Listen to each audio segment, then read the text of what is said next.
Hello, hello. Welcome. We continue on. Chef Wrestling Federation. We got a big week this week. We're getting near SummerSlam season, so things are shaping up. But there's an important match that's starting off AEW this week. An 8-man match, elimination style, but the only way to win is by knockout. The winner of that match will be granted an AEW contract, and we'll get a shot at Daniel Bryan for the World X Championship. A lot on the line. It's a prove yourself match. It's absolutely as big as it gets for these competitors. So they better get it. They better win. It's a lot on the line here today.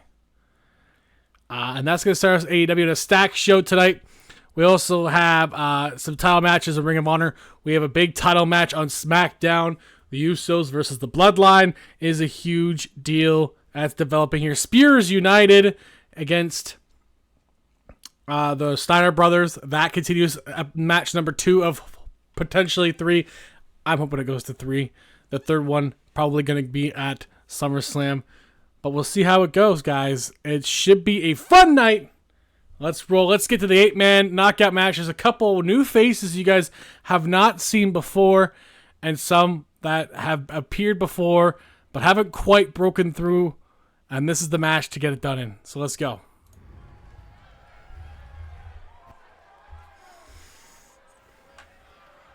A good way to start us off tonight while people are piling into the show tonight. Here's one of the up-and-coming youngsters, Duke Hudson, the MVP of Chase University. The following is an elimination match. Coming from the same school of thought as Thea Hale, who's done very well on Raw. So maybe we'll see more of that from Duke Hudson. This is his first ever appearance here in CWF. He's trained not only in the Performance Center, but in the CWF Center as well. And now he's looking to get his first official contract here. Andre Chase competed on AEW Dark last season. He's still in training right now. But if Duke Hudson wins, it could open the door for possibly Andre Chase joining him.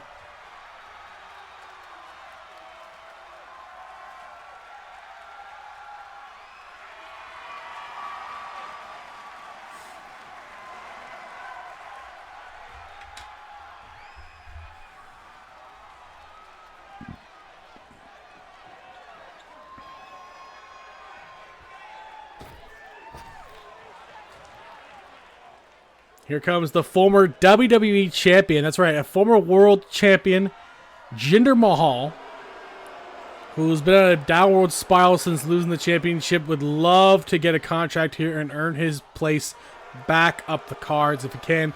And again, I will sign on the dotted line tonight. I'll put their name on the bottom of the contract.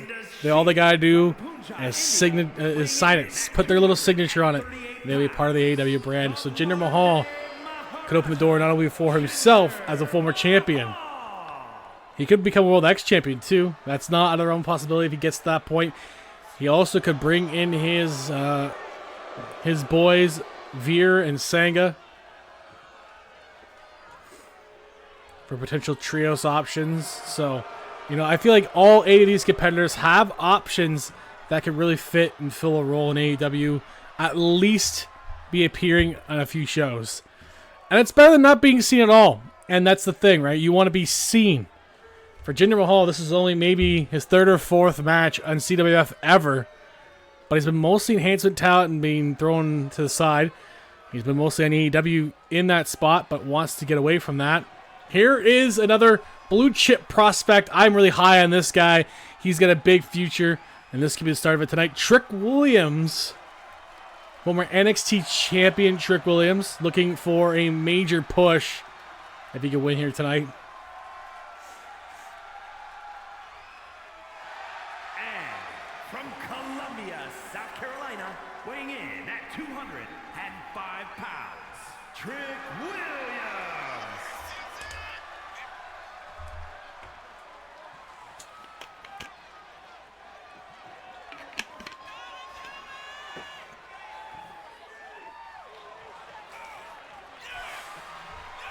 He's got his former best friend and rival in this match too, Carmelo Hayes, who has been a mainstay before, back in season 1. So he's also looking back to get in. He had a stop-start season 2, and now he's looking to get back on the cards here in season 3 for the second half of the season. It's not too late to get yourself in a rumble spot on Bash the Beach. Not too late to get on the WrestleMania card if you can get it done.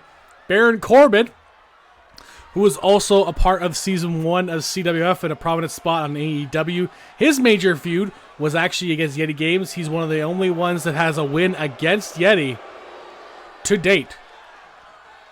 He lost the TNT Championship to Yeti Games, and since then, Baron Corbin has not been the same, but has changed his style, he's changed his look, and he's looking to get back up on the cards. Another guy I'd be interested in, at least a lower card spot, to see what he can do again here in AEW. 285 pounds, Baron Corbin. A guy that might be able to slide in for the North American Championship, as Okada and Ospreay, whoever wins that match at SummerSlam, will need a new contender. It's not out of the realm of possibility for Baron Corbin if he can get in that spot, especially a match against Daniel Bryan, a man who he's fought before as well.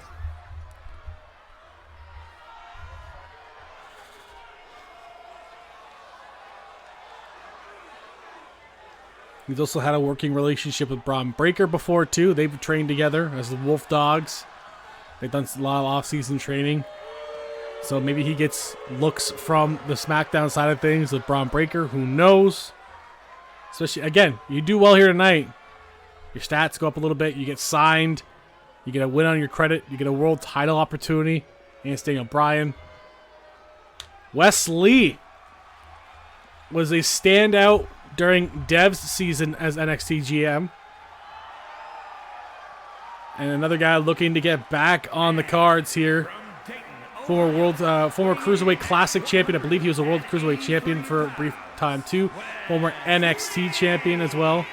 So Wes Lee would like to get on there. He's also got his name on the North American title at some point too.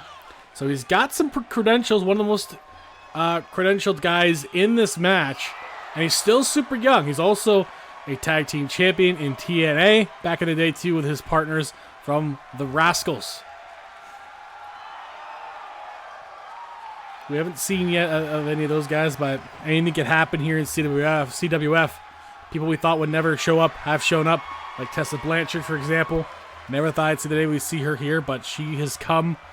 Raw managed to convince her to join, and it's great to see Tessa Blanchard in action. And that just shows you the door is never officially closed for good on pretty much anybody that might come in. Tommaso Ciampa, one of my favorites. I've used him on and off again for a few seasons. I'm hoping he does well in this match because I think he could have a real banger with Daniel Bryan. Former multi-time NXT champion.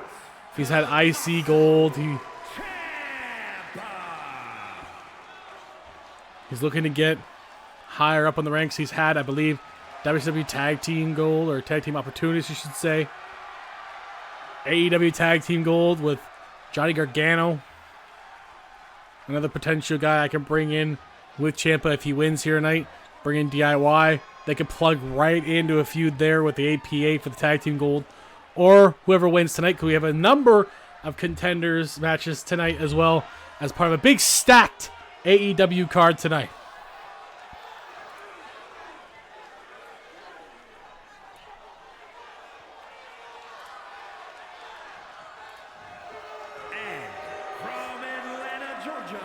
Austin Theory, a former United States champion last season.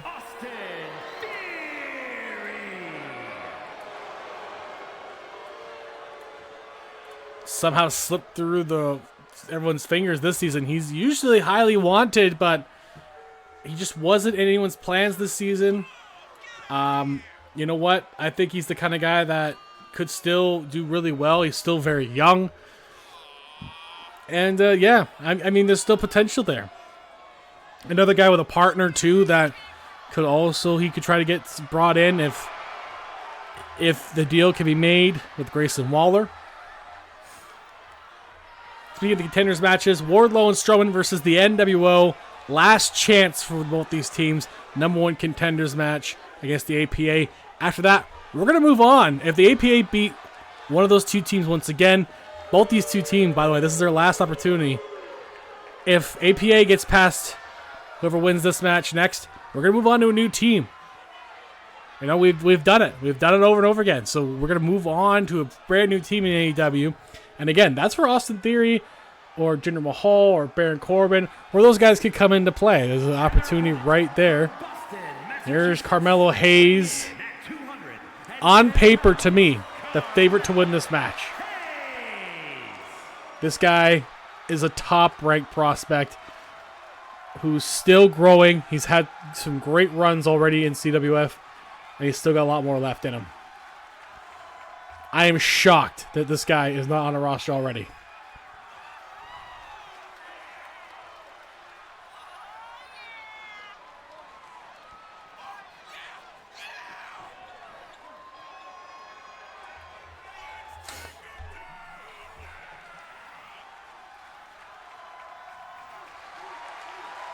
We have a 4-way contenders match for the North American Championship, so we're between Okada and Ospreay. We'll have a new contender, but again, one of these guys could fit in that role at some point too. Lashley, Cena, DDP, and Big E will compete in that match. And then AEW number 1 contenders match too, later tonight. Big Show, Jerry Lawler, and Randy Savage. Here we go, 8-man match. The only way to win is by knockout. So a lucky punch could be all it takes to win your spot.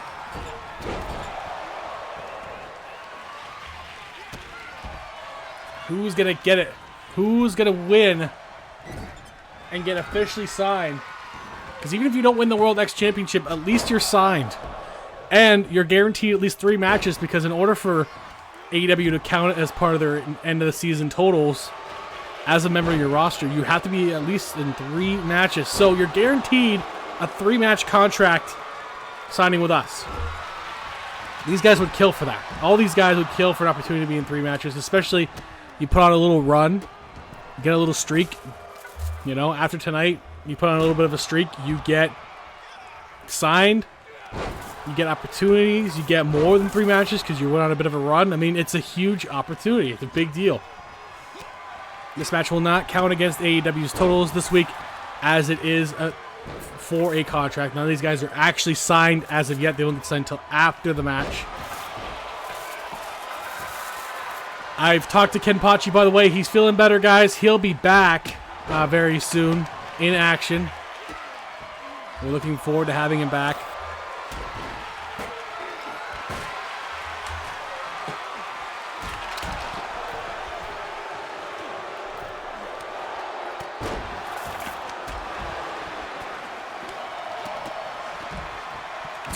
Good chance here for Jinder to take out one of the bigger threats in this match in Baron Corbin.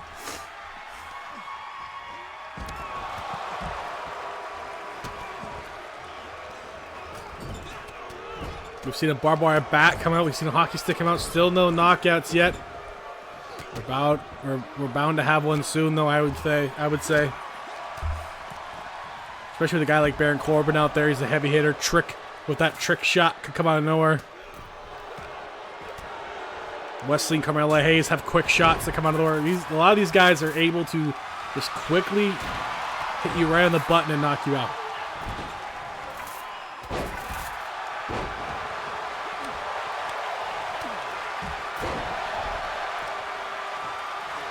Oh! Jinder Mahal, the nice slam there. Dodging that punch from Corbin, too. That was key. Knowing he can get caught with that and lose. Wesley looking to try to finish off Austin Theory.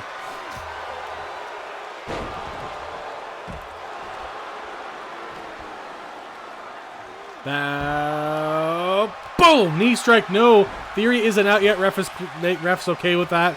He's not officially out yet, but you can get him here.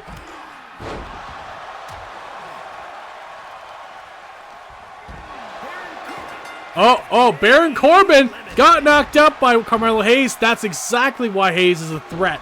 Corbin is out. Wow.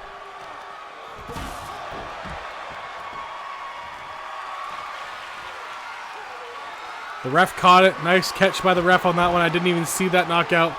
But it looked like it was Carmelo Hayes. A Coloss on Carmelo. Could make you pass out. That would count as a knockout. Oh, God. Theory getting punked right now.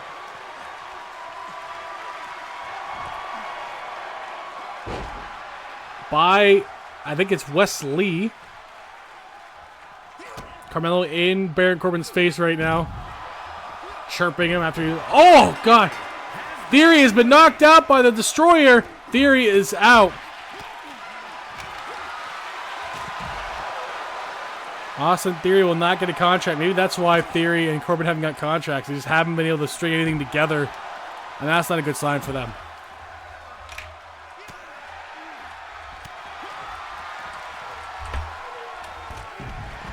Sometimes a bit of luck is part of your problem.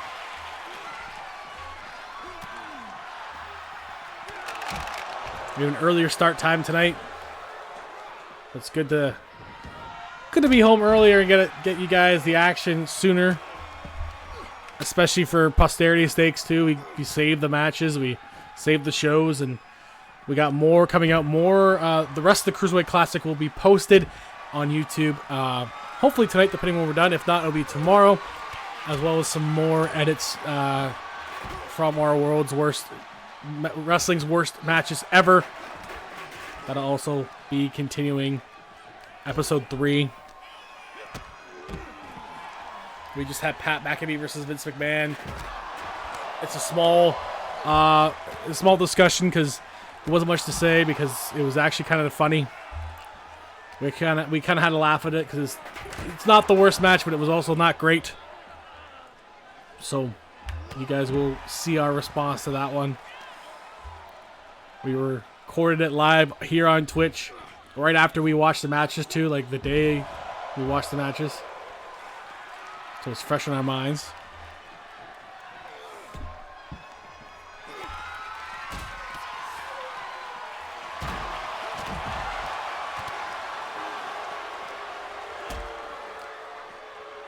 Look at that double team a little bit on Duke Hudson. Was hanging in there more than I thought he was, but good for him. Who's the next one to go out here in this 8-man match? This is for a contract. Who's going to get it? A world title match and a contract. You can't ask for a better prize. Carmelo Hayes passed out from the Coloss. And he gets out. Oh, wow! Jinder Mahal in quick succession takes out Carmelo Hayes and Tommaso Ciampa. Wow! Jinder Mahal is on another level right now. He wants that contract. It would be his first one he's ever actually received. He's appeared before but never officially contracted. This would be a big deal for his career.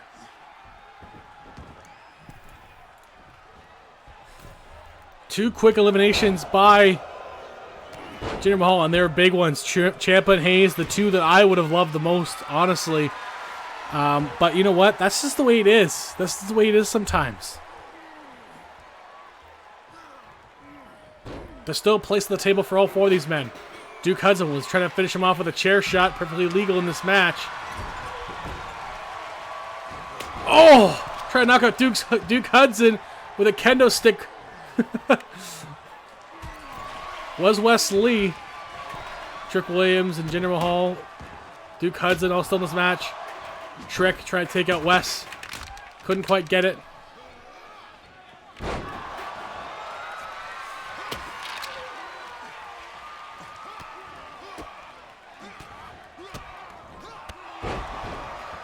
Still couldn't quite knock out Jinder Mahal. Jinder Mahal definitely does not have a glass jaw. He's taking a lot of abuse. Jinder. Oh, not quite. Wesley was not out. Wisely rolling out. And now Trick Williams, the rookie, getting pummeled here. Well, I never would have thought Jinder Mahal, the most experienced man, is the most experienced man left. I mean, wow. Oh, Wesley getting caught by Trick Williams. Could be thinking trick shot, perhaps. Oh, drop kick almost got him anyway. Seen Jinder Mahal try to get that move on him. Couldn't quite get it. Trick all over Wesley.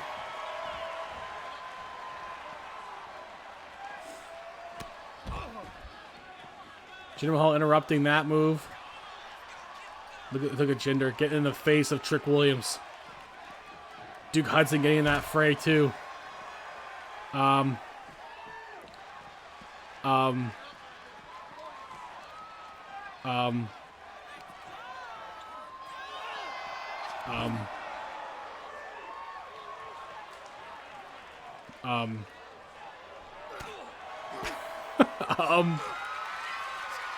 what?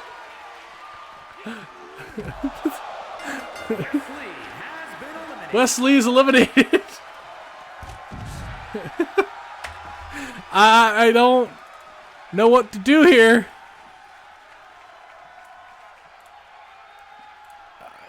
I guess it's legal. I don't. Trick Williams is stuck on the outside. I don't know what happened.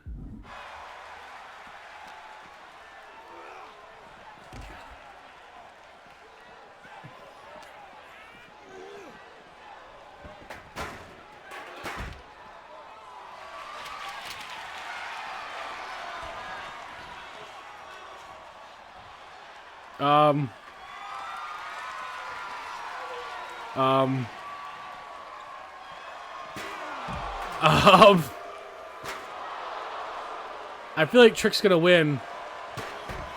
I don't know how I feel about that, but I'm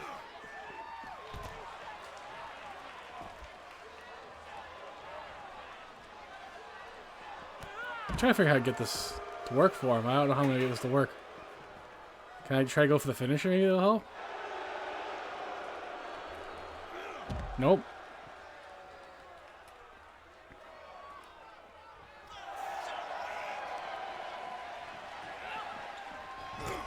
I'm gonna try to knock out someone and try to get him in. If I can.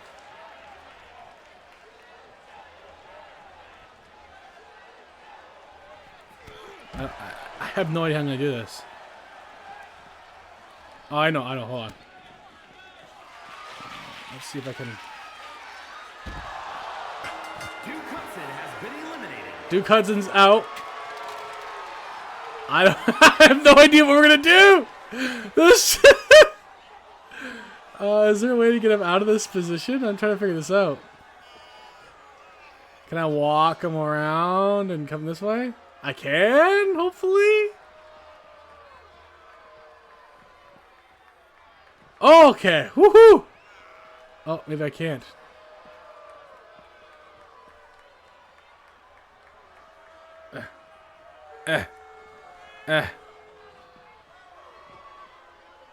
No, it's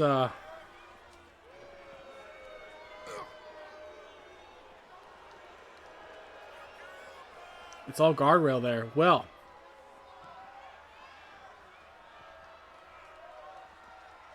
An invisible wall here. Oh, this is fucking lame.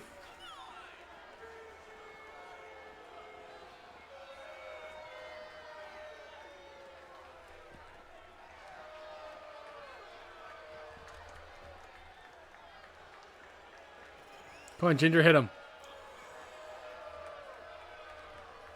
Oh my god, no way! Ah.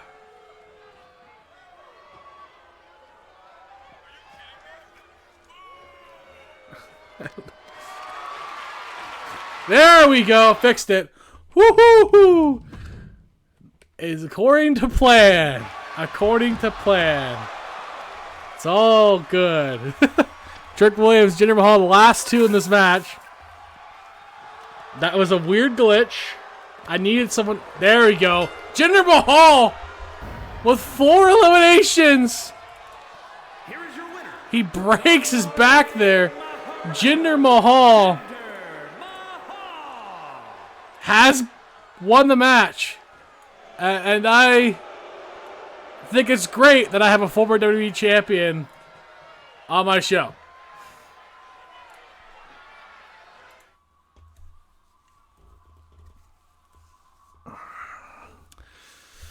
Jinder Mahal. Dan, I fucking hate that you're right about that. I can't believe Dan picked that one. God. Jinder Mahal, congratulations. You're going to get a contract, and you will be guaranteed those 3 matches, including the World X Championship match against Daniel Bryan. So, there you go. And not only that, it's next week. It's going to be next week on Dynamite. Jinder Mahal versus Daniel Bryan. And Jinder, you can pick the match. It's champion's choice, or challenger's choice against the champion for the World X title. So you can get back to us within a week's time to let us know. Coming up next is a 6-woman battle royal now. This time it's AEW competitors, and the winner will face Jordynne Grace. It's another contenders match. Several of these women have already had an opportunity against Jordynne Grace, but want another one. Deonna Purrazzo, Ivy Nile, Ronda Rousey have already competed against her before, but they want a shot. They want another one. Can they get it? Or will someone new finally get it? Let's see.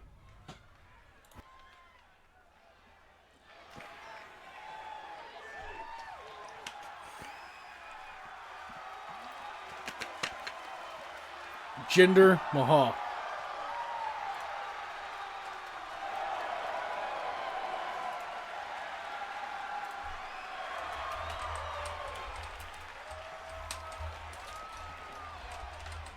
The following contest is a 6-woman battle royal.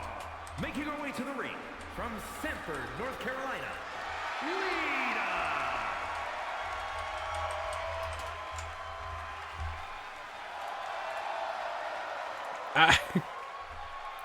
I have to let Dan know that he called that one correctly.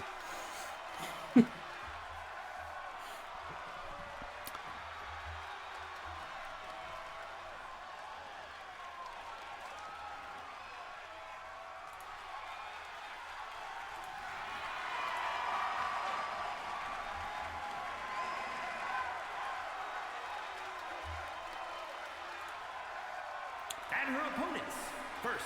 Whoever wins the old trios match, by the way, at SummerSlam, and there's going to be a promo coming out to that soon, apparently.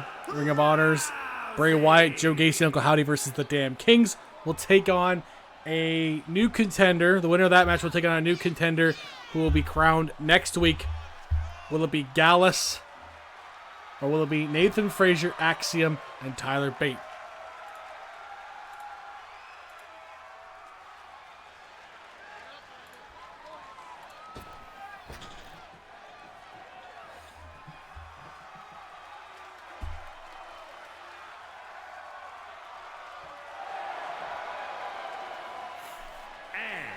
From parts unknown, Mighty Molly.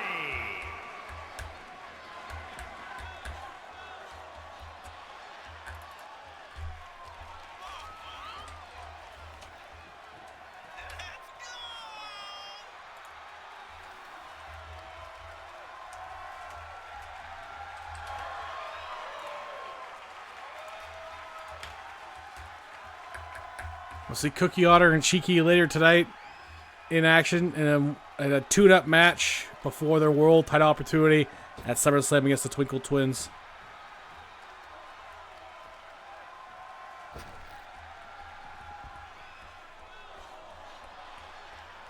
And an epic main event here tonight as well.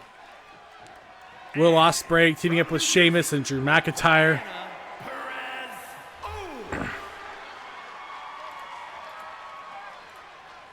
Deonna Purrazzo lost her hair all of a sudden, too. Man, this game's glitches are not my favorite. Not my favorite.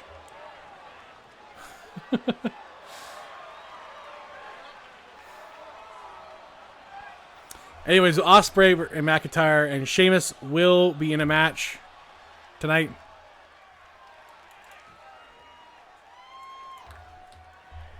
Teaming up together to take on Samoa Joe, CM Punk, and Kazuchika Okada. Punk and Joe, can they coexist? We'll see. Okada and Ospreay have that head-to-head there. They're brewing that up a little bit more. Should be interesting.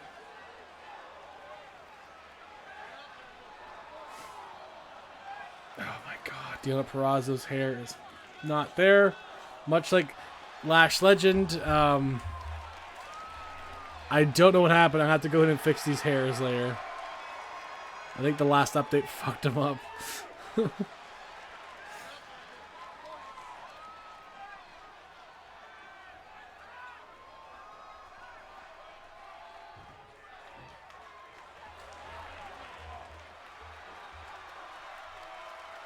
And from Denver, Colorado, Eve Torres.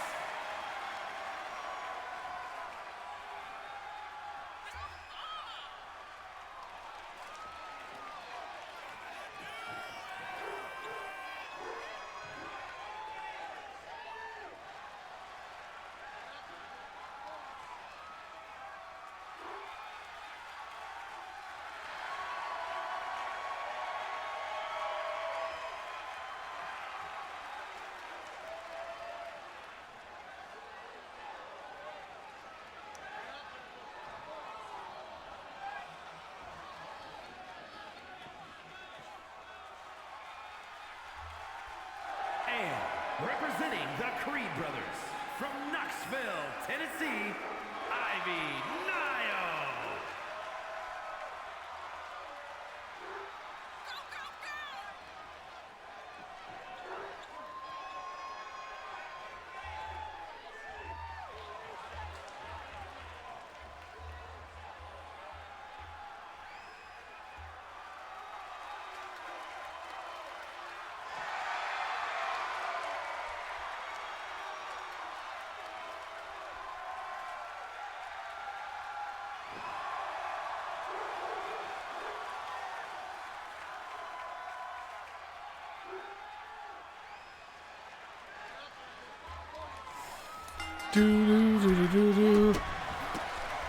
Here we go. Last woman standing.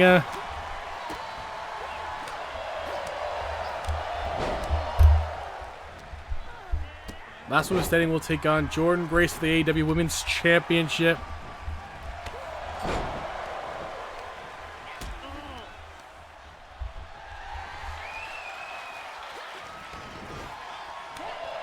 This is a battle royal, so you have to get everyone over the rope to win.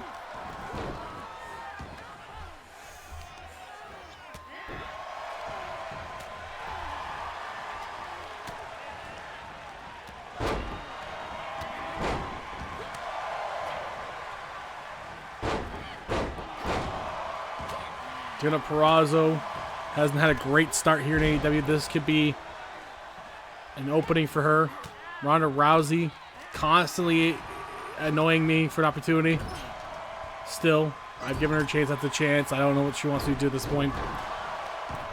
Lita, again, another one that hasn't had a great run so far in AEW. Would like another opportunity. Would like an opportunity to do better. She's been a world champion before too.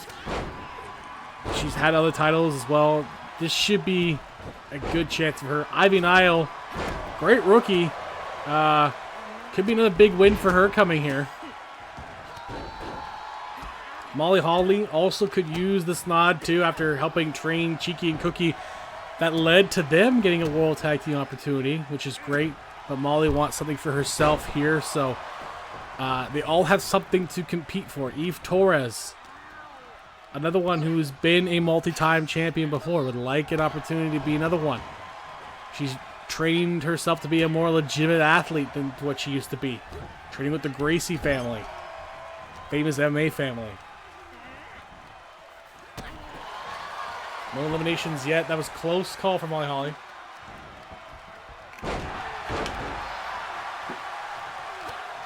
Give me a sec, guys.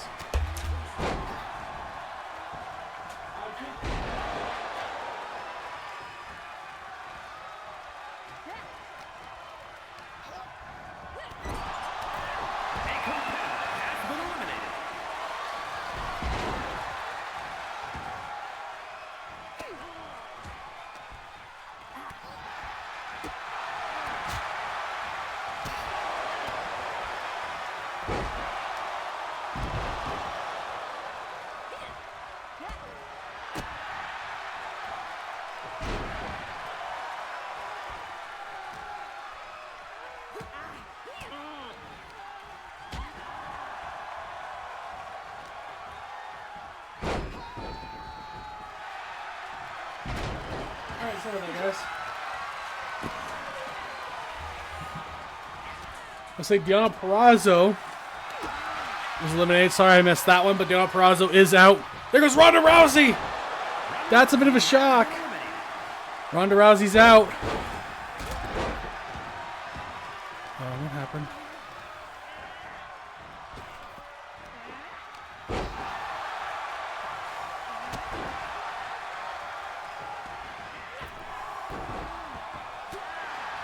Wow. Did not think Ronda Rousey would go out that easy.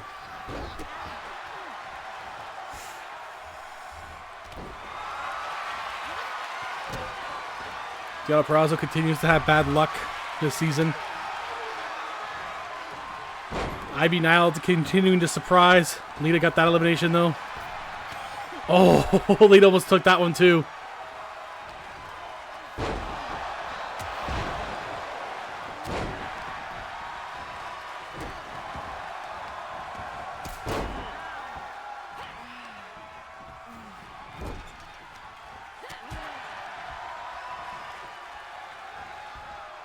Ivy Nile in trouble here.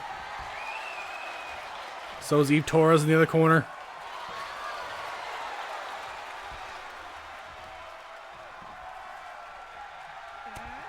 Eve fights it off. So does Ivy.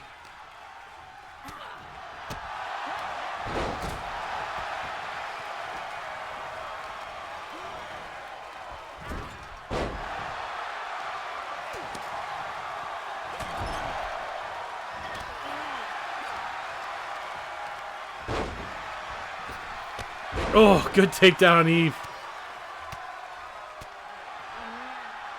Molly not eliminated there. She's just hanging out in the apron. The disrespect by Ivy on Lita. That's it for Ivy. She's in there with 3 legends. She's got to be careful not to get cocky like that, and that cost her. Lita's out. Eve Torres and Molly. Down to them now.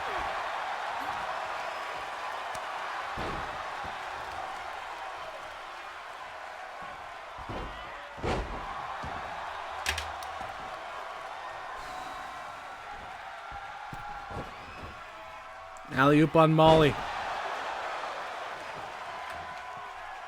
One of these two will face Jordynne Grace. Neither has had an opportunity yet against Jordan.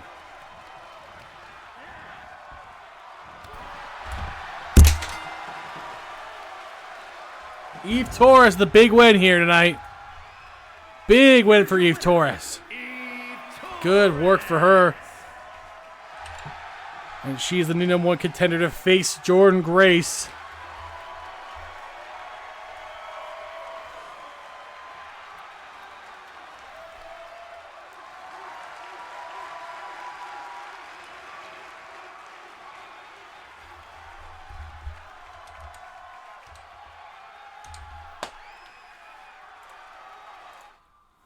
Coming up next,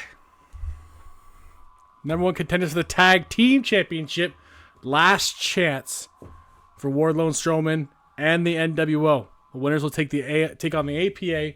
Oh, that's a little dark in here. Winners will take on the APA for the AEW Tag Team titles.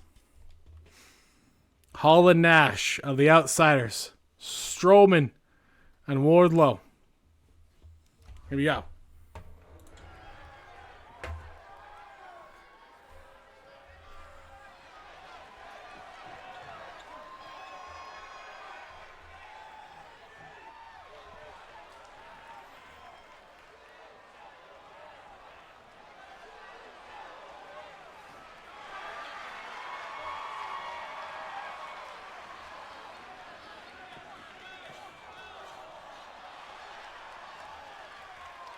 The following contest is a tag team match set for one fall.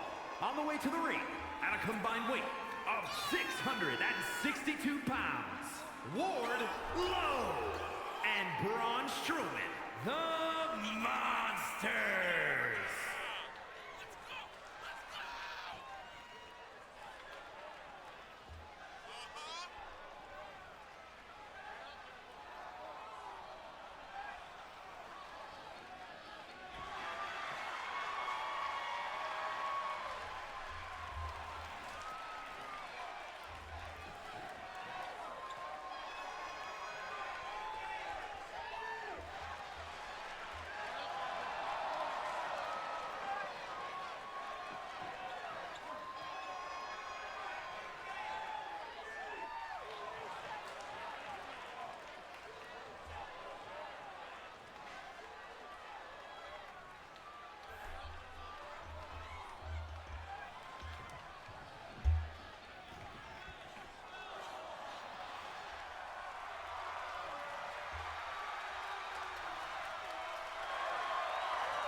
And their opponents, at a combined weight of 608 pounds, Kevin Nash and Scott Hall, the NWO.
The NWO has had an ongoing thing with the Meat Castles as well as the APA. It's been a three-way trifecta, and one of the guys caught in the middle somehow of it is Bobby Lashley. We've had belts change hands just to get them off of Bobby, and that didn't really sit well with him at first, supposedly, having JBL pretty much come in and take his thunder with Farouk. But again, I don't know what Bobby's expecting. He's got to pick a side. He's got to decide what he wants to do, and he hasn't yet. But apparently, he will make a decision next week on AEW.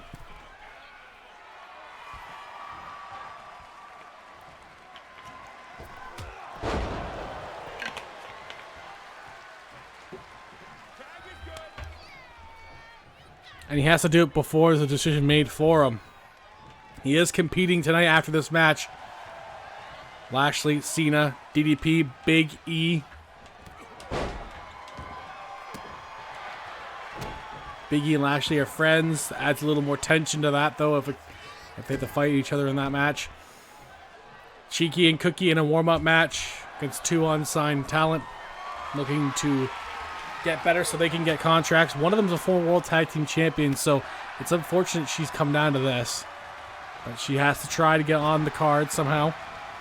We have an AEW Contenders match, as well as the main event, a trios match, a big one. Will Ospreay, McIntyre, and Sheamus versus CM Punk, Okada, and Samoa Joe. Hell yeah, let's go. Will Joe and Punk coexist?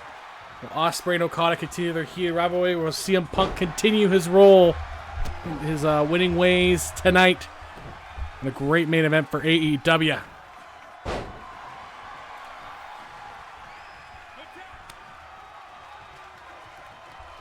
Good tags by NWO so far for the most part.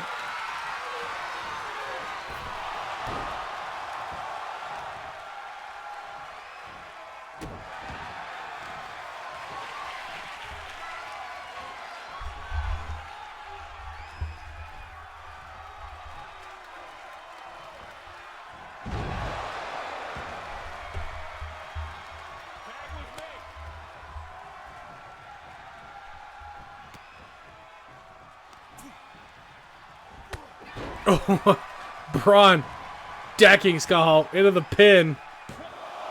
Kick out there. Ooh. Ooh, I don't know what I did there. Oops.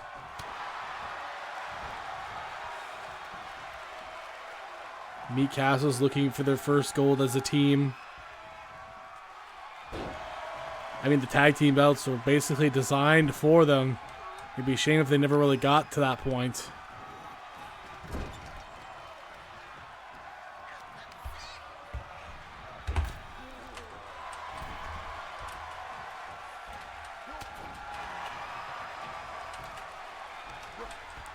This just in, by the way, Kamala will challenge Raven for the Ring of Honor Championship. Raven wants to be a fighting champion, and it's an open challenge opportunity. Kamala getting the nod here for that. He's taking up that offer.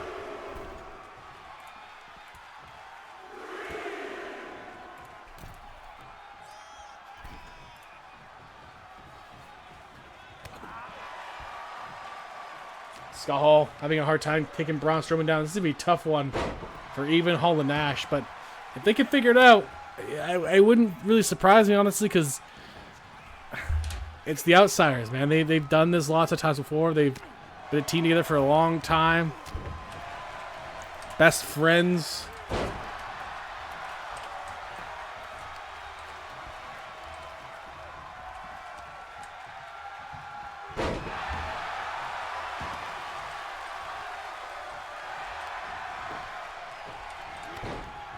Breaking up that tag is Wardlow, saving Strowman.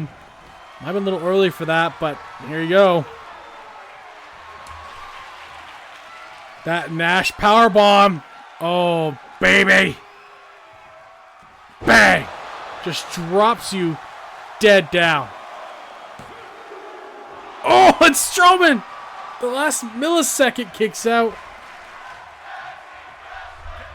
Strowman is down. Scott Hall has an opening.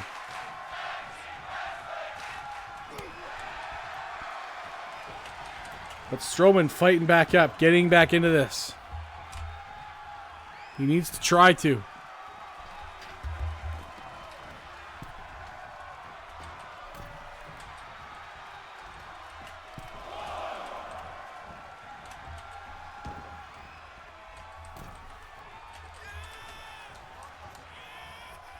The fight spilled to the outside. Wardlow and Scott Hall in each other's faces there.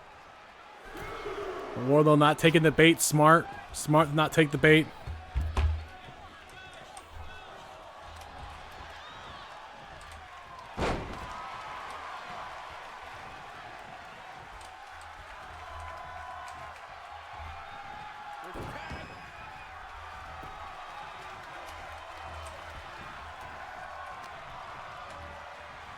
Oh, now that double choke on Strowman, that double slam. Nash knows he's got to use every ounce of power he has to keep that big man down. Trying to outpower him is not an easy game.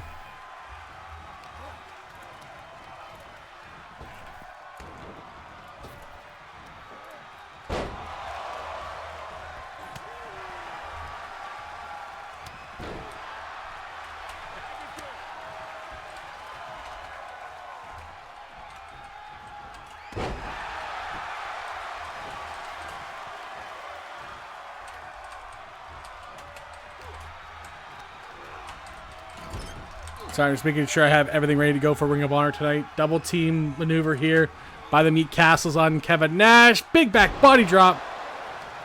Strowman should have kept Wardlow in there, though. Wardlow not in the right corner, too. I don't know why he did that. Strowman might have to think about taking in Wardlow to preserve himself a little bit here. Stay in this match. Nash back up, though.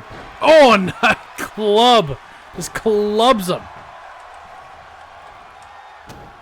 Wisely keeping him away from Scott Hall.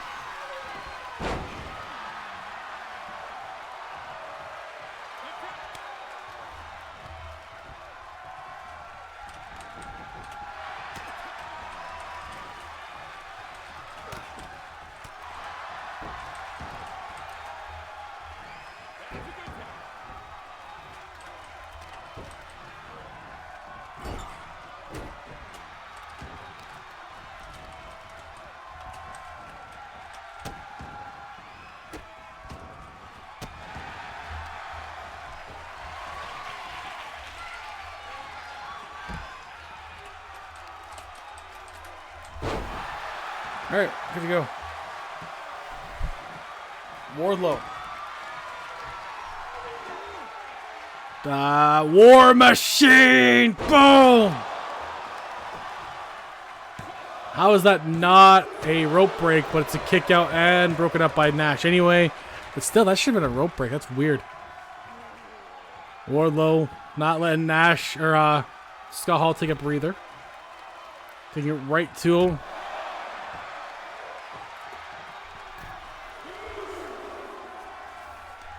Wardlow knows he's got to get him back in the ring at some point, though, to win. Although he could just take the count out, it would count. But Scott Hall won't accept that. Puts Wardlow back in the ring. Tries to go on the opposite side. Trying to bait Wardlow out. No, he goes out to Strowman. Wardlow isn't happy about that. Catches Wardlow off guard, though. And an atomic drop. Wardlow back up quickly, but Hall catching him. Back of the head. Down goes Wardlow. The mind games of the NWO come into play here against the Meat Castles, who can be a little bit overzealous.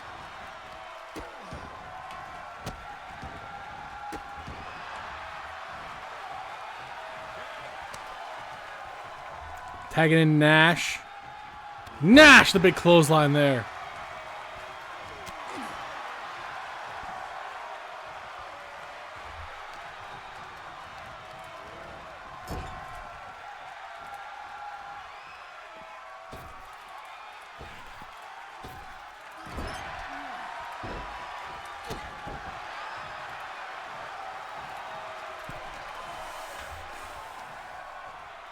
Side slam. Down goes Nash. He's back up somehow, though. Wardlow right back to taking him down. Shoulder tackles him. Tag in Strowman.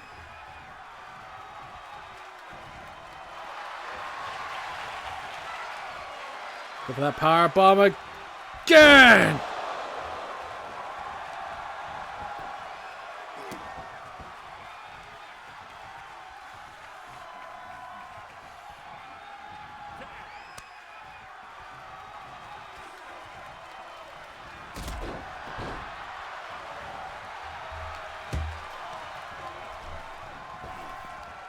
Strowman, oh, catches him like a basketball. Oh, palms it like a basketball, slams him down.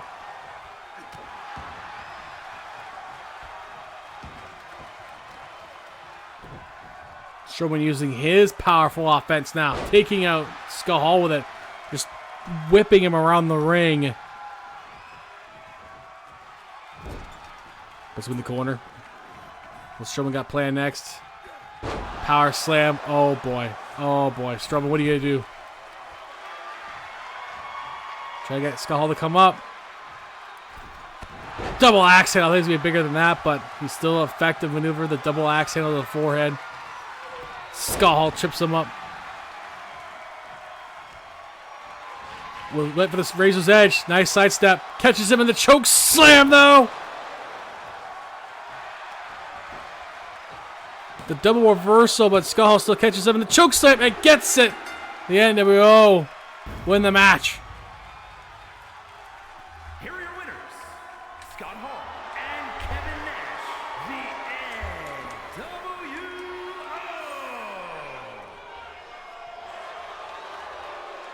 Great matchup.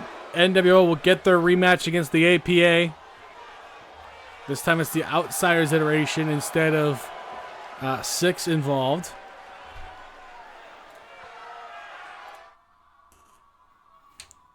Well done for the NWO. Coming up next, Bobby Lashley versus John Cena versus DDP versus Big E. Fatal 4-way action. Lashley and Big E are the ones that need the win here. But Cena and DDP, it wouldn't hurt them either. Let me say that. Cena is the kind of guy that doesn't really need it, though, to be honest. But here we go.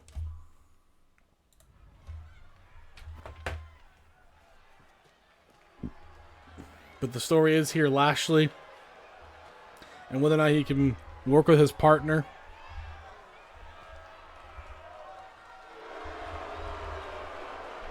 The following is a fatal 4-way. He's 1/3 of the Trios champions. He will have to defend the gold at SummerSlam. Making his way to the ring, representing the Legends from Colorado Springs, Colorado, weighing in at 273 pounds, the World Triple Crown Tag Team Champion, the Almighty Bobby Lashley.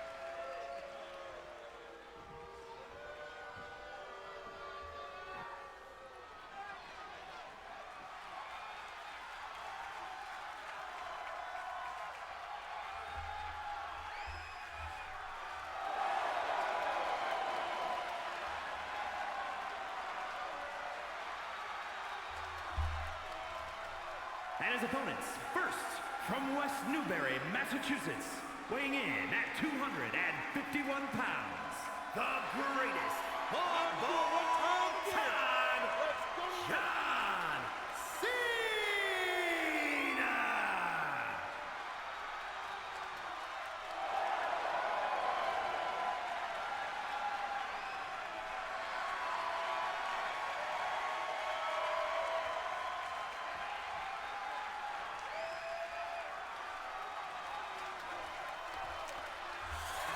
Do, do, do, do.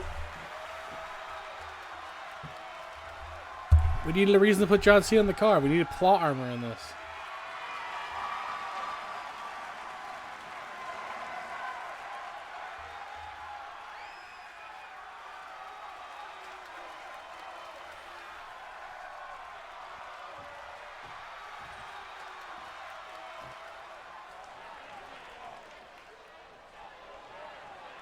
And from Jersey City, New Jersey, weighing in at 238 pounds, Diamond Dallas Page!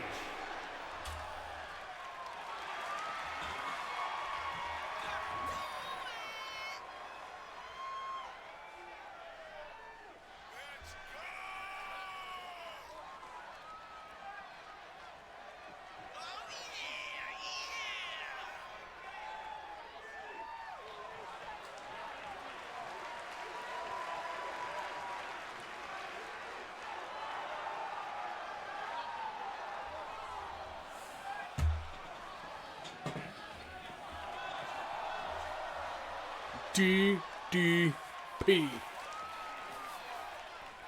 Bang.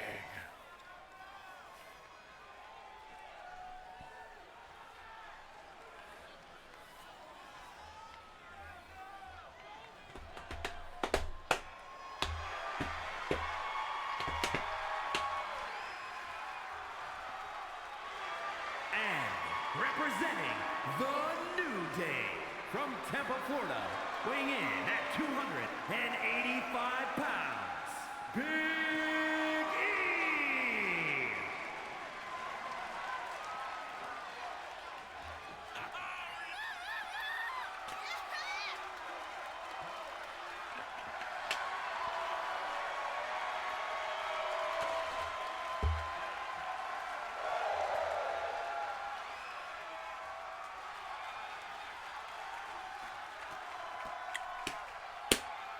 Here we go. Fatal four-way action. Lots of gold between these men. Cena at 15. Big E at 1. Bobby Lashley at 2 world titles.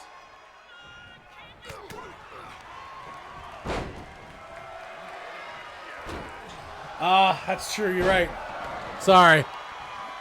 The gyrate made me uncomfortable. Well, that's Big E's jam, all right? Big E doing some backflips on his own there. Welcome on in, Lux. Hope you're doing well. We saw Jinder Mahal win a contract. His very first one here in CWF. Congratulations to Jinder Mahal.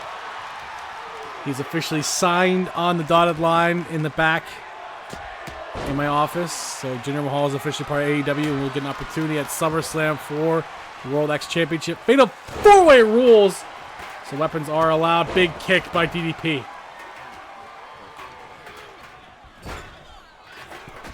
Cena stopping DDP. Lashley going after Big E, and that right there is the friends have to face each other here.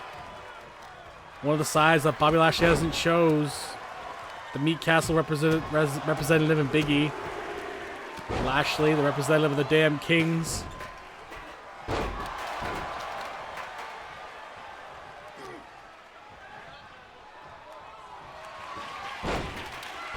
Oh, well, you know, that sounds like an improvement. That's good, Lux. I feel like you shouldn't have a mental breakdown, but I know sometimes, you know, things happen, and if you ever want to talk, you can.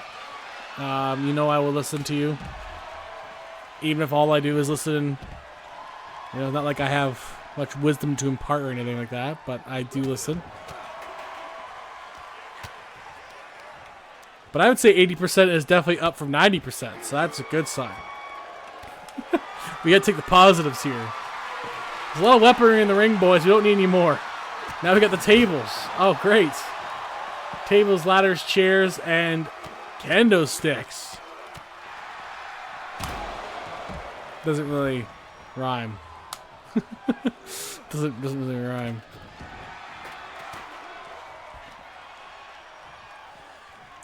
We could really use a big night here in AEW. Last week was not on our side. So far, everyone's put on their best efforts. Hopefully that continues here in this match.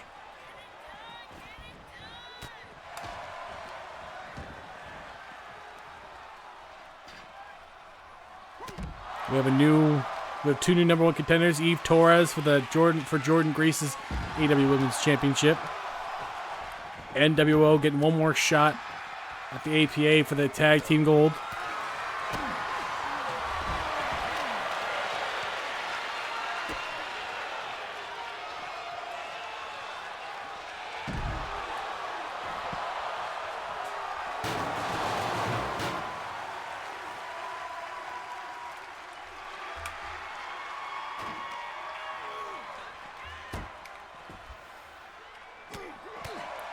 This match here is actually supposed to be for the North American Championship. Or number one contender, North American Championship.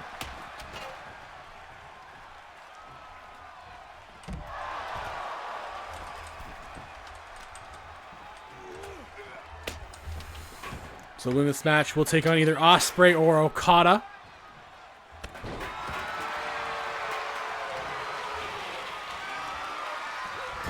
Whoever wins that match. There's a lot on the line here.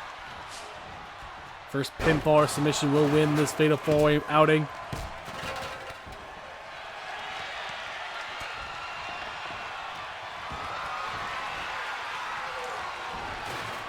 Again, all four of these men are former world's champions. So it will take a while potentially here. Cena getting out of that hold. The hurt lock. DDP catching with that disaster kick that he taught Cody years ago.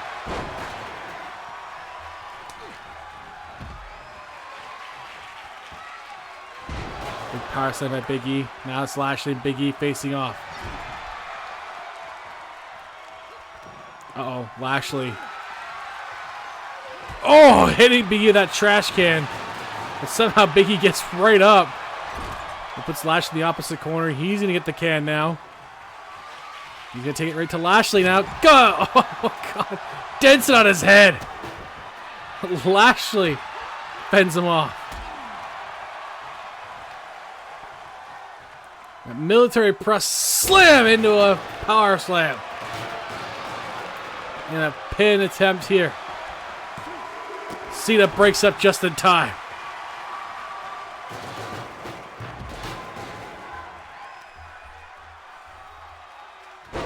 Was go for that fallaway slam, but Lashley shifted his weight, taking up that chair, stalking Cena with it a little bit here. You know, usually wedging in that corner doesn't do anything. Cena picking him up for the AA. Oh! Kick out by Lashley. Close call. 2 and a bit there. Very close to a 3. With that AA from John Cena, throw that sledgehammer now, really trying to wear down Lashley some more. He knows he has to. DDT by Cena. Could we see 5 knuckle shuffle? No, even better. Fist drop missing. Maybe it wasn't better. And Lashley catching him with that boot. Lashley going for that spear. Gets Cena with it. Oh, and Lashley kicks out, and Big E is there. Staring right at his friend, almost just let him have it. And his hesitation to hit him with the ladder cost him there. Yeah, Big E couldn't go through with hitting him with the ladder. He needs to win, but he didn't want to do it at the cost of Lashley. May have cost him the match here. Cena kicks out. DDP is there too. He would have just missed it. Diamond cutter on Lashley. Big E breaks that up. Didn't hesitate when it came to DDP. Diamond Dallas Page. Big E stopping him there, busting him open potentially. Going for the big ending, couldn't quite get it.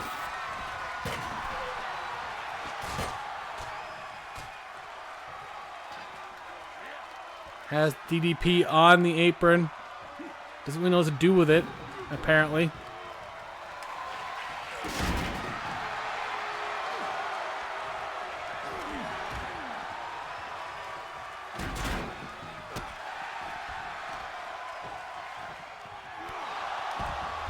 That quick knee strike. Man, all these men are just exhausted. They're killing each other. They want this opportunity. I mean, Ospreay or Okada, no matter who wins, that's a big match to take on. It's a big opportunity. They're both top stars in pretty much any company. Especially Ospreay, the season he's been having.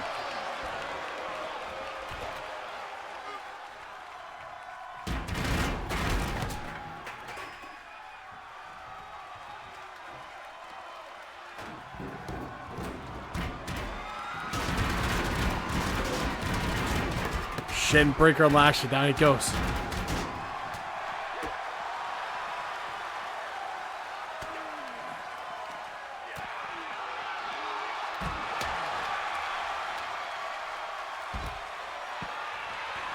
They have to end it in the ring, but they're just continuing to wear each other down on the outside. Weapons being used everywhere. Barricades being bent by bodies.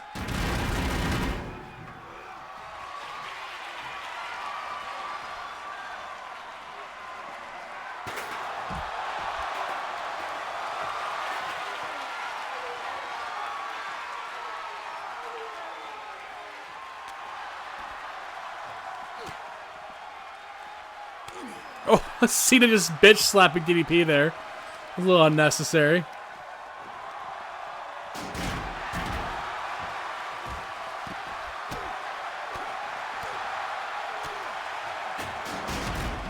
Now, DDP is the tallest, but he's definitely the smallest one. But honestly, still in tremendous shape. Despite getting in the wrestling business late in his career. Invented his own style of yoga to replenish his energy and to revitalize his back. It's actually been super successful. Saved lives even. So DDP, you know, been a very successful man outside wrestling.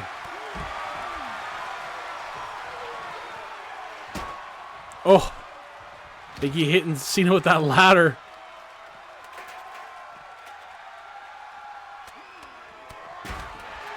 Lashley shoulder tackling Big E. He's not hesitating nearly as much as Big E did. Look at the carnage outside this ring right now.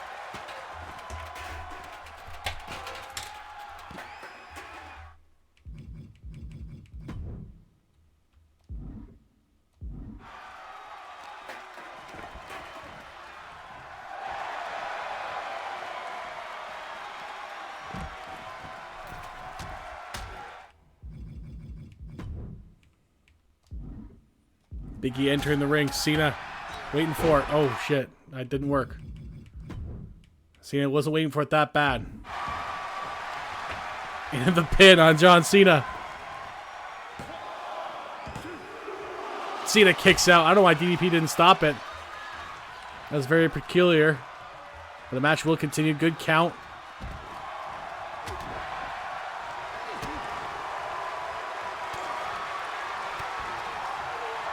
Diamond cutter on Big E. But Lashley catches him. Cena, big back body drop. Big E with a big back body drop on Cena. Lashley takes down Big E. He has DDP down in the corner. This is Lashley's opening. Spear on Big E. Big opening. Lashley could take it. #1 contender. No, and Big E kicks out. Lashley other than one big loss earlier this season, has been a big match winner all season long. And he's hoping to continue that trail here. Especially with title opportunities and title matches. Lashley's been key in those matches. He turns it on when it counts. This is a big one.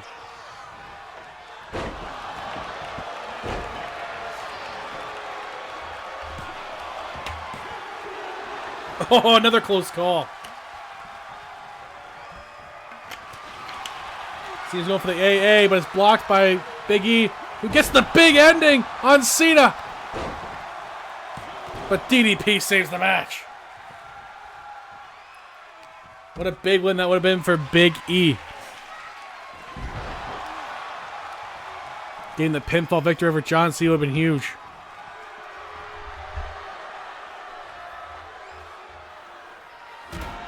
Lashley once again not hesitating on Big E, going right to him. Big E counters, but stops fighting him. Wow, Big E just not willing to fight Lashley. It may cost him. The only thing he's ever done to Lashley in this match is defensive moves.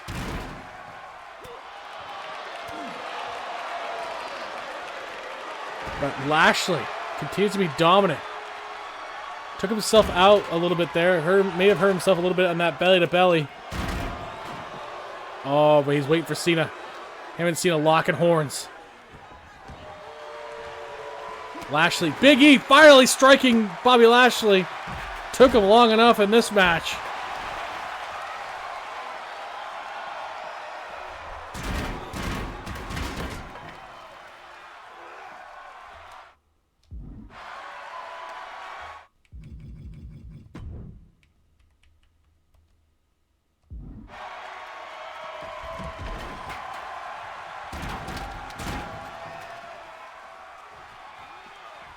Big E just wisely taking a breather in the ring, waiting. He knows it has to end there.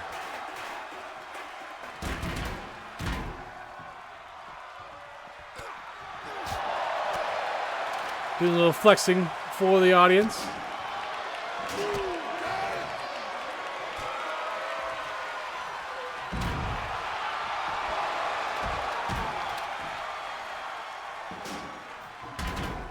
And here comes Big Match John and Big E once again. Facing off in the ring. Good dodge there by Big E. Cena counters Big E though. Big E counters him back and forth right now.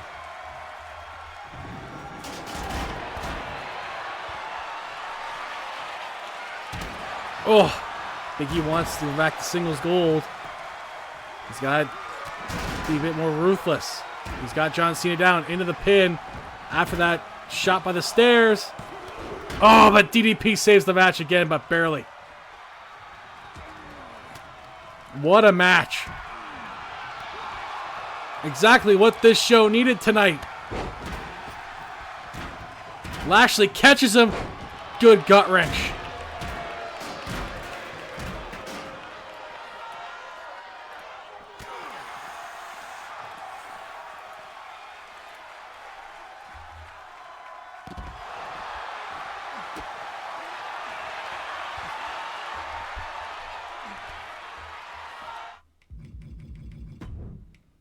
Trying to get this match to go home here.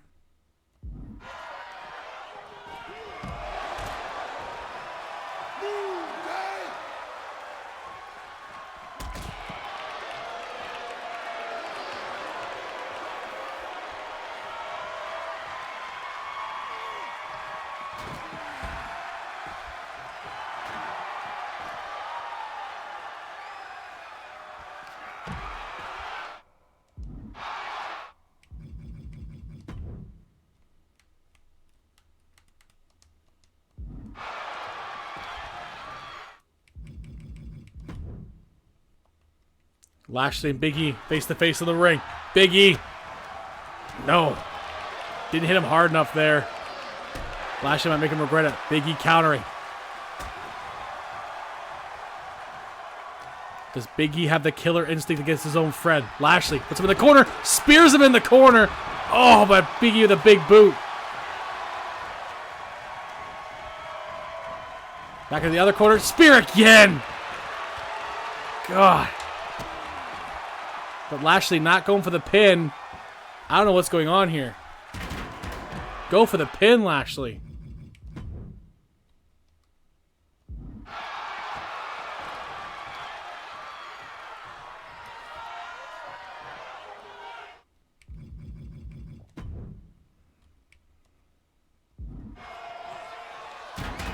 No, they're fixated. They're fixating again. Weird.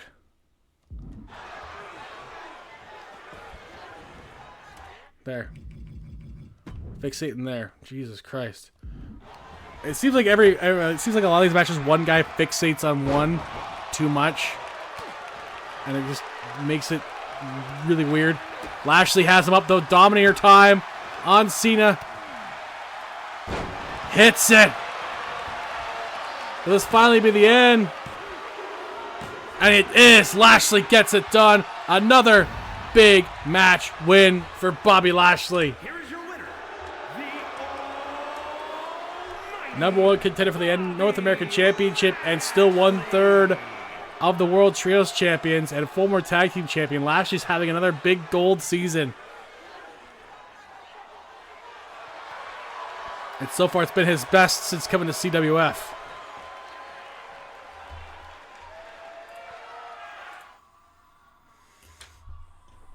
Coming up next, Cookie and Cheeky have a little tune-up match against Wendy Chu and Shotzi. Both women have not got an opportunity yet to shine. Wendy Chu is a former World Tag Team Champion, so it's a pretty good tune-up match for Cookie and Cheeky, especially if they can get the win there against the former champion. Again, should be a big opportunity for her. For them, really. Here we go. Plus, on the other side, Wendy Chu, Shotzi, they could use a win, especially Shotzi, because she can get herself possibly signed right away. Both these women are the only two left that are not enhancement talent to go unsigned. Introducing first, from Victoria, British Columbia, Canada, Cook. So winning against the contenders wouldn't be a bad thing for them, that's for sure.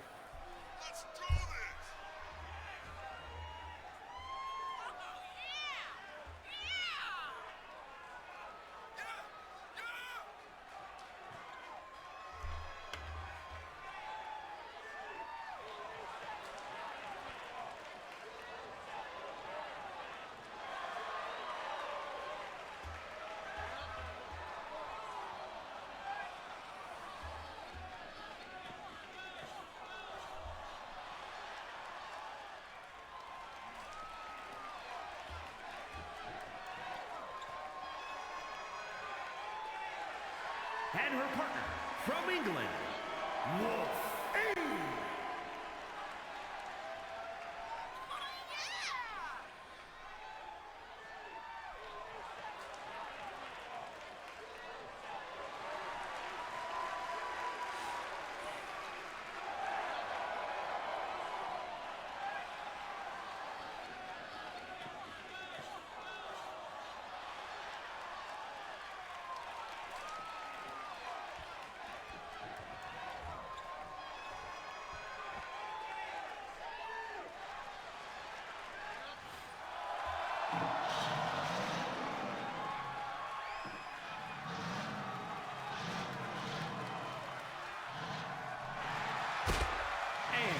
From Oakland, California, Shotzi.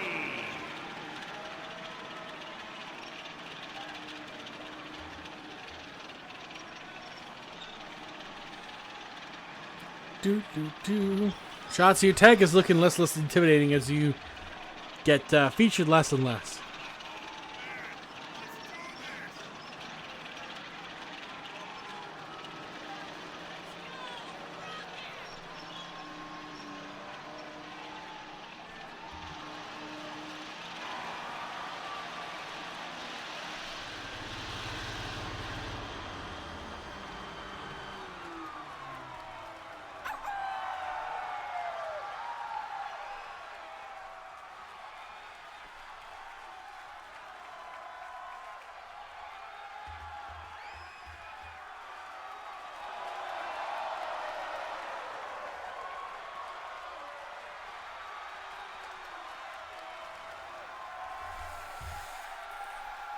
Let's go, team. I need to continue our big week, guys. I need to continue our big week. Right now, once again, Raw is in the lead. But they would be tied for first, I think, now. I mean, it's a close race. It's actually a pretty close race this year. But I need the win. Our show's only got one. We only got one weekly win. I need the weekly wins. I don't have other categories because it's going to be impossible. And from Chinatown, New York, Wendy Choo.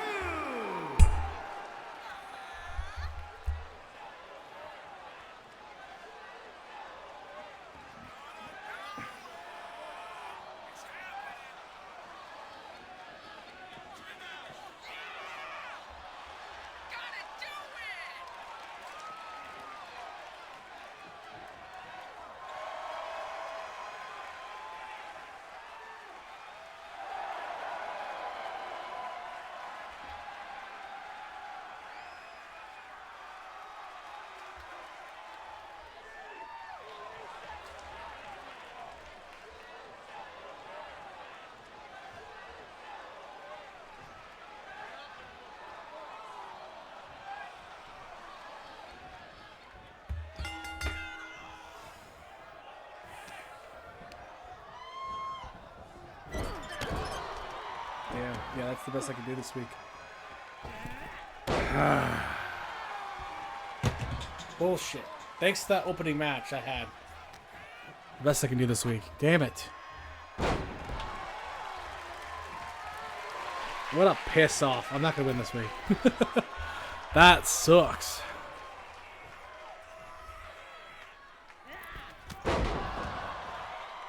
All because that one match really hurt me. Yeah, the best I can get is a 3.8, 3.9, which would tie me with ECW, which doesn't help. So it's up to Ring of Honor and SmackDown to get another win this week. Or will Raw put themselves in that potential win slot? We'll see what happens. Shotzi not looking good early on against Cookie Otter.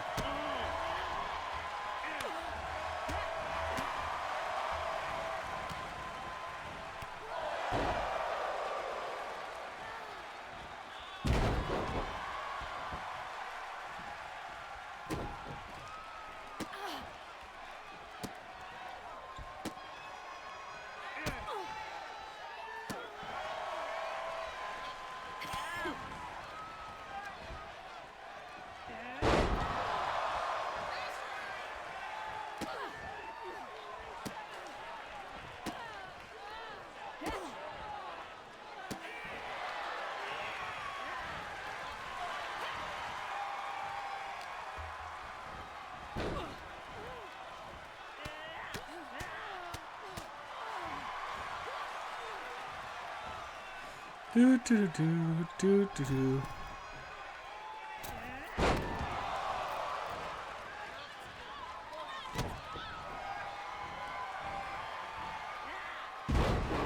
Man, Shotzi is getting her ass kicked by Cookie, who, after a slow start, has really emerged this season. I'm glad.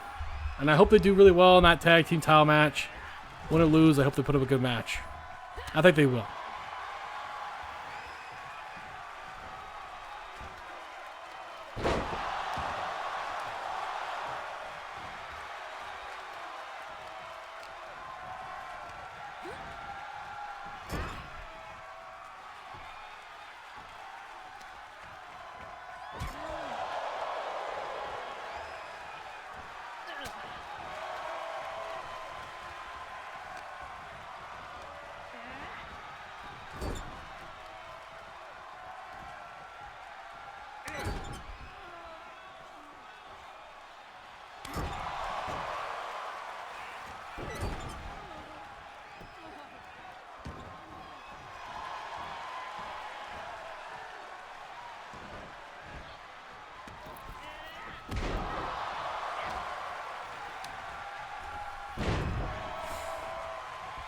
Cookie continues to wear down Shotzi. I mean, That's how you win tag team matches. This is how they've won tag team matches. They've isolated one member and picked them apart. Wendy Choo has not even gotten involved yet. And here comes Cheeky, sorry. Cheeky staring down Wendy Choo. That could cost her. But maybe not. We'll see. An arm breaker. Oh! They pop a shoulder out of Cheeky. Going for it again. Really ripping on that shoulder of Cheeky.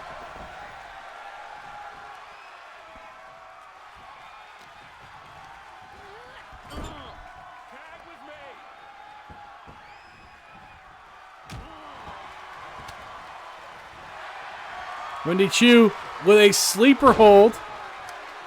And her first attempt at a match, first appearance in this match, sorry. But Cheeky really getting out of it, throwing her over.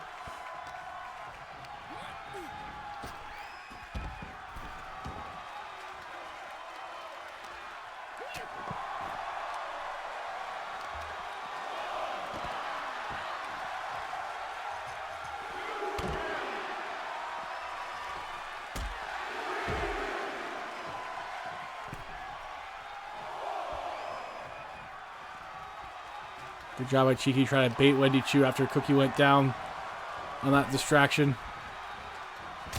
Neck breaker on Choo. And going after Shotzi again. I really don't know what's going on there. We've seen that a lot lately where one person fixates too much on the other. Cost one team a match earlier this week I should say.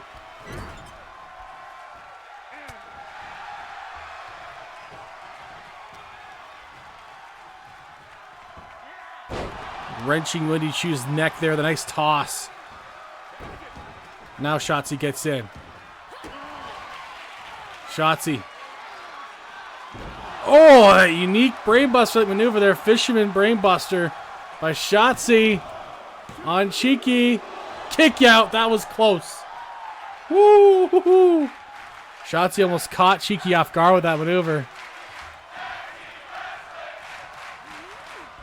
And Cheeky's in danger here. Cheeky blocking that. That's Shotzi right back at it. Missing that kick.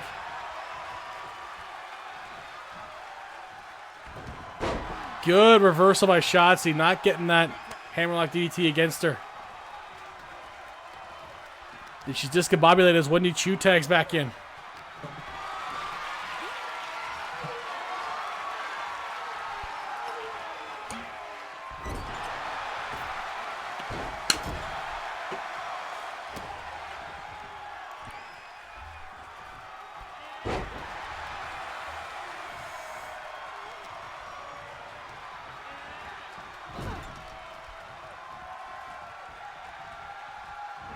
Oh, an exploder into the corner. Down goes Wendy Choo. Neck first. Wow. Now here comes Cookie. Cookie with the same issue as every other tag team has had so far tonight. Really have an issue.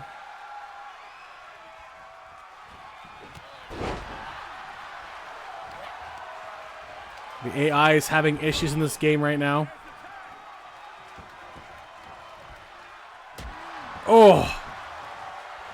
Just getting Cookie in the stomach there.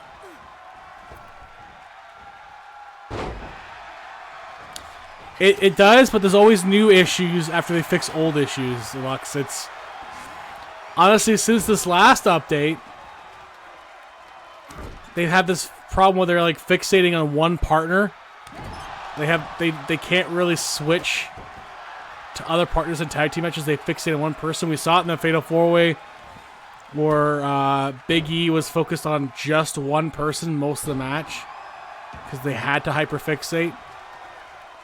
It's a really weird AI issue. And again, this game only cares about putting Post Malone and Pat McAfee and his friends in the game more than actually fixing their AI issues. But whatever. That's sports games in general. They don't give a shit. They only care about the gambling aspects, which is the power cards and my factions and all that stuff. Wendy Chu, the nice move on Cookie there. Broken up by Cheeky.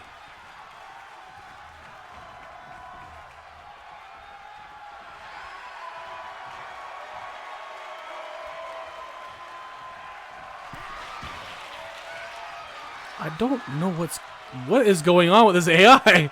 What is going on? This is no rhyme or reason to what's going on right now.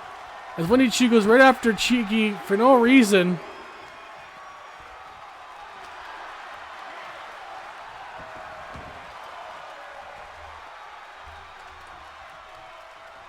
Look at this! Guys, come on!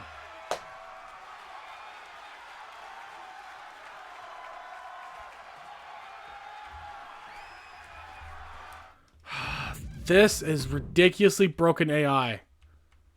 Fucking broken AI.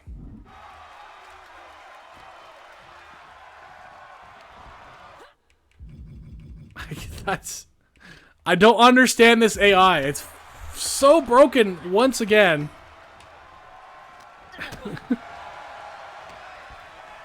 Cookie, leg lariat on Wendy Chu.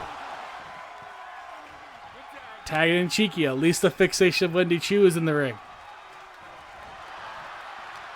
Sidestepping Cheeky.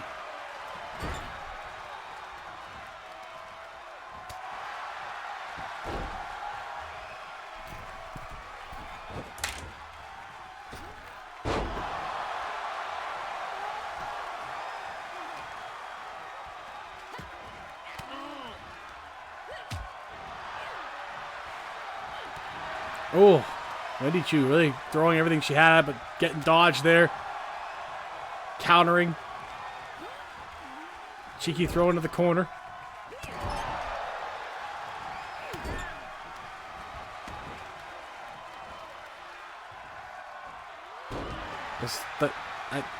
Okay, that weird sleepy headbutt by Wendy Chu.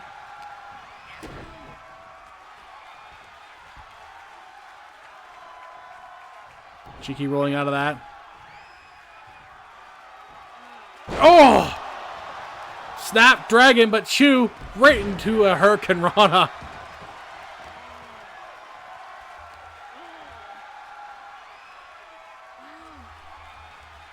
Solid match here. Cheeky and Cookie don't want to go into SummerSlam on a loss against Caden Carter, Katana Chance. Were the ones that end the long reign of Charlotte and Jade Cargill. Although, to be fair, it was a 2-on-1 match. They almost lost, but they still got it done. Good leg drop by Cheeky. Tagging in Cookie now. But Wendy taking it right to her.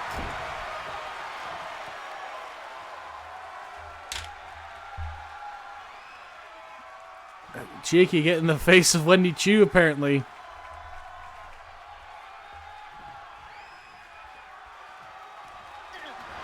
Cookie. Side slam. Into the Anaconda Vice. But she gets out of it. Shades of her mentor. One of her mentors, one of her favorites is CM Punk, who is on the show tonight in a trios action. Thank God it's not a tag team match. Because that would be god-awful if all 6 men are just fixating on each other. It would help the storyline, to be fair, but nope, not what we need tonight.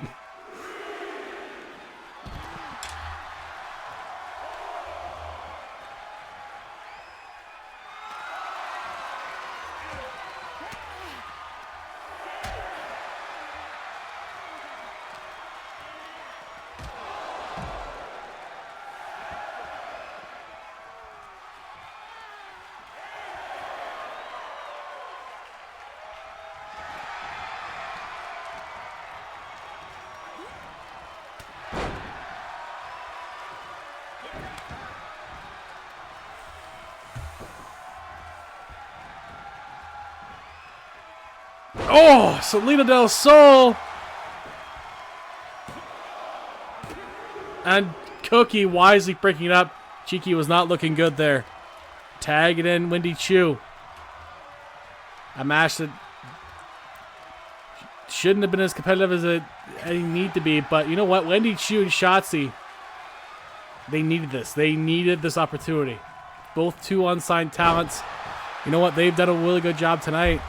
I have 2 more signing slots and just enough money to make it happen if I could. You know, we could use the talent. We could use the female talent especially. They've done a really good job tonight.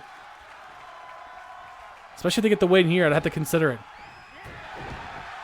Chop block on Wendy Chu.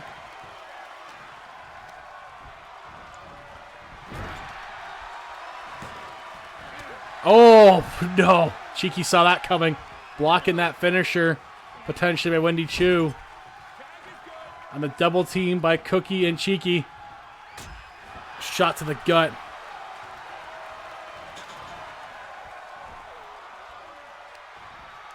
Cookie looking to try to finish off Wendy Chu. Look at this. The strikes. Chu in trouble. Cookie, what are you gonna do? Oh, big boot by Cookie. Down goes Chu. And Shotzi in trouble there too, and down that downworld STO.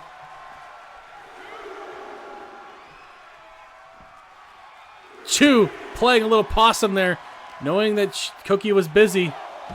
German suplex. Count to 5 now. Get in the ring, ladies. Now feast your eyes on the outside. 8 count. Cookie getting in. They could get a count out win, and they didn't take the count out win. I don't understand that. Rookie mistake. Yeah, I try to do my very best to make Cookie the way she liked it. I got it approved by her and everything. She really enjoyed it. She wanted she gave me some color parameters and stuff. I try to make her moveset kind of fit the personality.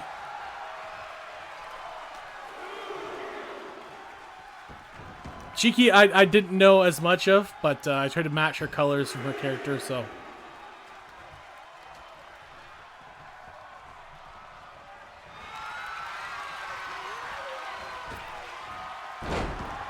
Nice arm drag by Wendy Chu. It's time for Cookie Cutter! Boom! Cookie Cutter. Oh! Kick out just in time. Shotzi couldn't get it. Yeah. No, it's awesome. I really enjoyed it too.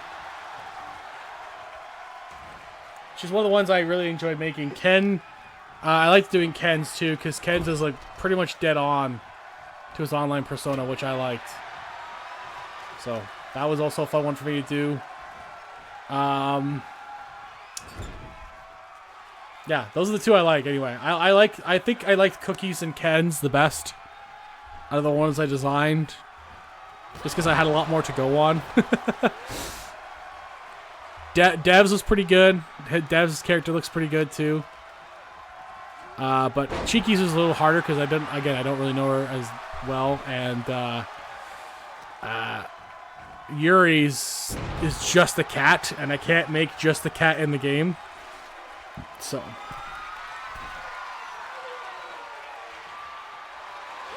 you can still try. Why not? Coffin drop, attempted miss, side slam. You can still try, Lux. You know.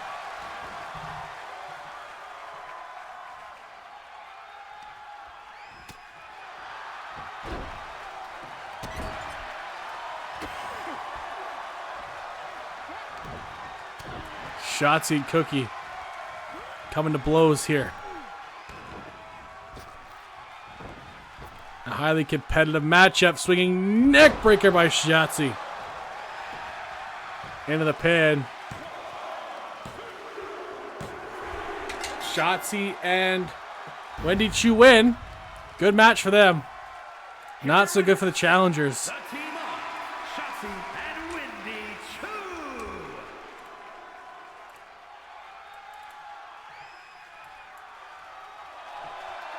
Their first loss as a team in a while. But Shotzi and Wendy Chu may have earned themselves a contract. We'll have to talk.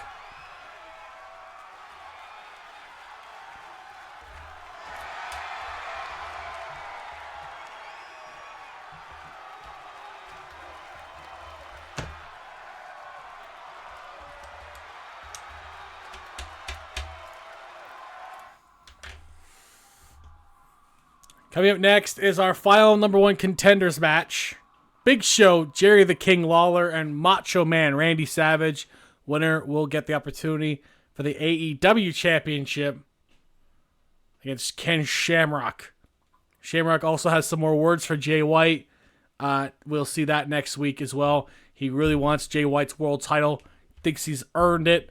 He's going to show him officially next week. So it's going to be interesting how that plays out. Let's go.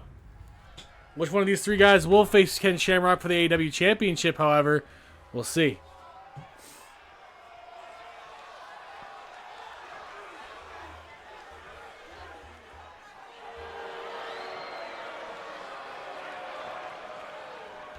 The following contest is a triple threat match. Making his way to the ring from Memphis, Tennessee, weighing in at 235 pounds, Jerry the King Lawler. Hey, where you going? You're going nowhere.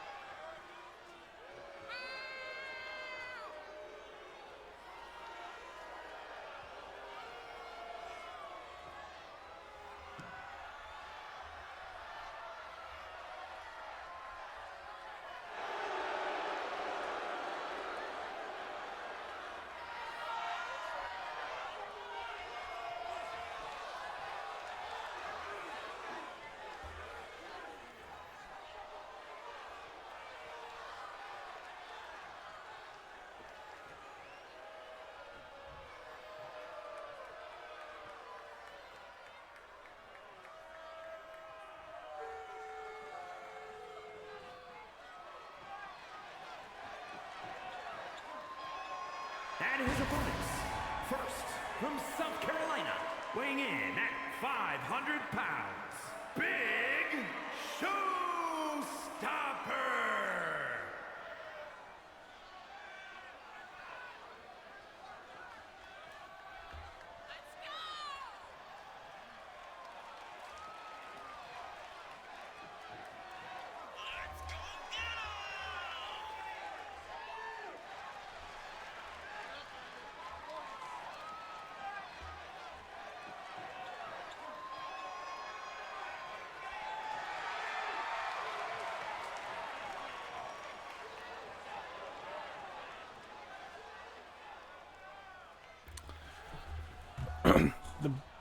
The black on the crown looks like identical to his hair. It makes it look unnaturally flat. Yeah, I know. It's the weird part is he's part of the game.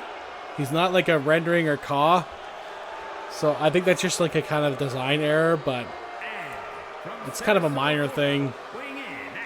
Jerry Lawler is not everyone's number one option. I know it's unfair to him, but it's just the way it is.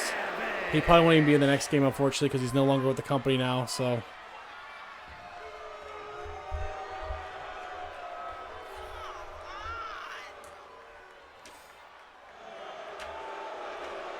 But there's still like minor things they could do. It's just I don't know if they'll get to it or not. Some characters look really good. Like Macho Man, because he's part of the WrestleMania showcase, looks pretty damn good in this game. Because he was featured heavily in the game. So they wanted to make him look good. Same with Ultimate Warrior and Hulk Hogan. John Cena. They wanted to make those guys look good despite the fact they're not wrestling with the company anymore. And obviously in Macho Man Ultimate Warrior's case, they're no longer with us. So...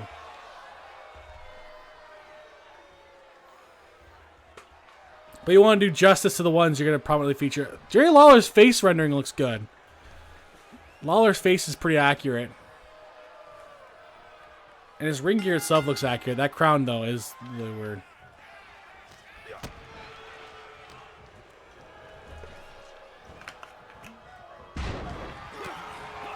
This is the best Big Show I've ever found so far. Last year he had like a void spot in the top of his head.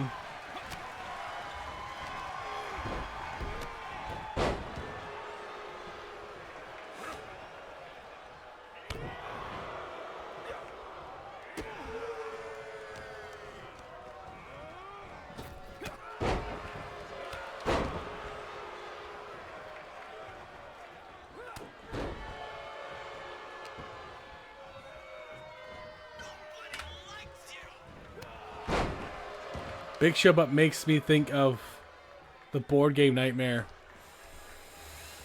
Nightmare. Board game?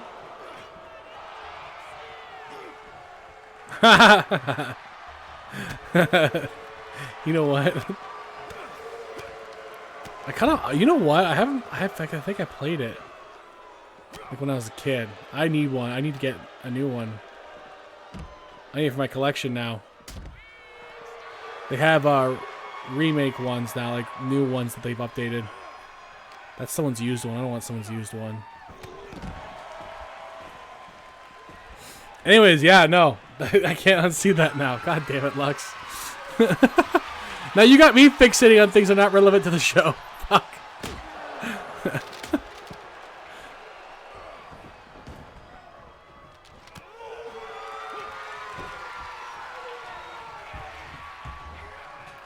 Coming up after this, sorry, is the main event trios match. Ospreay, McIntyre, and Sheamus versus CM Punk, Okada, and Samoa Joe.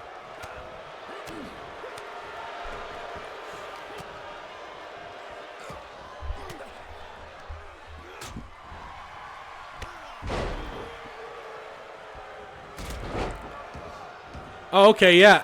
The thing is, too, like, Baron Samedi also inspired a booze that I used to love when I was a drinker. I loved the Baron Samedi. That shit was good. Big Show!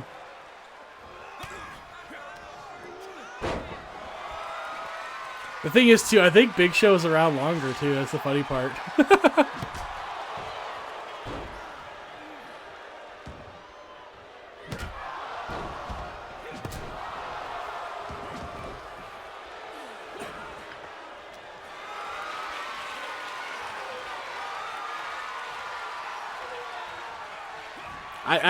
I have to get that board game again. I have a couple board games I haven't opened up yet.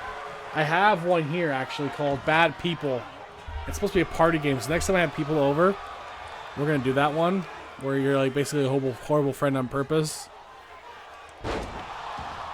and you have to find out what your friends really think about you in this voting game, brutal voting game. So like you draw a card and you read it. Whose parents are the most disappointed in them, basically, and then you have to vote on the person in the room that you'd think it would go to. And I think the card reader has to guess the most common answer. I'm not sure. But anyway, it's supposed to be fun. So.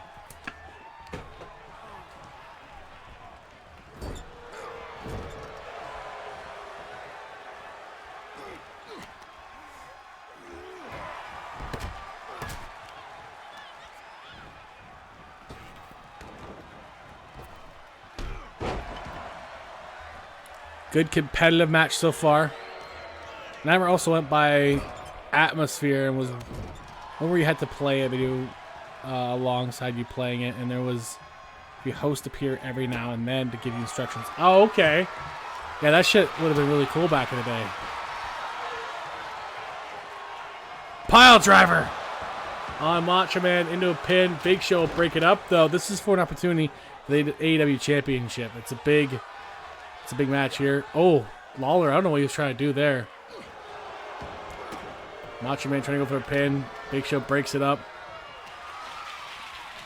Lawler getting thrown out by Show. Macho Man taking down Big Show. Right, who's going to win this match? I have no idea. You know what? All three of these guys, though, could really use this opportunity. But it's against Ken Shamrock, man. Like, that's a tough draw. But I think they would just take it no matter what. I mean, obviously. A Macho Man versus Ken Shamrock match, by the way, would be freaking fire in real life if that ever would have happened. Oh, it's too bad we never saw that kind of thing. Different eras.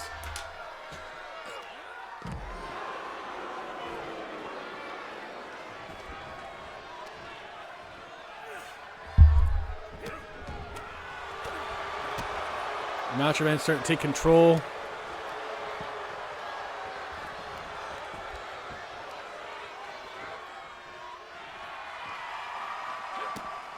Big Show just kind of standing there, taunting.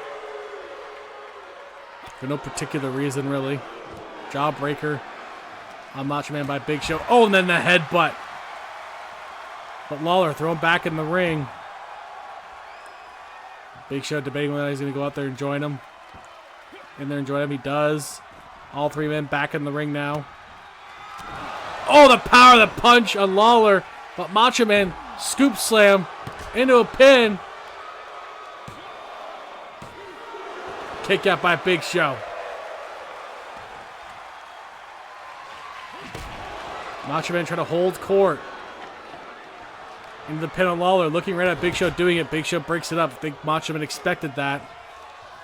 But Big Show. Oh, that heart punch. Jesus. Down goes Macho Man. And now Lawler's in there with him. Lawler. That is pressed.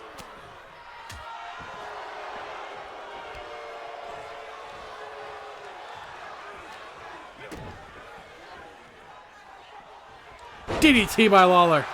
Macho Man's in there, picks up Lawler. And a nice suplex there.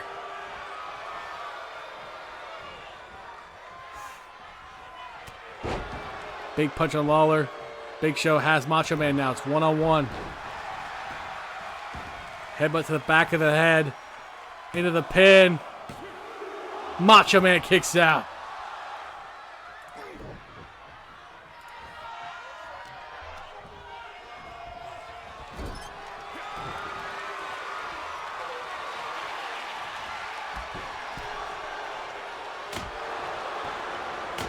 Oh, just busting him open there. Another shot. And another shot, breaking the kendo stick over his head.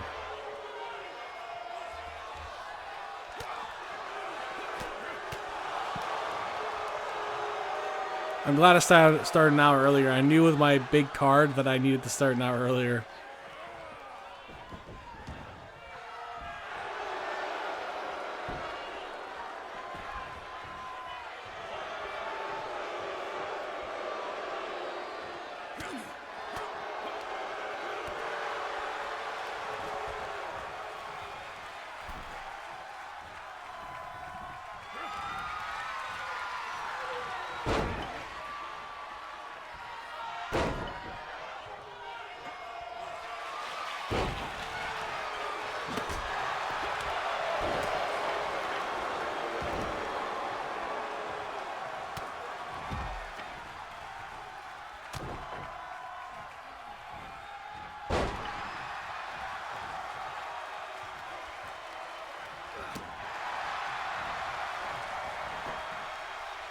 Gonna pin by Big Show. Oh, kick out by Lawler. Close one there. Macho Man raking those eyes of the Big Show.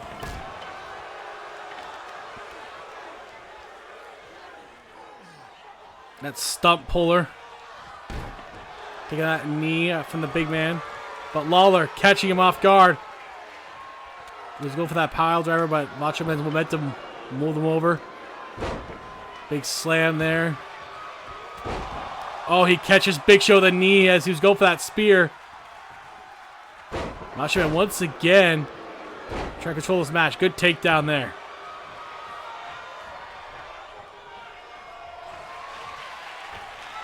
Big Show getting ready for that choke slam. Oh, but double axe hit by Macho Man. Changed trajectory. And a big slam into a pin. Oh, a kick out and a breakup by Lawler.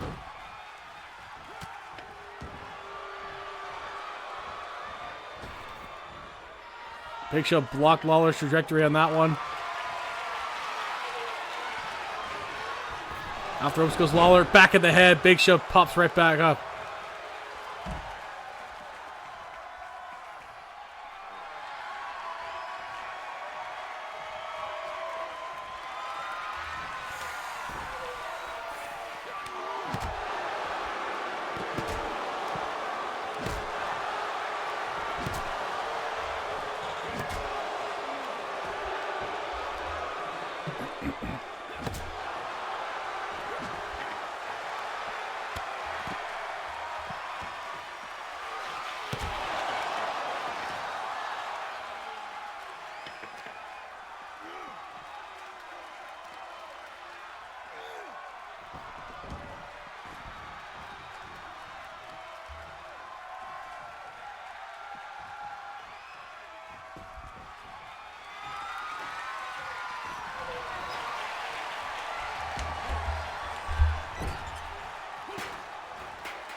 Oh, fireball!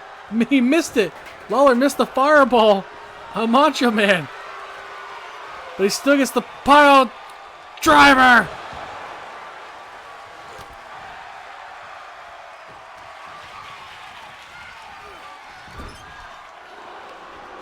Lawler go for that pin. Made way too long. Kick out by Macho Man.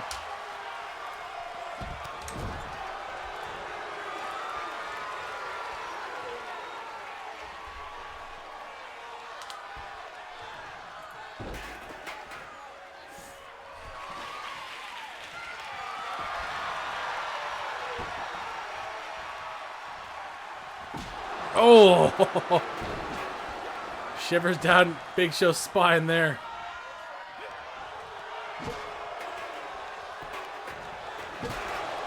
The back getting involved. This is not even the main event yet. Oh! Big Show being battered.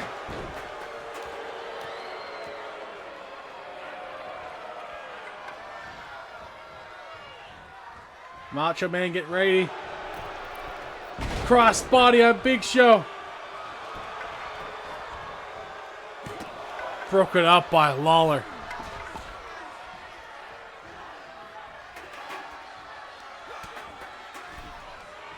The King try to take out Macho Man. Oh, it hits him with a fireball this time. He gets it. And Macho Man, the abdominal stretch on Big Show, but Big Show blocks it. Macho Man is on, his face is on fire. He can't see. He can't see. Kick out by Lawler. Macho Man's eyes are blurry. He's got me feeling it. Still somehow going. Gets a bulldog on Big Show. Must be running on instinct right now.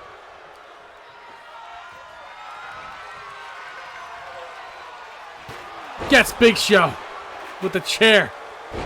Takes down Lawler.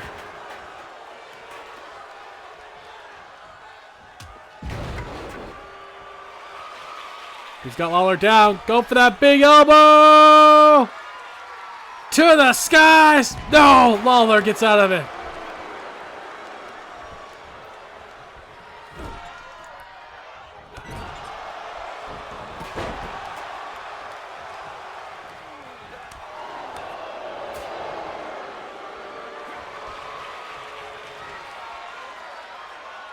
Oh! Got a pile driver on Big Show. Compressing that spine.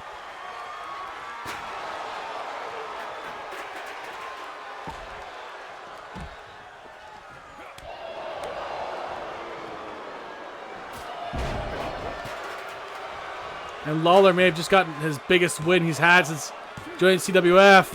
And he does. Big win by Jerry the King Lawler. Here is your winner, Jerry the What a match for him. Took control at the end, got it done. And he'll move on to face Ken Shamrock for the AEW Championship.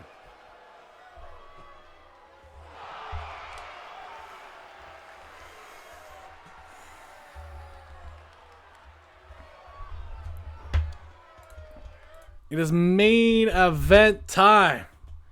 Ospreay McIntyre, Sheamus versus Punk, Okada, and Joe.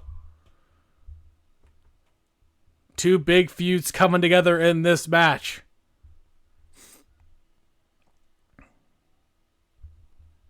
Punk has been upset with McIntyre, Sheamus.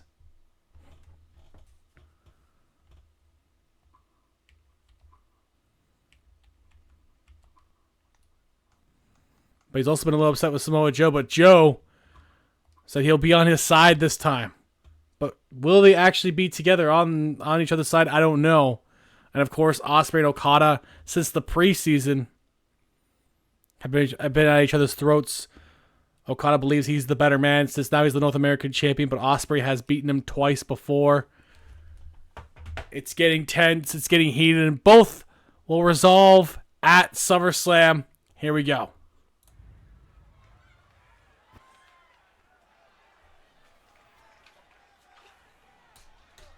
With McIntyre, Punk, Samoa Joe, and Sheamus in a Fatal 4-Way match to determine who will be the number one contender for the World Championship. Whether that be still Jay White or maybe even Ken Shamrock, who knows?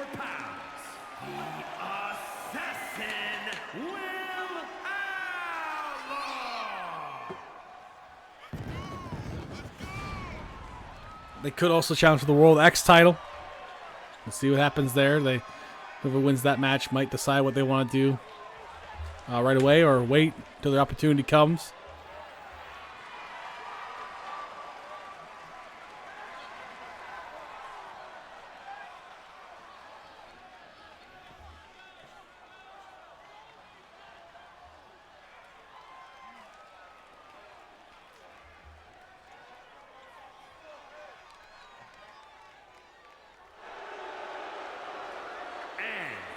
Combined weight of 521 pounds. The team of Drew McIntyre and the Celtic Warrior Sheamus.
From Chicago, Illinois, weighing in at 218 pounds, CM Punk.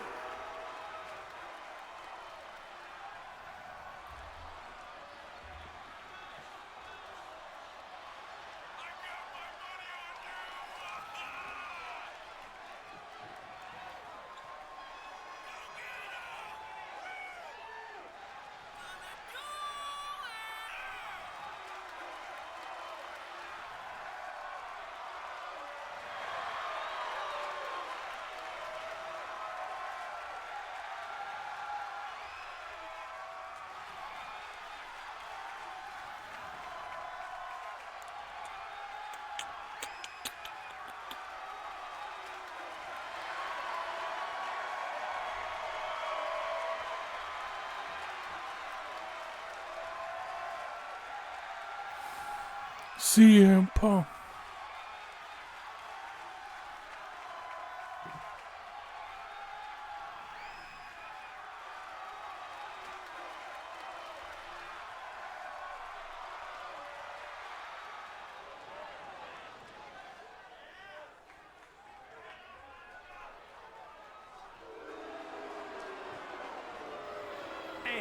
Here's North American Champion Kazuchika Okada. Weighing in at 239 pounds, the The Rainmaker teaming up with CM Punk and Samoa Joe. What a huge match.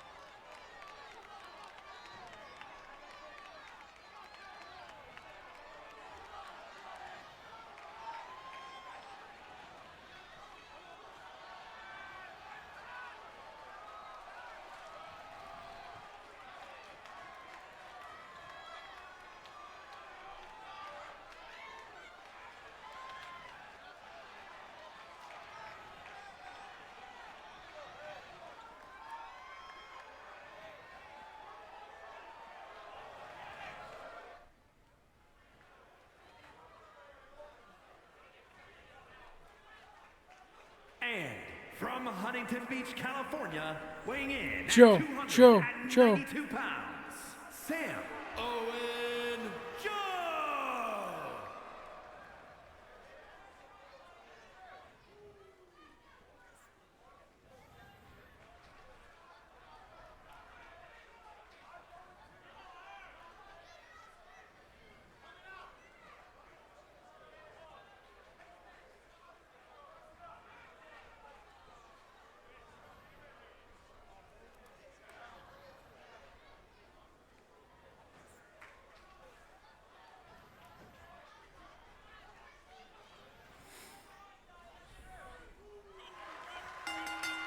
Here we go. Trios match to end the show for AEW. Then we'll go right into Ring of Honor after a quick break.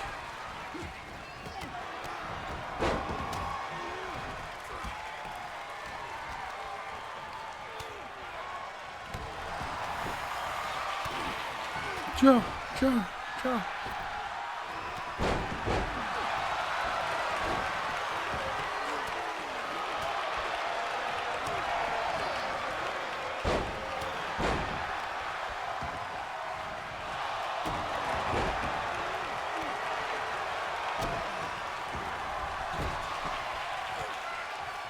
I know I could use the break for a second. Ospreay going right after Okada, not a surprise there. And of course, Sheamus trying to take out, or McIntyre trying to take out Punk. Again, all not surprising here considering the history. But again, the real question is, can Joe and Punk coexist? Because this was supposed to be Chris Jericho involved, but Joe decided to step up and is like, hey, I want to be involved in this. You called me out too, but I'll be on your side tonight. But at SummerSlam, we are enemies. We are back to the disrespect. Now, Punk does have a little bit of respect for Joe. He knows Joe for a long time back at Ring of Honor. We'll clarify more of that next week. A lot of next week stuff happening here, story development wise. We're going to have a lot more of that coming up. Again, Joe, who's just sitting there perched up top, which is really weird. Like a freaking meaty bird. More like an angry bird, actually. Just kind of watching the action. Punk getting 2-on-1 here. And maybe that's part of it. Joe's just watching Punk get 2-on-1 here. And not doing anything to help him. But yeah, there's a lot of history going back to Ring of Honor. Sheamus going right after Samoa Joe, former AEW champion who lost to Ken Shamrock.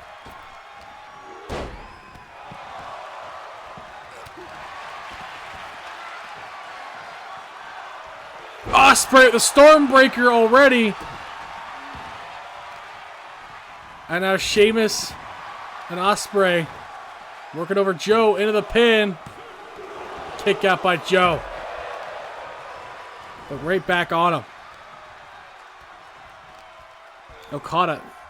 These guys are not friends. Okada not really helping either. You know, they're not really helping each other win for the most part. You know, they don't like each other. These six guys from two different feuds just absolutely have to work together tonight to make it happen.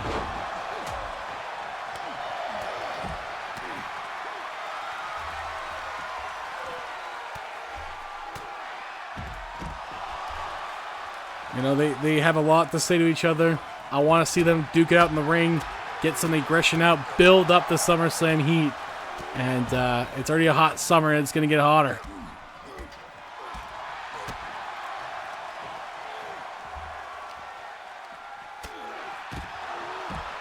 It will be Ospreay versus Okada in an Iron Man match for the North American Championship. Caden Carter, Katana Chance versus Cookie Otter and Cheeky Wolf for the Women's World Tag Team titles. Rey Mysterio versus Sin Cara. A SmackDown versus ECW match where the loser must join the opposite brand. So if Rey Mysterio loses, he goes to ECW, and then vice versa.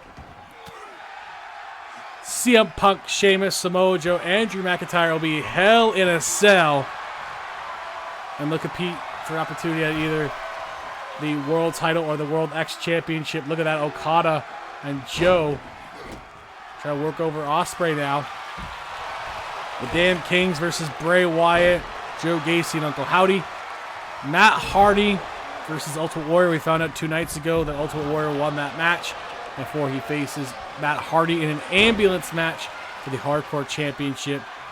Rhea Ripley versus Julia Hart for the Women's World title. Julia Hart will have something to say to Rhea and her team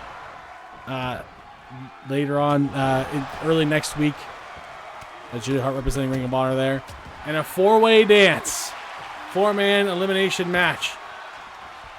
Omega defending the SmackDown Championship against Edge, Jon Moxley, and Cody Rhodes. Those are the matches we have confirmed so far. A lot more to be confirmed still. This show is already looking really good on paper. It's a fun show on paper so far. And I have no doubt that it'll be one of our best shows yet. I know I said that last time, but they do keep getting better and better. It's mid-season form. Then at Bash the Beach, there'll be 2 Rumble matches. 30 women, 30 men compete for the opportunity to go to WrestleMania for the World's Championship of their choosing. Either the Divine title or the Women's World title. And on the men's side, either the men's title or the World X. One of those 2 championships you have an opportunity to go for at WrestleMania. If you win the Rumble match, that is. Raw will get 1 representative, as they only have 1 person to put in. Everyone else will get 7, and there'll be 1 free slot for a possible surprise debut.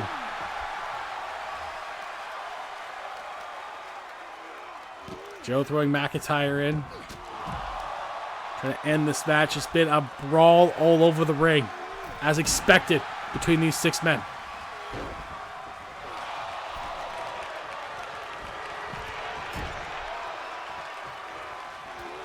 Punk. Look at that. Punk chirping something at McIntyre, running off, saving Joe Putt potentially here. But he still has Sheamus to deal with. What an excellent brawl. What an excellent fight. The only person who hasn't seen a loss yet in this ring is CM Punk since coming to CWF and AEW specifically. Punk's had a way better Season 3 than a Season 2 so far. He's coming with a new focus. Shot his shot, immediately getting there. And a GTS. Oh, right there. On Ospreay. Oh, and a kick out. Sheamus would have been just too late. Sheamus going after him. Punk. And Sheamus brawling it out. But look at that. Samoa Joe, Coquina clutch. Saving Punk, but also trying to go for the win himself. Oh, it's a sleeper hold. Didn't even go for the Coquina this time. But Sheamus surviving it. But look at this. Their team doing a good job here. But Stormbreaker on Punk. Maybe they haven't done a good enough job yet. Okada breaks it up. McIntyre's back in. This is turning into more and more chaos. The Rainmaker going after McIntyre. Ospreay and Punk fighting each other. Claymore on Okada.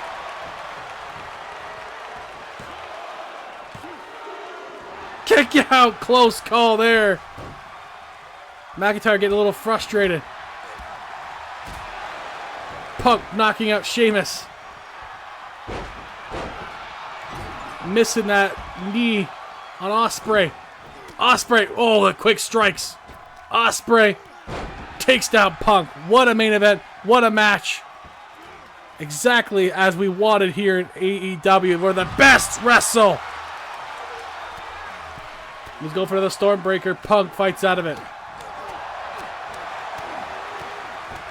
Forearm shiver by Okada. Punk has Ospreay up. Another GTS. On the button. Okada has the Rainmaker and Sheamus. It's a double pin. Oh. And yes, Punk gets it done. What a match for them. And Punk wins once more. Here are your winners. CM Punk, Kazuchika Okada, and Samoa Joe. What a dominant finish for them. Okada with a Rainmaker and Sheamus took him out. And a GTS on Ospreay by Punk. It's not looking good for Ospreay's team. Well, Punk and Okada emerge victorious. Samoa Joe has to make sure he wins that match. We'll see what happens. That's a great show, guys. We'll be right back in a few minutes for Ring of Honor.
We're back. Ring of Honor time. It starts off with Raven being a fighting champion, issuing an open challenge, answered by the Ugandan monster, Kamala. Here we go. Let's kick us off strong. The following contest is scheduled for one fall and is for the Ring of Honor World Heavyweight Championship.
Hey, phrasing! What'd I say? What'd I say?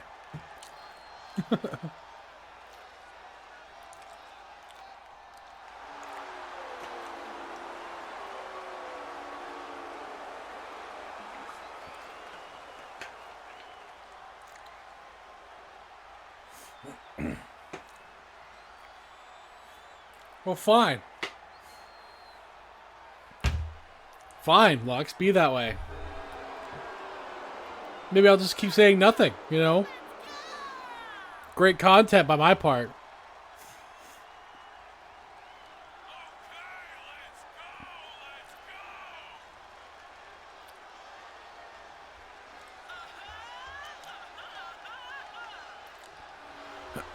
It's so quiet. Lux, can you hear me now?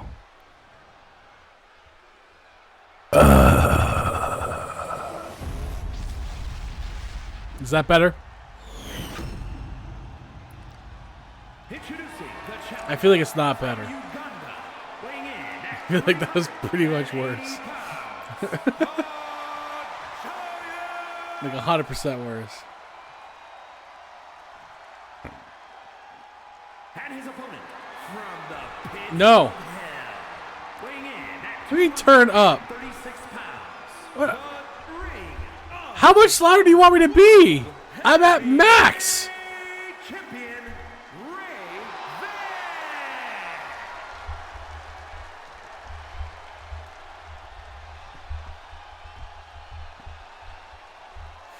I don't know how much louder you want me to be, Lux. How much more vocal you need me to be.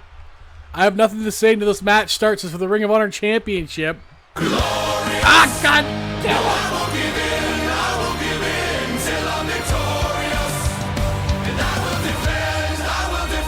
Was that loud enough? Was that loud enough? Oh, God damn it. Kamala looking for his first big opportunity here since joining CWF. This is his first title opportunity. He started off initially strong and kind of petered out a little bit, so he needs this win and this match to win. No? Well, that's too bad. It's the best you're going to get.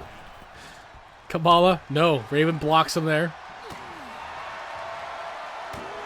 And now the back and forth has begun.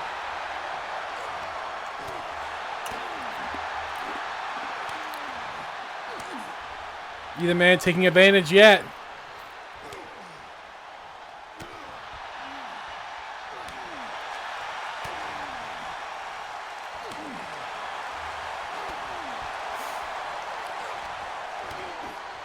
Kamala starting to pull ahead.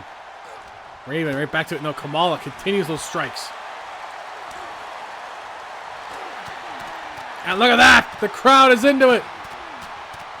This is what the Ring of Honor Championship is all about. Passion. It's about wrestling. It's obviously about honor as well. But obviously wrestling and passion overall here in Ring of Honor.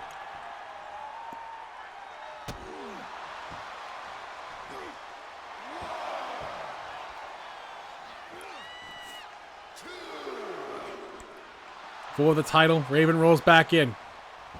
Kamala can't win out there for it. So Raven knew that, got back in. Big clothesline there. Raven puts Kamala into the corner. Chases after him. Missing that splash. Kamala taking advantage of that slight hesitation from the ref blockage. And into the pin here. Kick out by Raven. What's up, Radioactive Outspoken Hogs?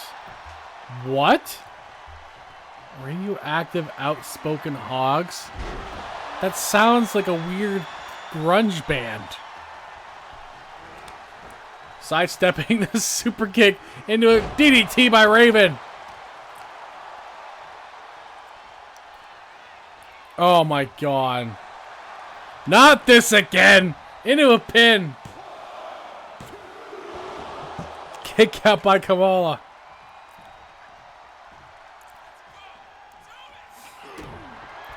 Into the Raven effect. Gets it. This could be a quick one.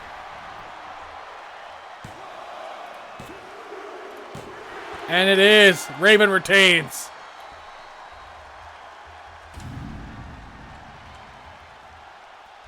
Here is your winner, and still Ring of Honor World Heavyweight Champion, Raven. Not much honor in shoving the ref there, Raven.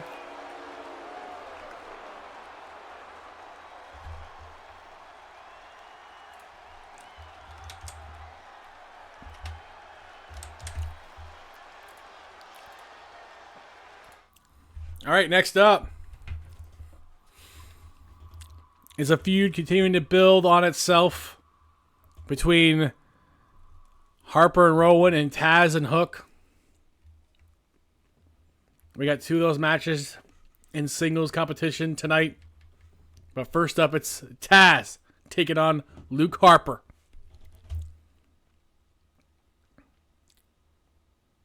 Will it be the Bludgeon Brother? Or will it be Taz getting it done? We'll see.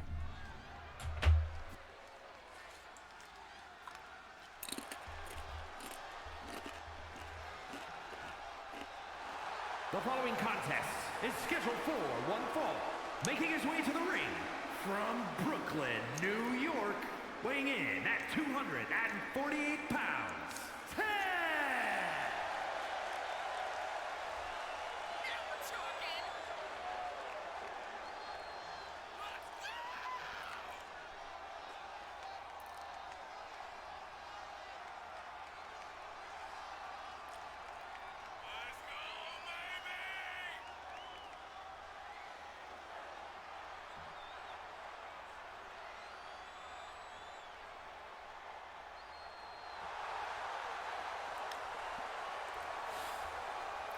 All right, Taz, kick his ass. And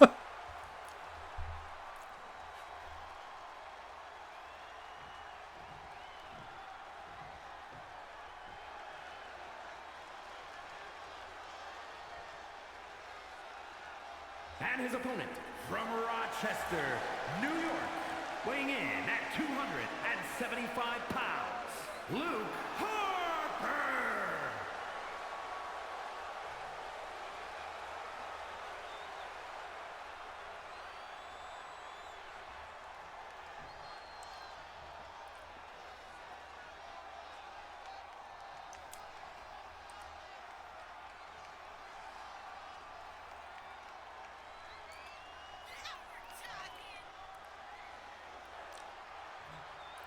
Oh, you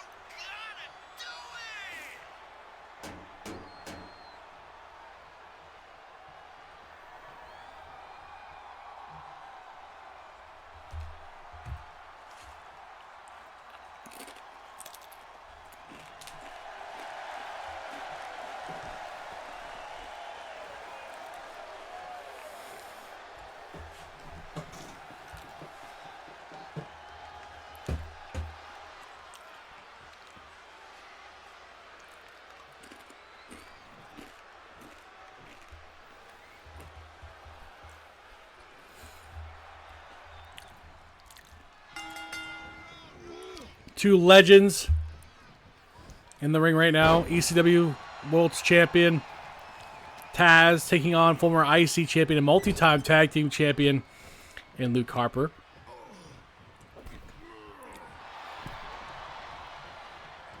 Taz is also a former Tag Team Champion in his own right. Oh, hoping to get there again with his own son.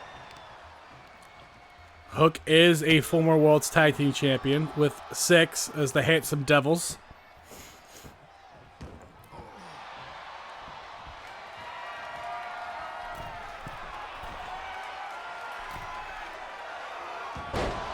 Missing that elbow. Harper will take advantage. Good kick there.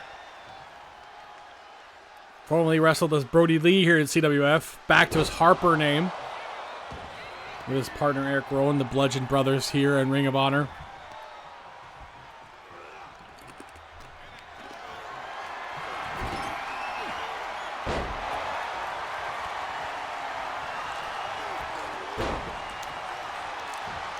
Good takedown by Taz into a pin. Kick out. Nowhere near yet. Early on in this match.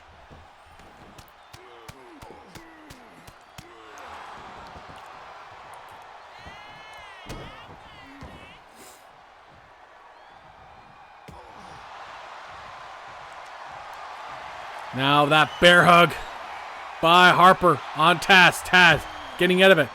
A master technician. Won't be that easy to get a submission hold finish on Taz. Good takedown again by Taz. Harper into a possum pin. A little sequence there between these two. Another takedown by Taz.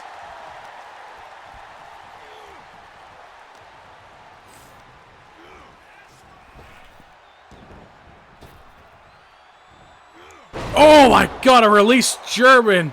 And Harper's flipped on his head.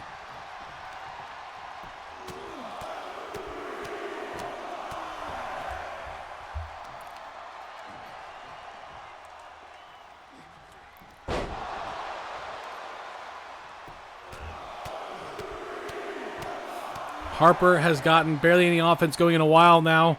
Taz is all over him.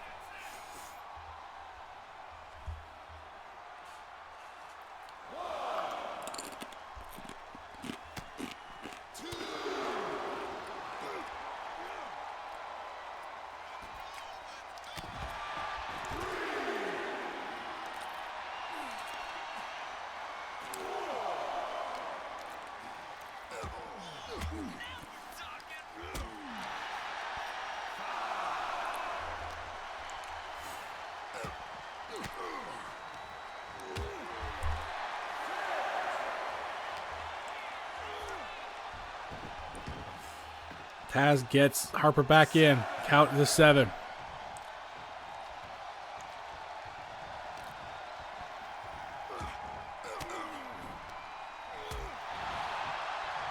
Harper fends him off. But what's he got to do to beat Taz? I'm not sure. Taz has him once again. Again, Taz has been mostly him here, but Harper turns it around a little bit here. Has to use that power advantage. Taz has pretty much every other advantage going for him.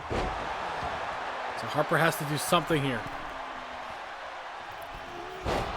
Big splash on Taz. Weaken him down a little bit. Into a pin. Kick out by Taz.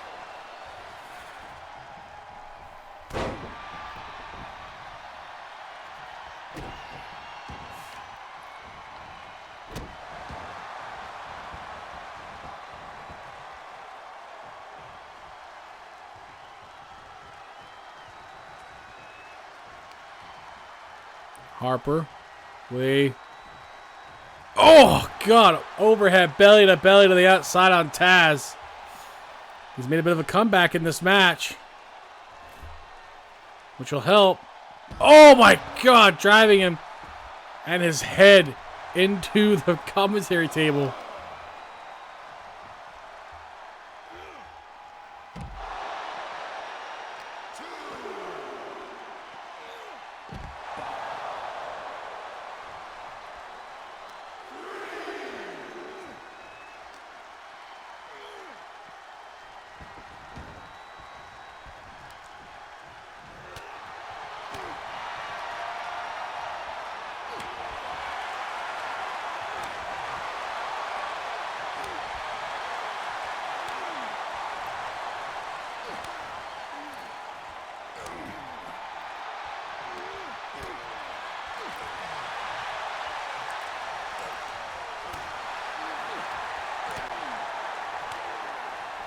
Good back and forth again.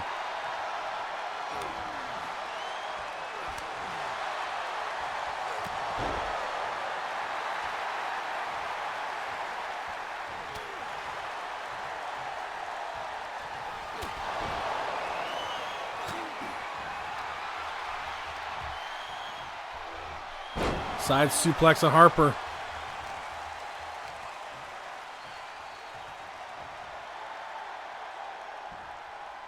Kamahajime, possibly? No. Another release German. Taz into that pin on Harper. Kick out. And only a 2 there. Taz. It's like a shark in the water right now. Suplex again on Harper.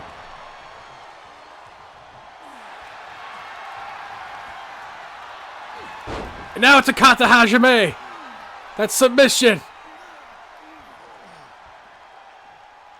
Harper taps. Taz gets him. Now the Kata Hajime. Here is your winner, Taz.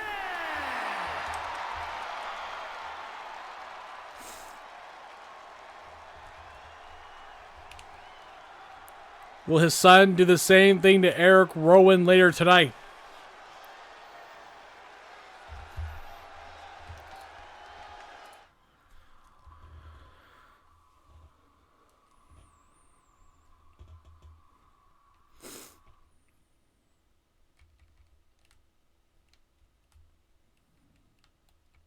Coming up next is a trios match. Them, Uncle Howdy, Joe Gacy, and Bray Wyatt taking on Otis, Bronson Reed, and Yokozuna.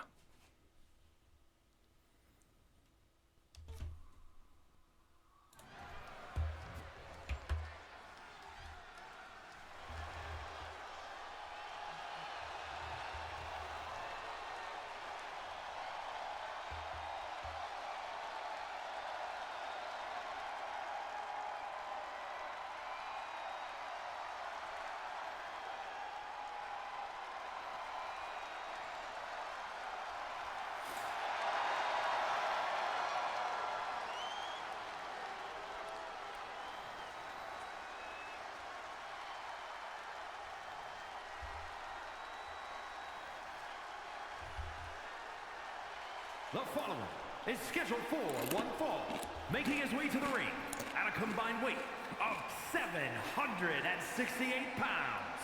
Bray Wyatt, Joe Gacy, and Uncle Howdy, the Disciples of Darkness.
weight of 1,018 pounds, Bronson Reed, Yokozuna, and Otis, the Boo Squad.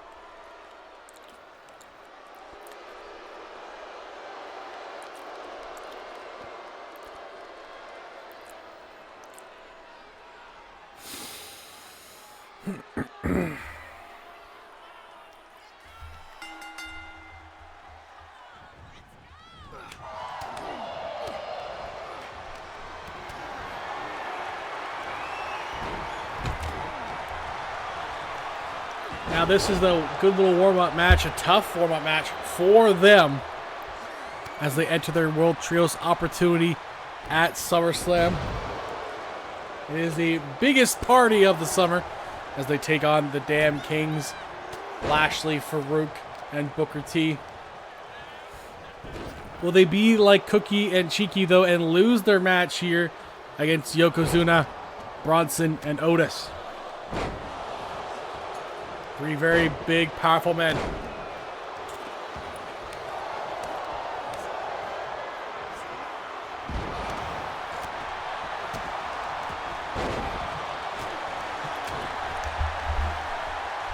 Who I heard cost catering $1,000 for lunch today.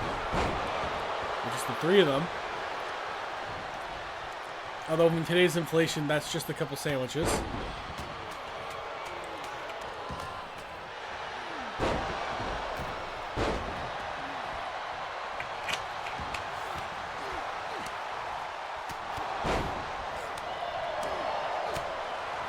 No team's got the better of the other right now. Well, actually, mostly it's slightly to the advantage of the bigger dudes right now.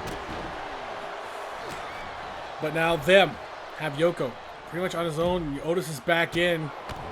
And now the three big men have the advantage in numbers. This is how trios matches really succeed and develop for teams, is taking advantage of the fact that you have numbers games.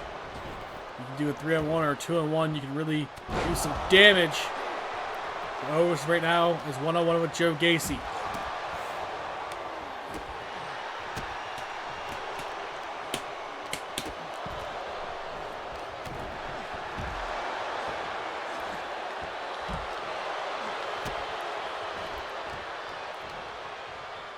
It's Gacy in the corner.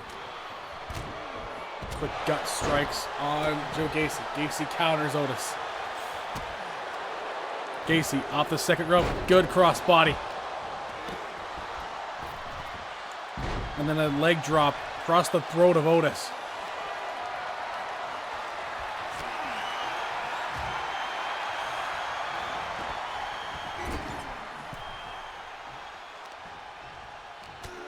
And Yoko and Otis go after Uncle Howdy. Oh, Yoko crushing Gacy in the corner into the pin. That spinning slam on Uncle Howdy, kicked out by Gacy. We're trying to be smart by taking Bray out of the equation. He is the strong one of his trio. Trio. Speaking of a trio, we have a three-way tag team match for the Women's Tag Team Championship. Sonya Deville and Shayna Baszler defend the gold. It's Becky Lynch and Cora Jade and the Dark Ladies of Julia Hart and Rosemary, two potential new World's Champions.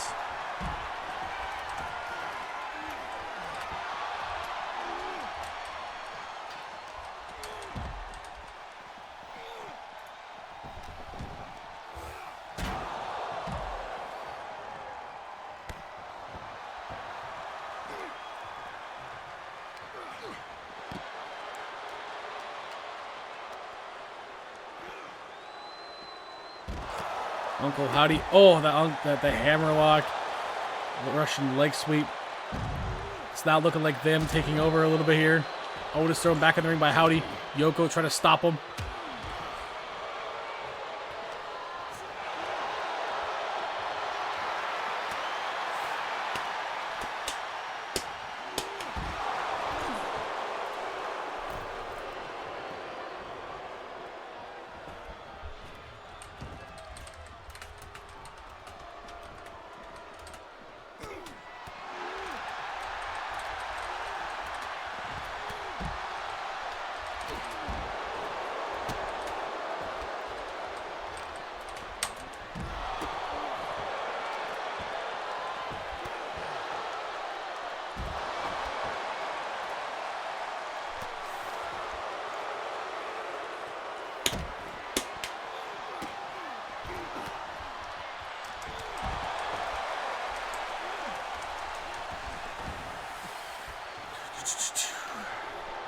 Man, I have no idea what team's gonna win this one. It's still anyone's match, really.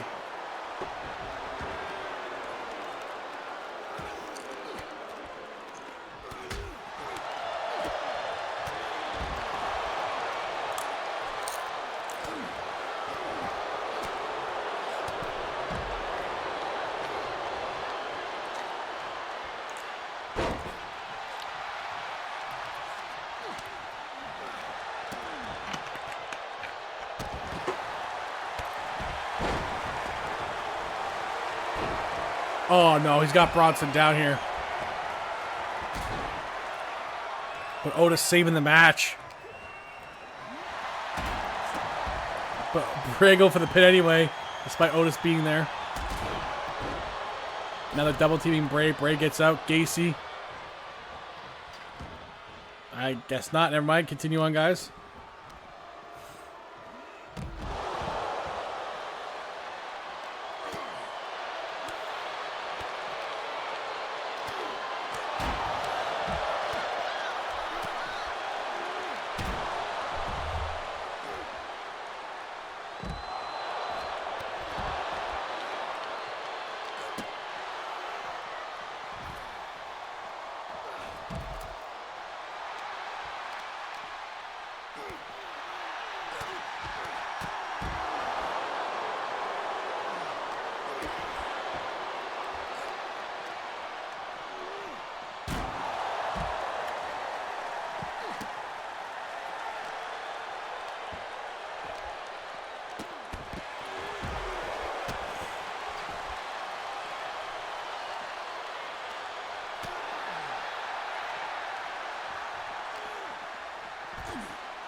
Oh, should I have to stop and give me a second?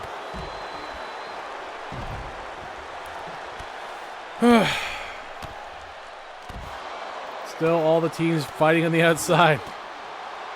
Both teams, sorry, fighting on the outside. Not all teams, only two teams.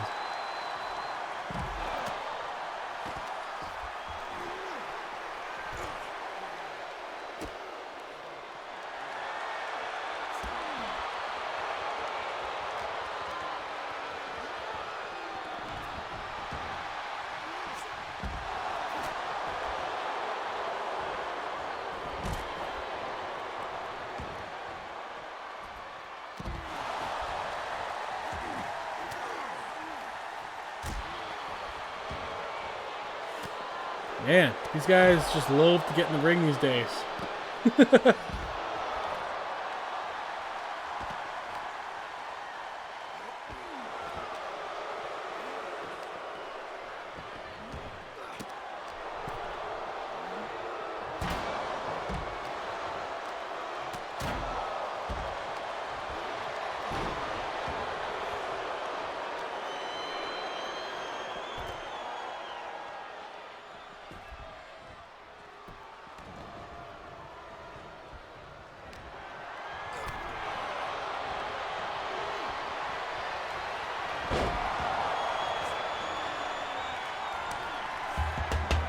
Got Otis down. Oh, that's not good.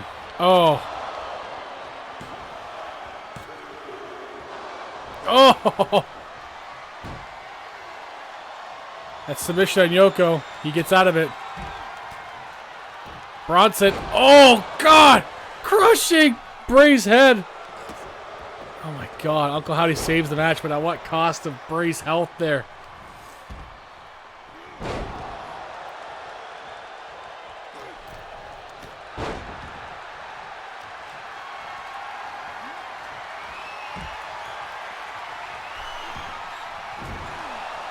Good performance from these two teams tonight.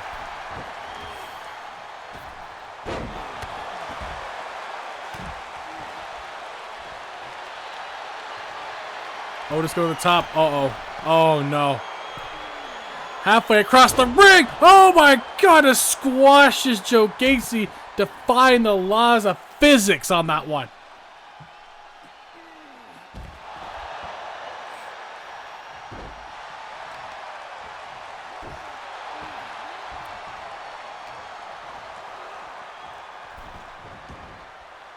I don't know what Otis is doing. I think he's taking a breather. Might regret that against Joe Gacy. Big splash in the corner. Howdy's got Yoko in the ring. Otis is down. Kick out. Uncle Howdy on Yoko. Kick out. 2 kickouts there. The heavy hitters in trouble. They're fighting back. Yoko has Gacy in one corner. About ready to do a bonsai drop.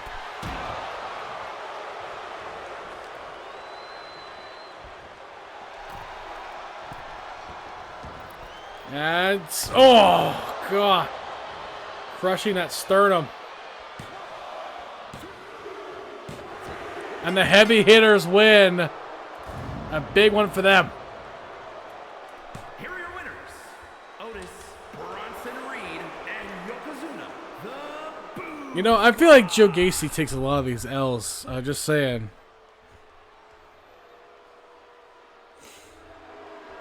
I don't want to, like, put it out the drama there, but, I mean, Joe Gacy takes pretty much all the pinfalls for that team.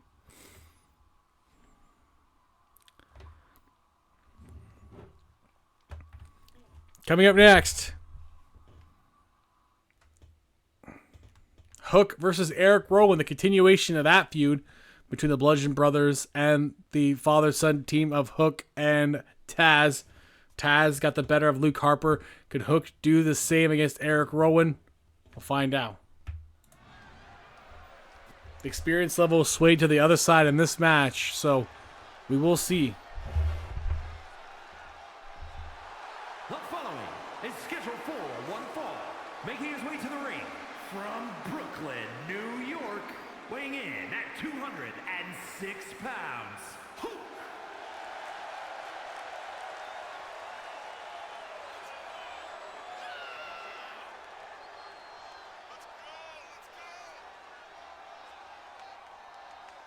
Let's go!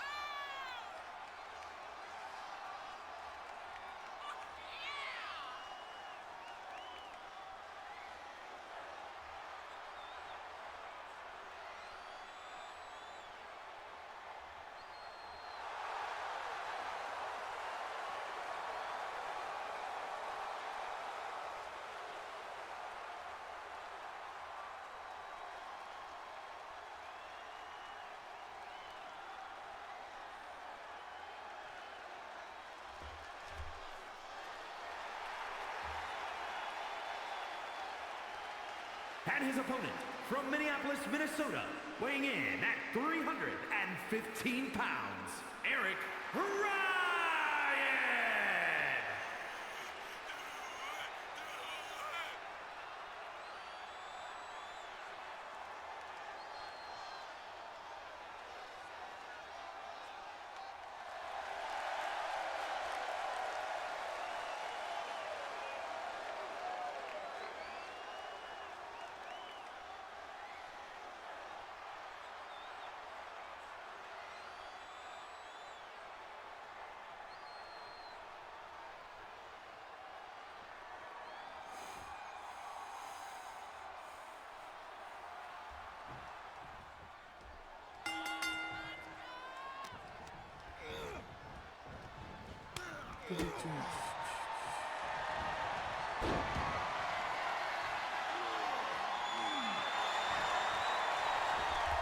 That triangle choke immediately by a Hook on Rowan, but Rowan gets out of it. Hook can take those out of nowhere, though. You gotta be careful if you're Rowan. Rowan puts him off the ropes. We will have the World Tag Team Champions in action tonight. Logan Paul, Alexis King will take on Pentagon Jr. and the Great Muta. We're still looking on getting the next contenders for Paul and King. As Sheamus and McIntyre ended up being busier than they thought they would be. And they're due for a tag team title shot. They're due for a tag team title defense, sorry, I should say, for their first one.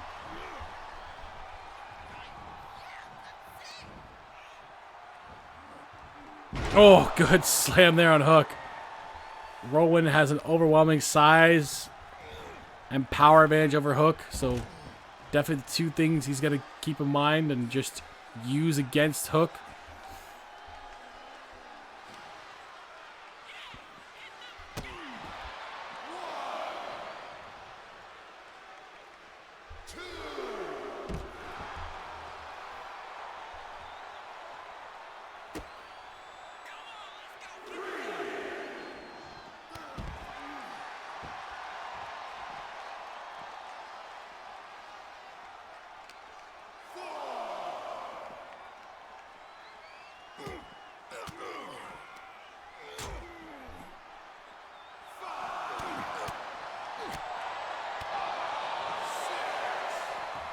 Good hook of those strikes. Rowan fighting back though.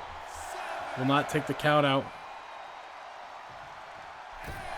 Hook gets back in too. Look at that. Rowan go right out again though. A little bit of mind games here against Hook. Not even looking at Hook when he does it. And there he is. Look at that. Definitely mind games here. Look at this. Oh my. Off the apron. Oh. God, slammed his head on the side of it too. That's just veteran experience. You know, despite Hook winning the World Tag Team titles last season, he's still blue. He's still green. He's not blue.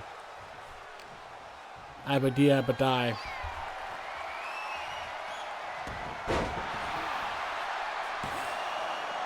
Take out by Rowan. Hook back to it. Try to get himself in this match, zone himself in, but Rowan immediately stopping that. Delayed vertical. Blood rushing to Hook's head. One-handed. Down he goes.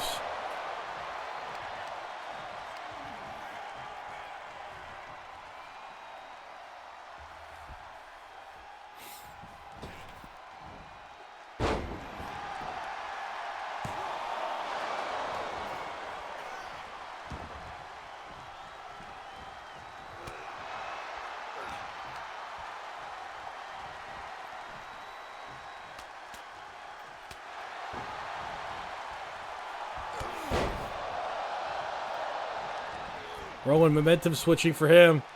Big back body drop. Oh, and a big spine buster into a pin. Hook is in deep trouble here. Oh, and a kick out barely. But Rowan might be on the path of winning here. Rowan go for a finisher, but Hook stops him. Hook. Second rope. Good drop kick there.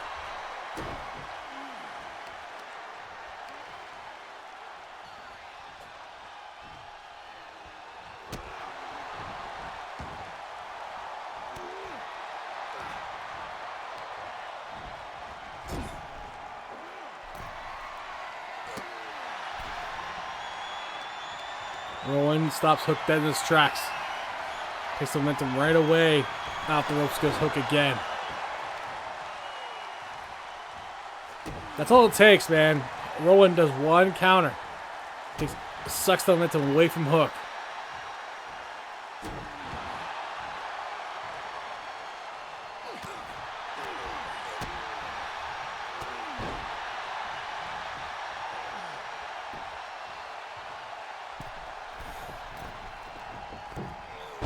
And a splash on Hook for good measure. This might be the end of him.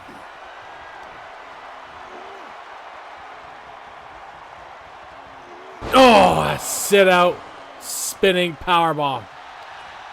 Hook is dead to rights.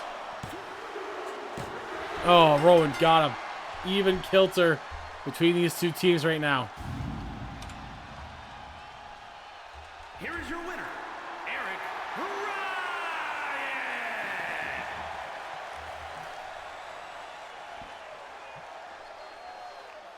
Well done for Eric Rowan to get the win back for his team after Harper lost earlier tonight.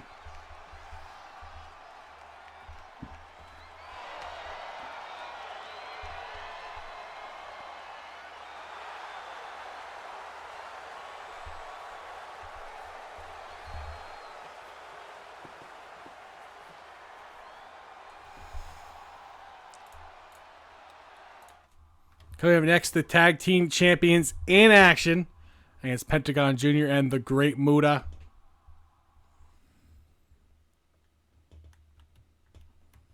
Will they be the third champions to face a loss before their defense?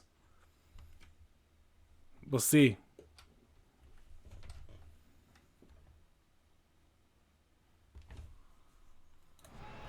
I have a hard time doubting Logan Paul. He seems to have good RNG for us. The following contest is a tag team match set for one fall. On the way to the ring, at a combined weight of 420 pounds, Lex S. King and Logan Paul.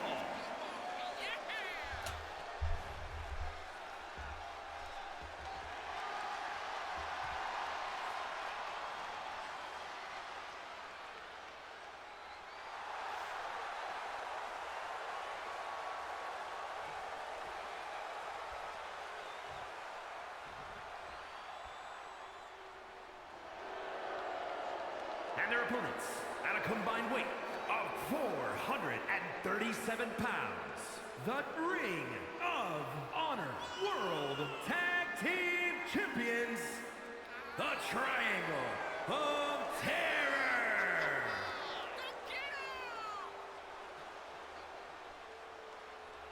These are Ring of Honor Tag Team Champions against the World Tag Team Champions. This is a good setup for these two teams.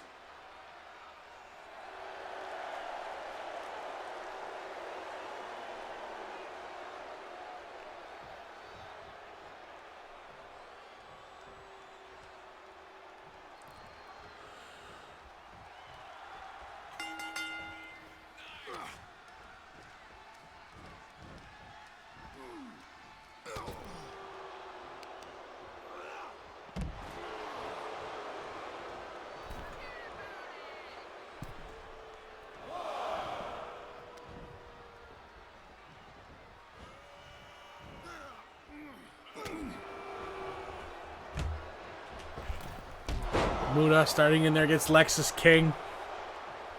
He's in the face of Logan Paul right now. Lexus King takes advantage. King, good backbreaker there.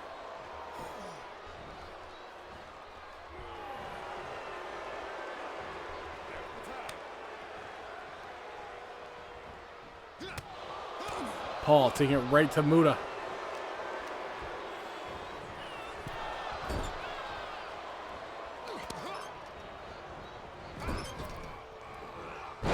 Bulldog.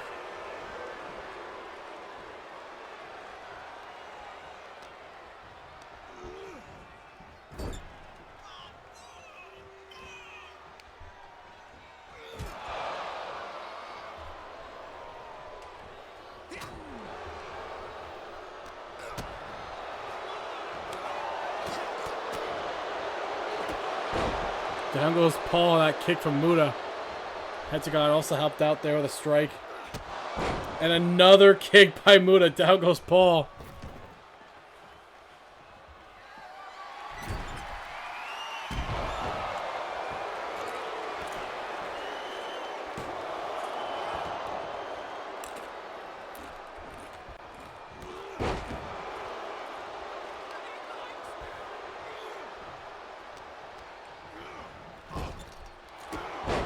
And a super kick there.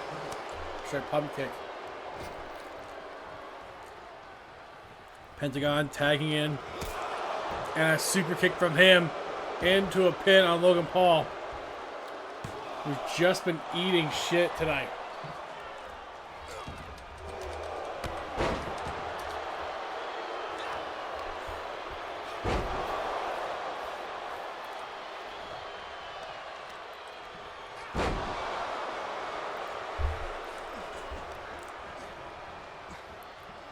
Paul back to trying to get in this match. Working on the arm of Pentagon. Tagging in Lexus King.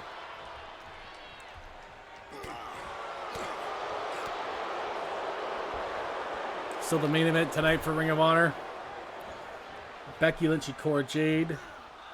Julia Hart and Rosemary. And Sonya Deville and Shayna Baszler with the tag team gold on the line in that match to end Ring of Honor tonight.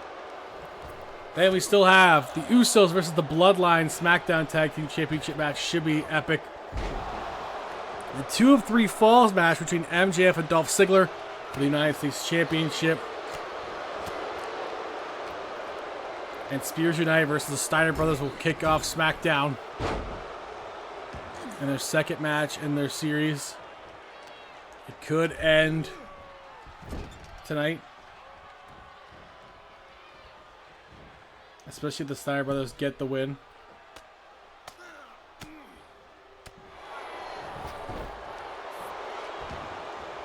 King into the pin. Broken up by Muta.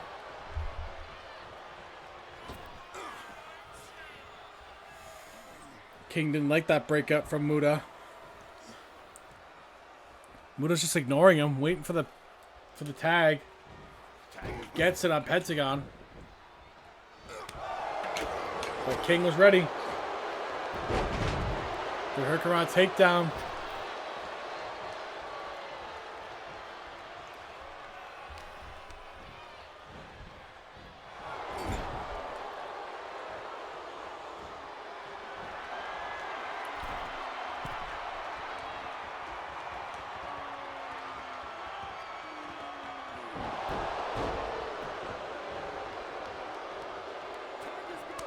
Tagging in Logan Paul now.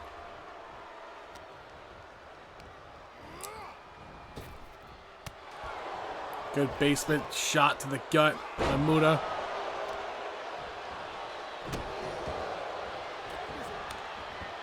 Tagging in Lexus King again. Paul getting a couple good shots.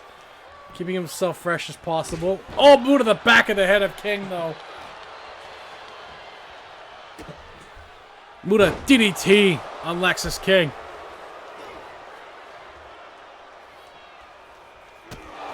And a boot to the face. And a counter by Lexus King.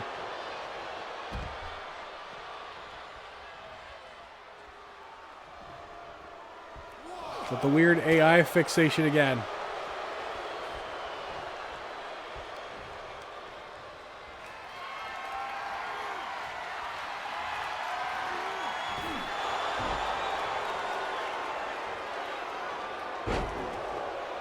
Muta will take advantage.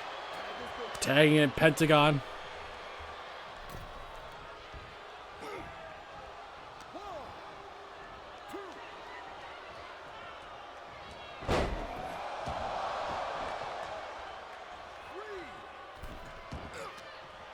That was a close to disqualification count there. Muta couldn't get out of the ring.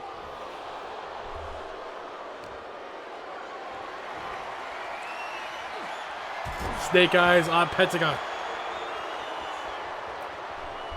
Lexus King wearing down Pentagon. Trying to take out those quick hands. Reverse suplex there.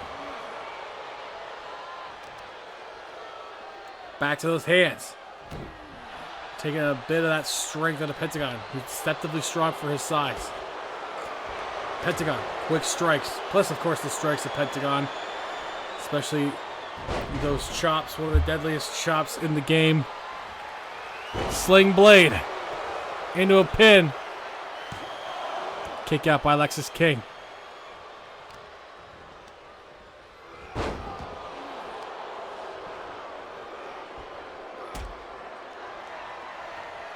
King with the Fisherman Buster. Into a pin. Muta saving the match.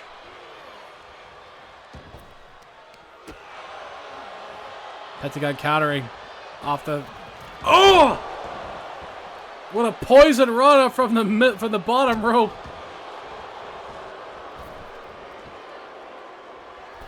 Pentagon to the top now. That Warrior Stomp into the pin on Lexus King. And Logan Paul breaks it up. Just in the nick of time there.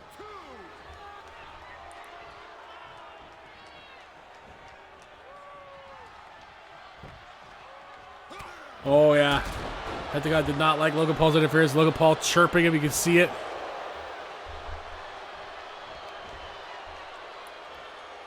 Lexus King. Oh, my God. Another deep side suplex there. Neck first goes Pentagon. Lexus King trying Grabbing those double fists to the chest. Tagging in Logan Paul.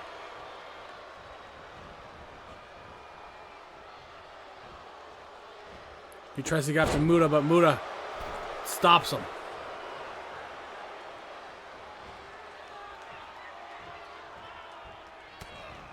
Pentagon going after him. Package, pile driver time.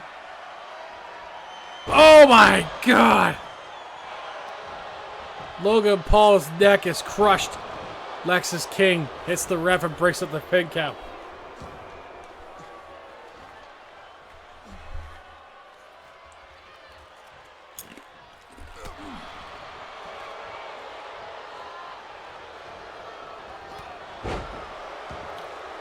And Paul will take advantage. Good double teaming here by Logan Paul and King.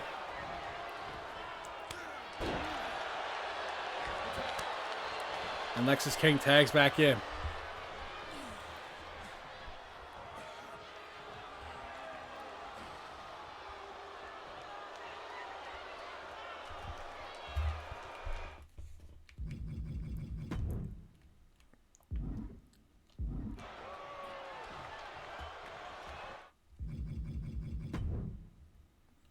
Lexus King measuring Pentagon right now. Pentagon taking advantage of his distraction from Muta. Oh my God! Somehow, Lexus King still moving. Pentagon no selling that. Double team by Muta and Penta. Basement gut punch. Disaster kick by Muta into a pin. And a kick out by Lexus King.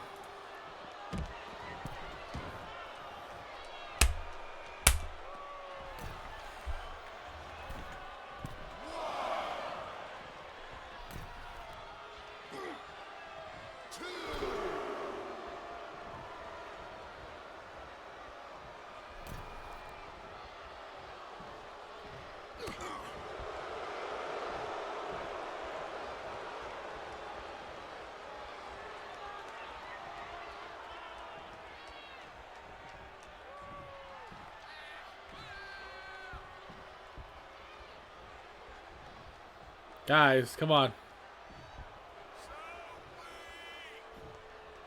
Okay, guys.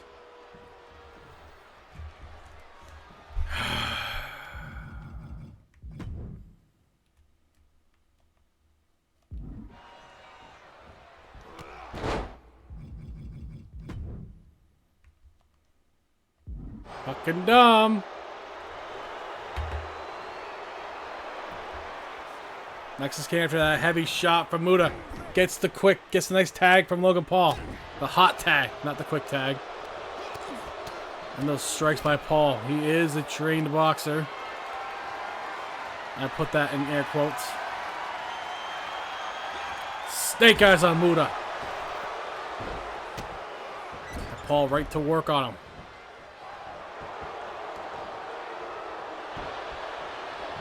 Into the pin. Kick out at one.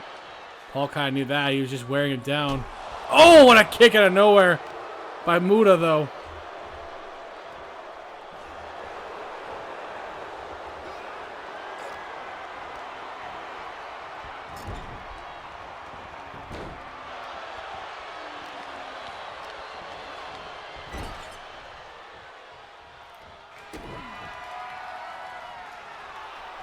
Look at Logan Paul just raking the eyes of Muta off those ropes into the basement DDT. And another pinfall attempt. Kick up by Muta.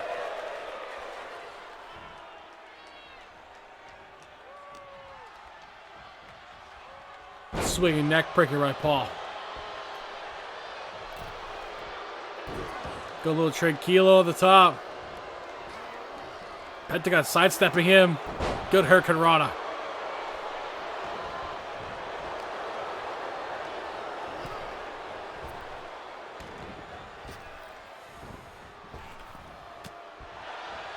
Logan Paul with a basement gut kick there. Pushing Pentagon's head to the mat to the pin. Kick out at just a 1. Look at that rake in the eyes of Pentagon now.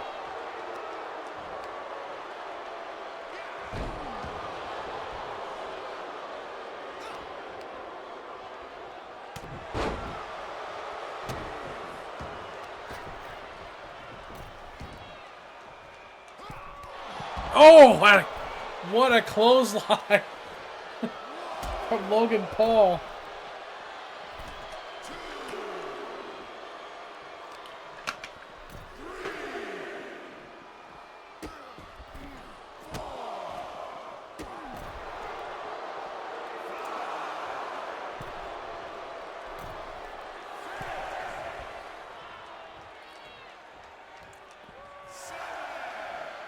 Pentagon's days. He gets back in the ring on time. A backstabber on Paul. He felt that one. But we'll stop for that possible arm breaker.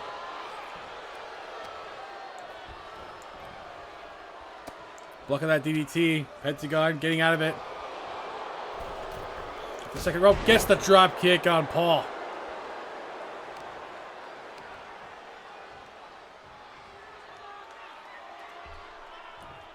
What does either two have to do here?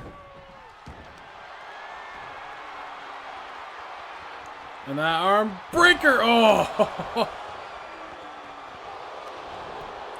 Into the pin now. Broken up by Alexis King.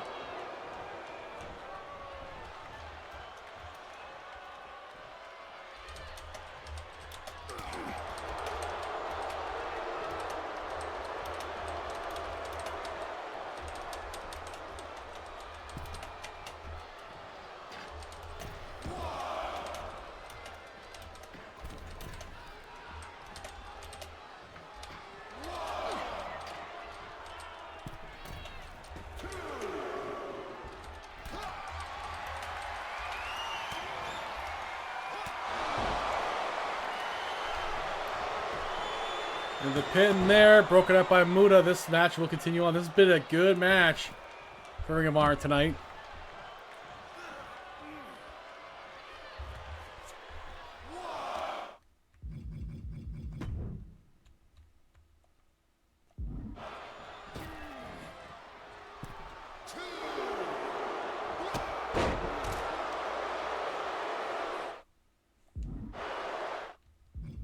I was hoping I didn't injure him there. I was like, shit. I wouldn't have counted that if I injured him there.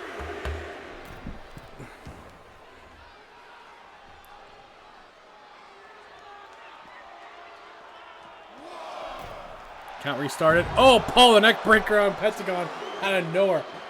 Penta definitely did not see that coming.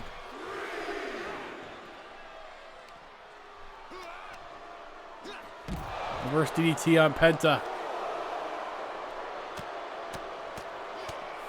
Just continuing to wear him down. Continuing to hurt him. And just before Muta can get him, he gets back in the ring.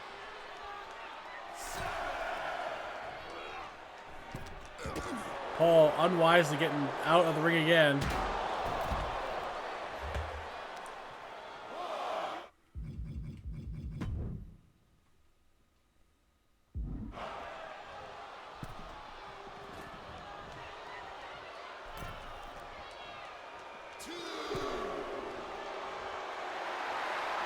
Pentagon and Logan Paul exchanging. Oh, look at Muta taking him down.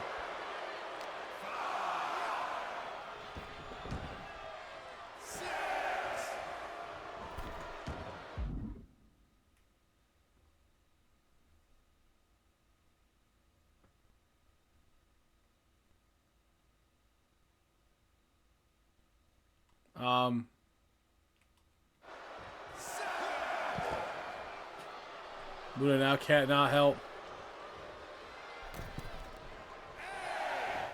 8 count, but Paul is back in to face Penta. Pentagon has him.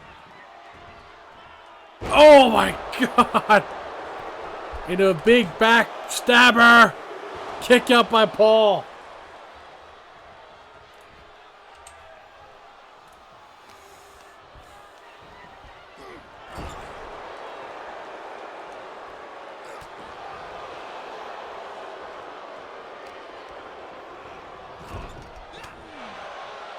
I don't know how Logan Paul's even doing this right now.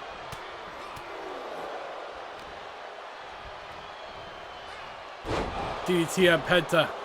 Into a pin. That could be it for Penta. Muda can't come help. Kick up by Pentagon.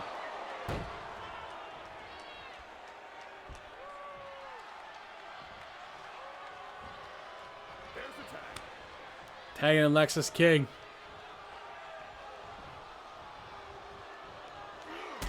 Drop kick on the button too. That may have knocked him out.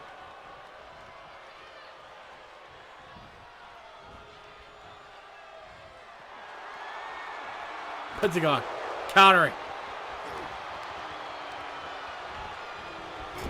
Going to his team's corner. King getting out of that. Big snap suplex there.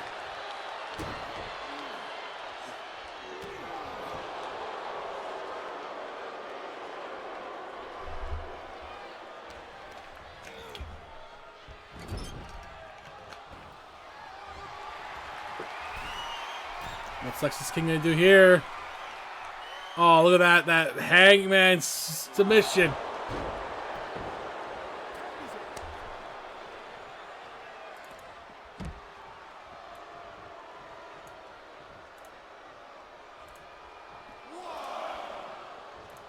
And Pentagon does not look good.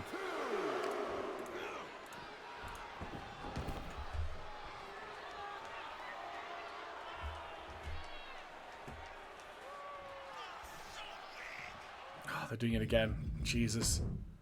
Part of the reason why these matches are taking so long.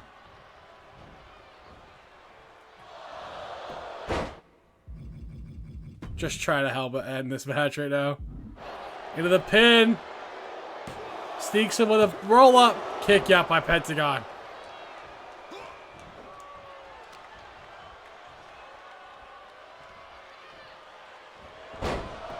Pentagon with that gourd buster. Missed that drop kick. Tagging in Lexus King.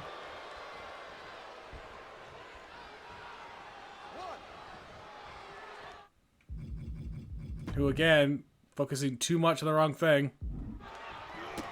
There we go. Hurricanrana by Pentagon.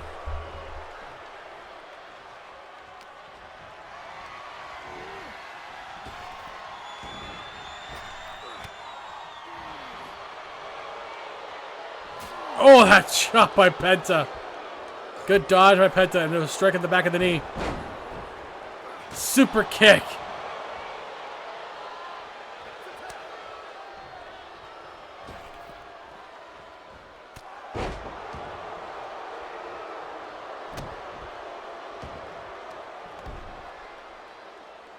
Yeah, no, honestly, Dev, every tag team match is glitched. Every single one's been bad. Like in terms of glitching.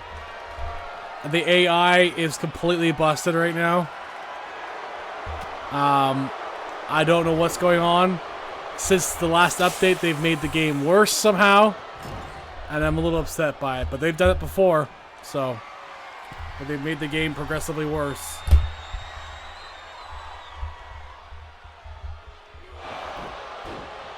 And it's making the match go on longer because they don't know how to end the match now entirely. They just don't know.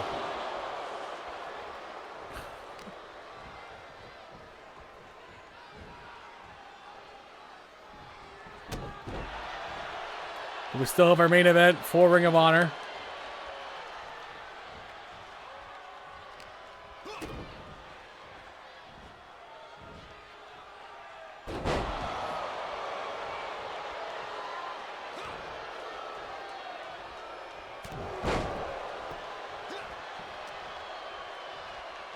Holy crap.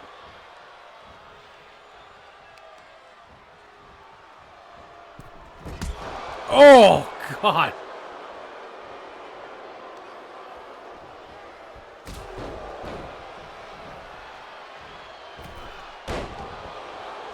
That mood assault. Paul stopping with a kick there.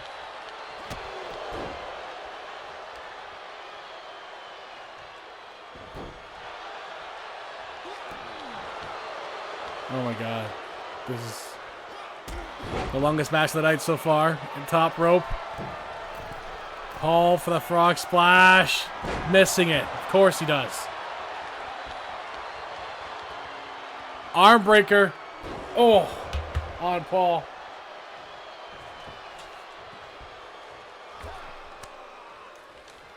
Ring of Honor cash for you guys there. Thank you, thank you.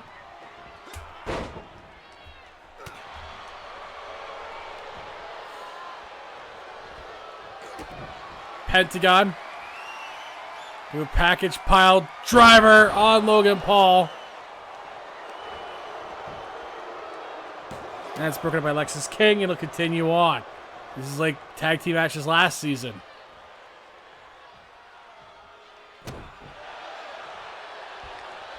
Even with the debuff, it doesn't seem to do anything. This match. Pentagon. Missing the splash. Paul into the pin. And they get the win. The World Tag Team Champions get the W. Here are your winners, Lex S. King and Logan Paul. That's a SmackDown cash there. Just for good measure.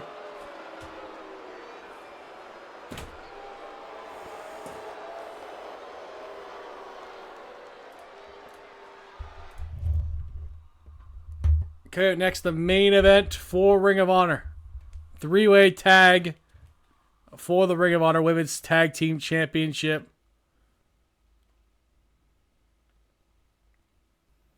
Thankfully, won't probably take as long. They don't usually, because they don't have to tag at each other. Here we go. Then we'll still have SmackDown to come. It's going to be another good 6-hour night tonight.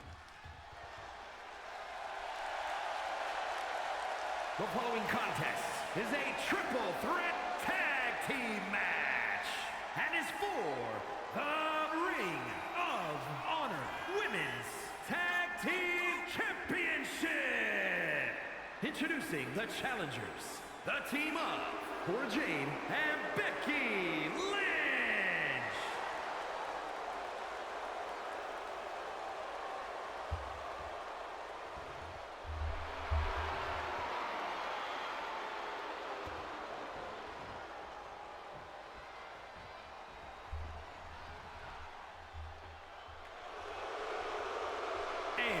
The team of Shayna Baszler and Sonya Deville. Go back to waiting. Get down, Boy.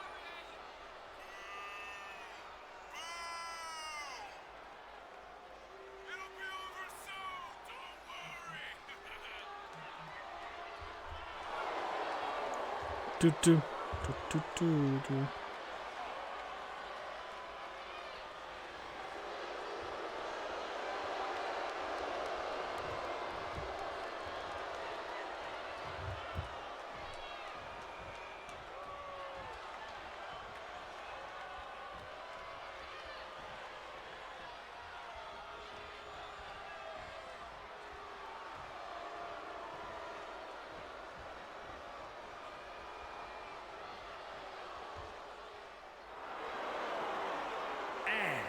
The Faces of Fear.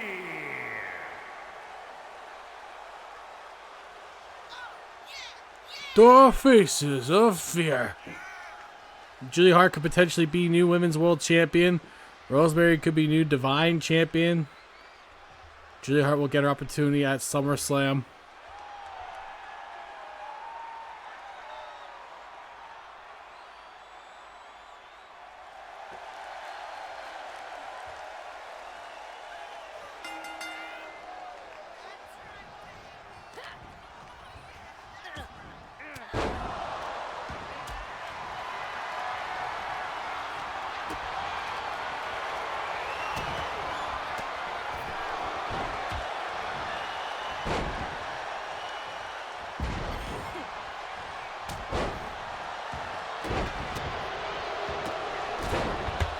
Already into the pin.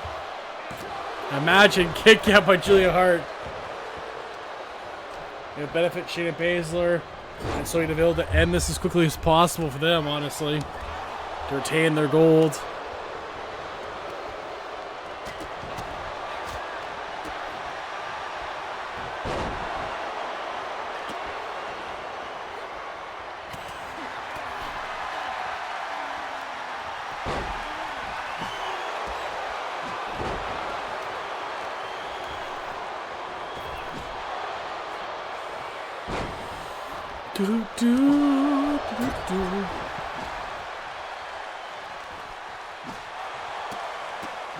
Rosemary in there now with Sonya Deville. Cora Jade coming in as well. That's one of each team fighting in the ring. Rosemary, good pop-up kick into the back of the head too.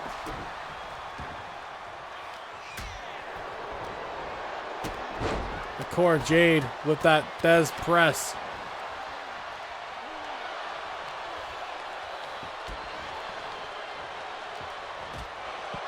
Deville. Oh, a good spine buster there.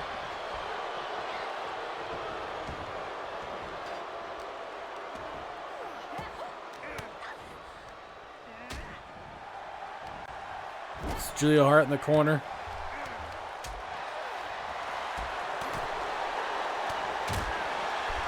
Cora Jade still fighting Sonya.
Rosemary's got Cora Jade in there. Uh-oh.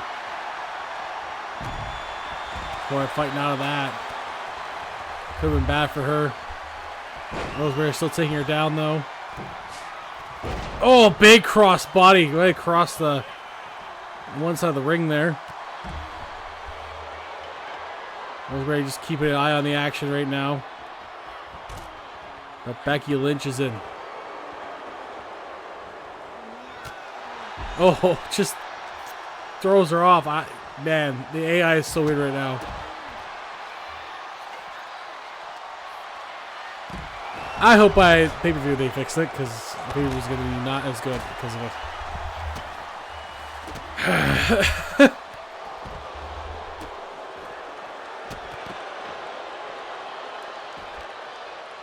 Well, we'll have a workaround, I guess. We'll figure out workarounds.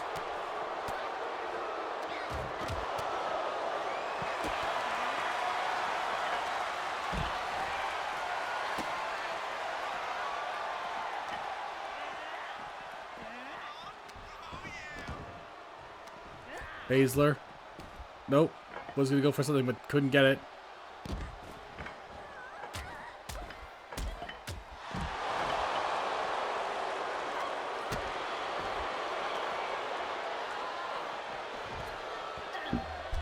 Let's see where Ring of Honor is at right now in the standings for the week. As the action continues between the women on the outside.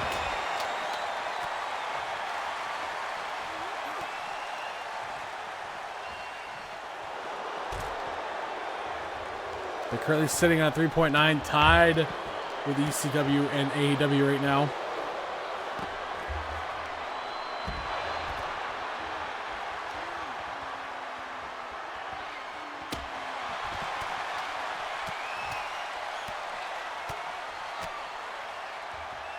They can go to a 4.1 with a 5-star here, though.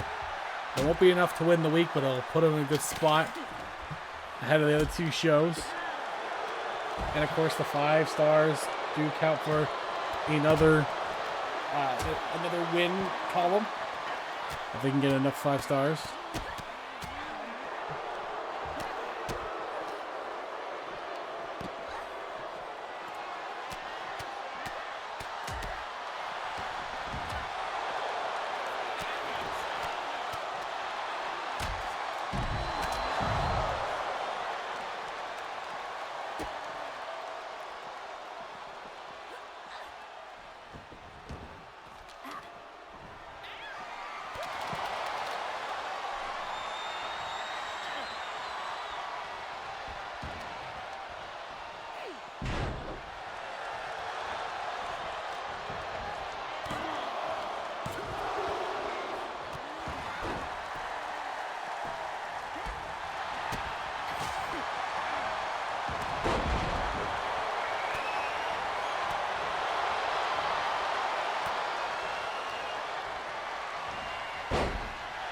Manhandle slam. Goes Baszler. Back into the end of the match here. But DeVille saves it for her team. Down goes Becky. Who does have history with Baszler, as we know. Reverse DDT on Baszler. Looks like a really weird one. The miss by Julia Hart on Cora Jade in the punt. A submission by Sonya Deville on Becky Lynch here. But Becky gets out of it. Rosemary go after Cora Jade, looking to finish that off.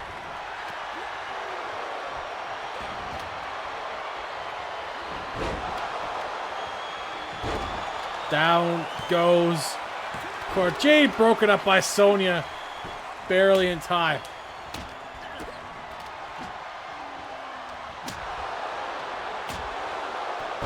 Good suplex by DeVille. Sonya into the pin on Becky. Kick out. Not yet.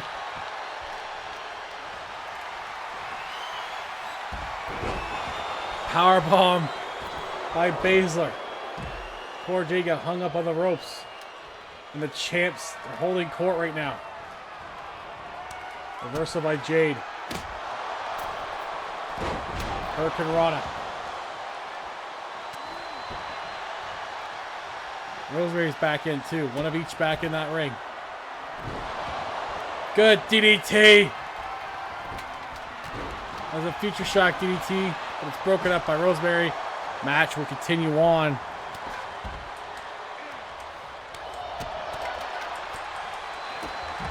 That's a 4.1 achieved there.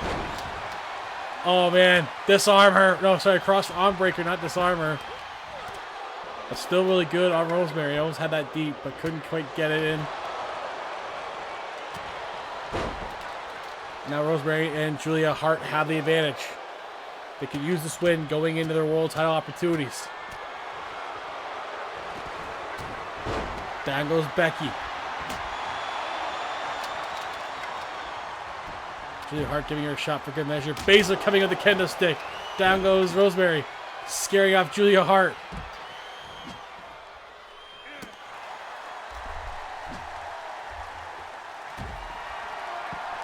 I will Dev. I did check already. We're all good.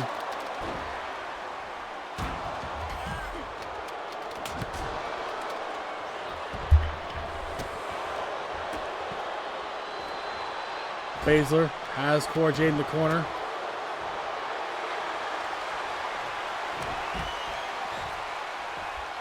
Look at that arm, as expected with her. Queen of Spades looking up. Oh, really finishing off right here.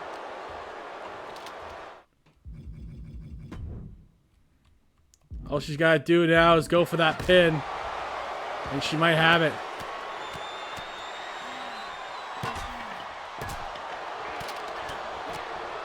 Jade's down. And they retain the goal. Well done by Sonya Deville and Shayna Baszler. Here are your winners. Baszler was especially vicious in this match. And they are still Ring of Honor Tag Team Champions. The team of Shayna Baszler and Sonya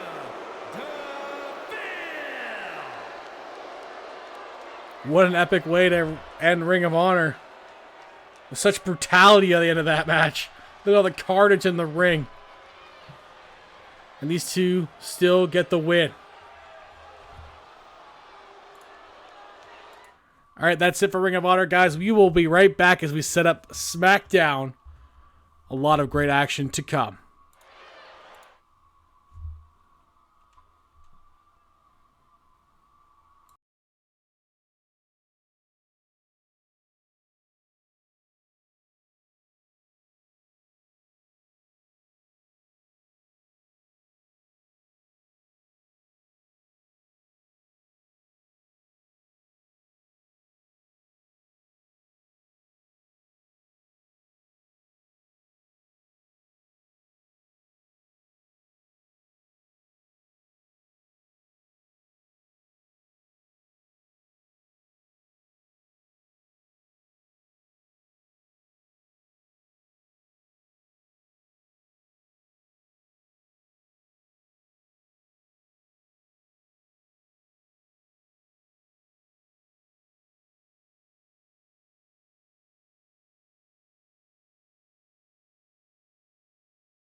All right, here we go. SmackDown coming at you right now.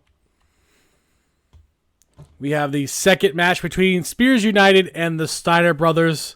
This should be another really hard-hitting affair between these four big boys. Let's get right to it. Let's not waste any more time. Here we go.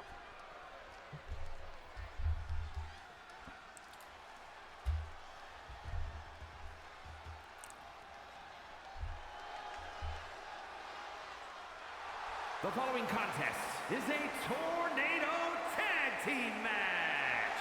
Introducing first, from Detroit, Michigan, weighing in at 274 pounds, Ryan O. This is a Falls Count Anywhere tag team match.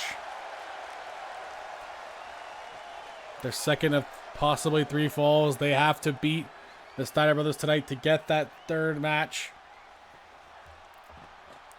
We have a debuting Blackpool Combat Club coming tonight as well after this match, taking on Los Lotharios.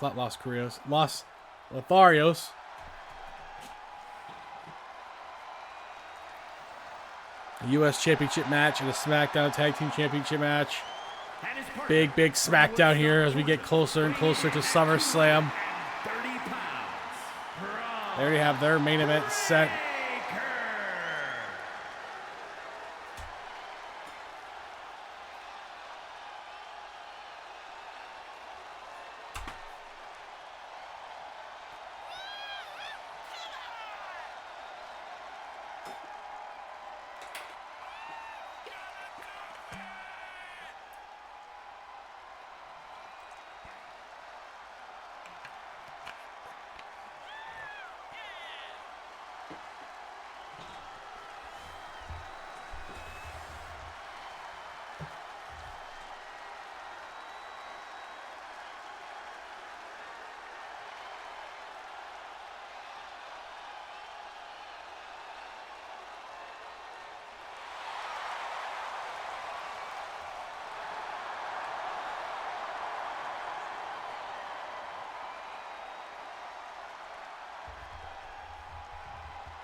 Look at all that hair.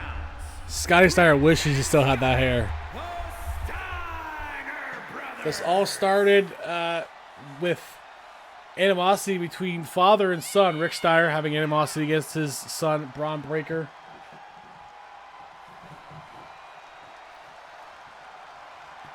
It's come ahead now. It's been a few weeks of building up to this moment. And the Steiner brothers could potentially finish the job tonight and possibly move on to the Tag Team Championship scene. Maybe even the World Tag Team Championship scene, as they will be next in line after AEW's opportunity. Maybe either them or ECW competing for that opportunity. So this is a good chance for the Steiner brothers to finish the job here and move on. I think it's either the Usos or the Bloodline too, although I wouldn't want to get involved in that right now.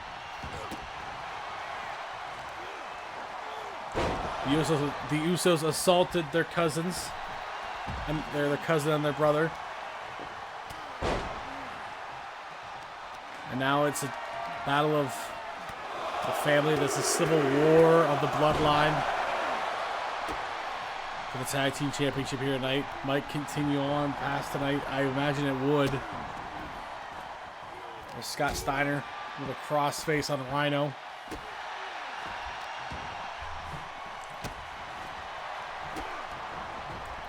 Steiner brothers are collegiate athletes. Great collegiate athletes. So was Braun Breaker, though. Breaker was also a football player.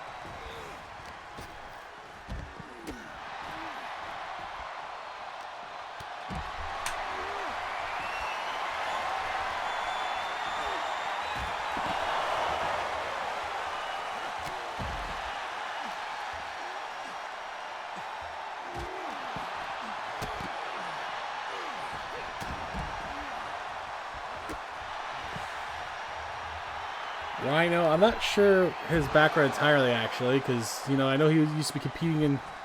He used to compete in TNA. He was known for his time in ECW as well. He's had a lot of... he's had a lot of experience. You know, the Detroit, Michigan-born superstar.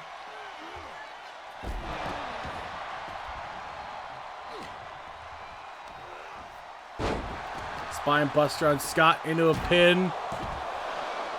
Kick out. Nothing. Not yet.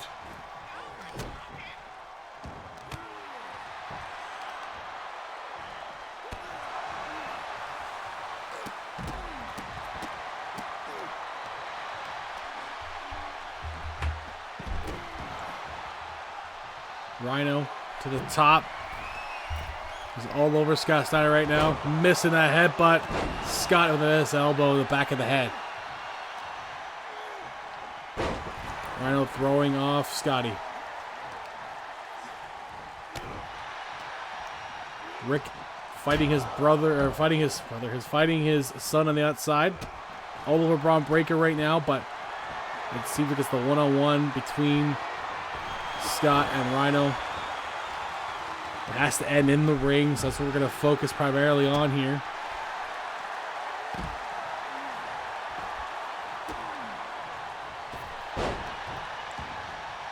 Scott duping Rhino on that one.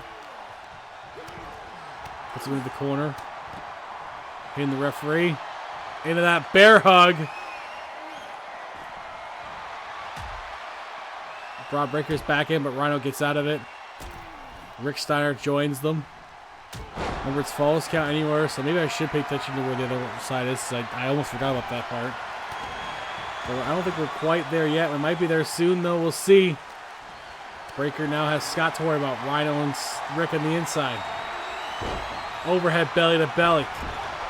Braun right into the barricade.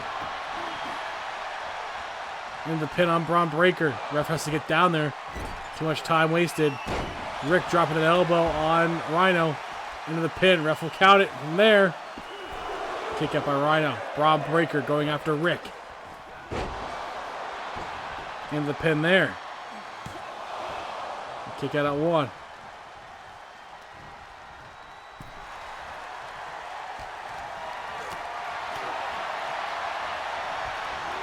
German suplex on Braun. Oh, score! Gore on Scott Steiner out of nowhere. And the referee taking a long time to count that. And a kick out at two. Very close too.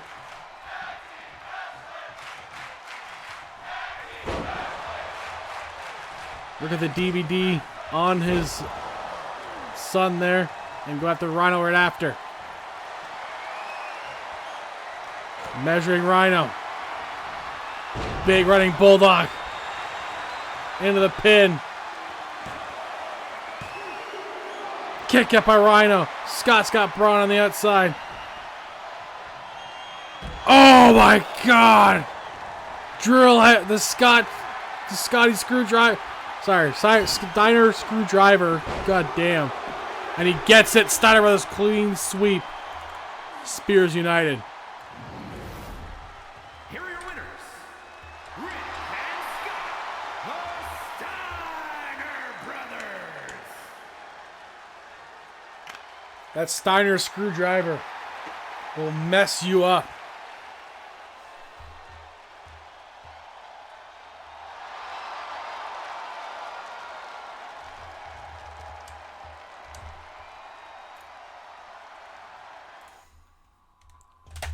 Coming up next, it's the debut of the Blackpool Combat Club, led by William Regal. That is not the match that's supposed to be there. What the fuck happened? Okay, give me a second. Oh my God. This is why it took me a while, by the way. That is not the match that was there. Why is that there? Give me a second. It's not the... For fuck's sakes. Two of these people aren't even on their show. What the fuck is going on?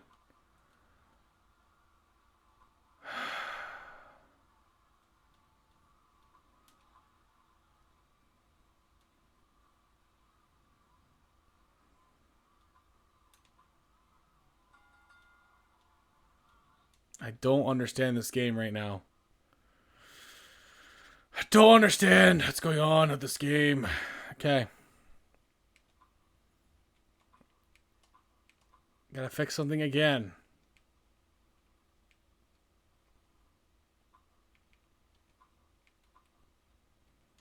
These two aren't even on their roster. Okay.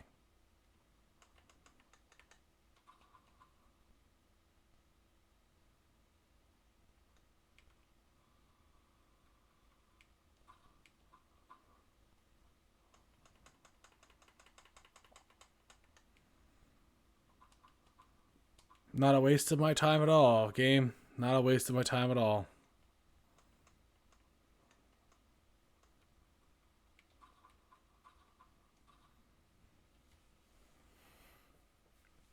Better fucking stay this way.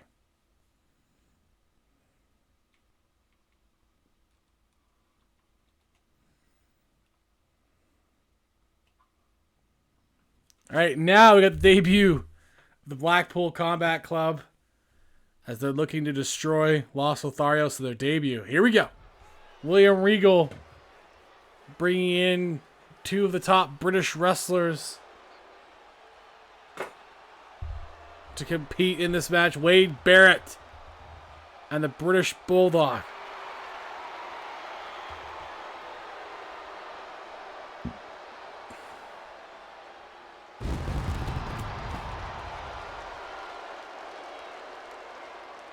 The following is a Tornado Tag Team match. Introducing first, from Preston, England, weighing in at 246 pounds, Wade Barrett.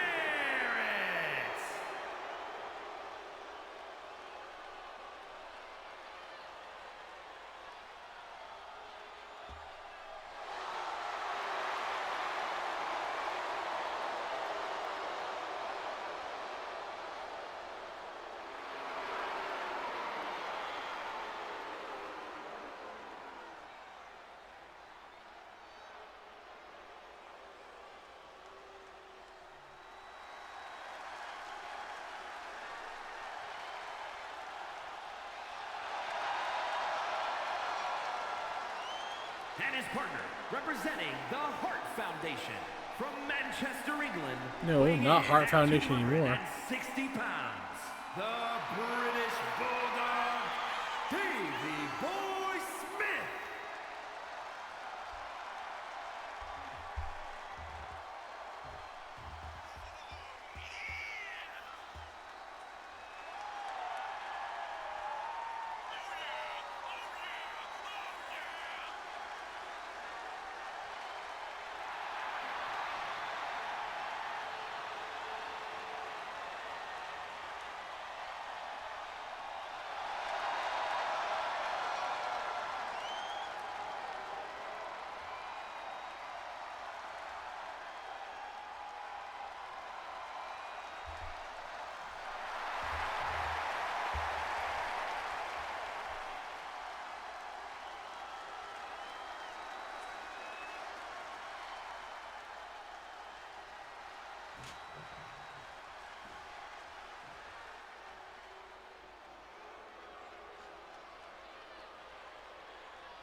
You know, this team, you know, they've been around for a long time, but they really haven't had much success.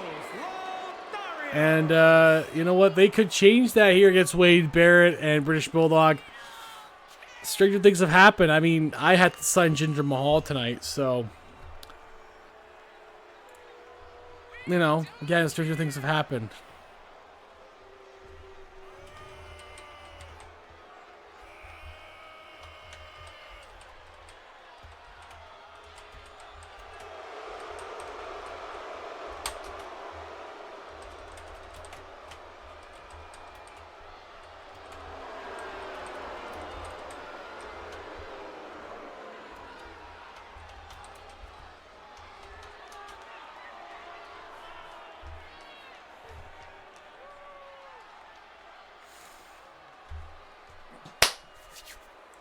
All right, good luck, Los Lotharios. The tag team matches from here on out, by the way, will be Tornado Tag. Due to some issues with the tagging earlier tonight, we'll be switching to Tornado Tag. Don't worry, SmackDown is fine with that. It should not affect them too much.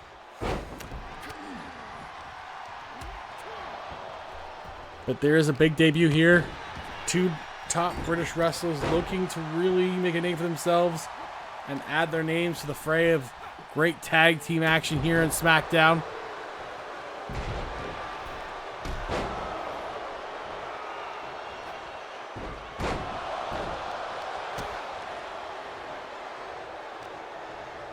William Regal is here, and he's actively recruiting more for the Blackpool Combat Club. People that love to fight and fit the style that Regal's looking for. I've heard rumors of Ilya Dragunov possibly being a part of the scouting reports.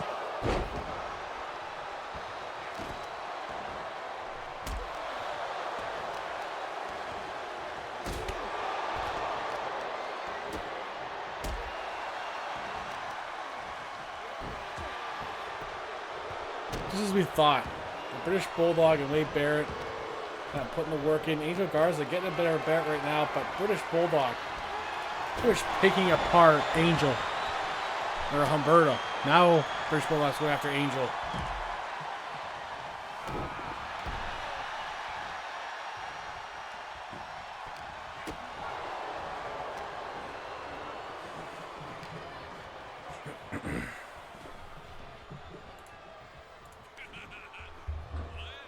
By the way, they need this match to be higher than 3.5 like last one. So I don't think SmackDown is looking at winning this week. It might be Raw, which will put them, I believe, in second place, and they'll get one of the last packs. Although I'm sorry, they can't really use the packs. Because there's no women left in them. I'm sorry, guys. I'm going to be honest with you, there's no women left in these packs. There will be for Season 4, but not right now. I kind of ran out of options. But you can sell them to the next bidder, so I'll leave you to it. Real Americans are last to the party. There's still Ricky Starks and Swerve Strickland available too, who were fairly new to the free agent pool.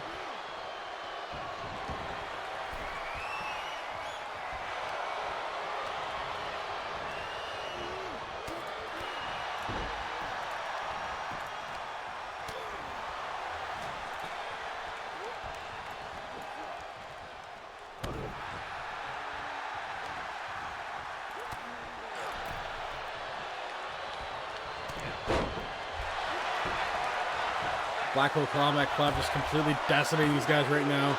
As expected, somehow they kick out that British Bulldog slam. No, still not yet. Surprised they've lasted this long.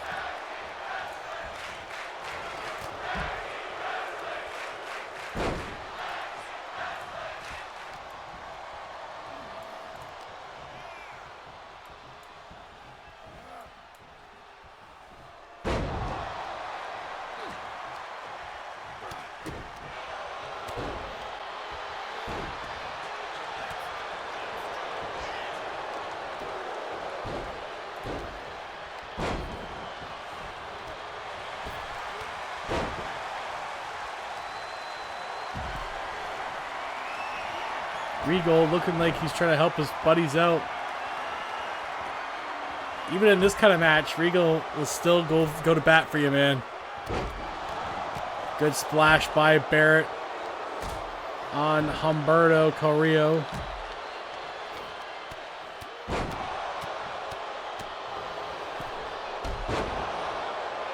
Uzigiri on Barrett. He could surprise us, we'll see.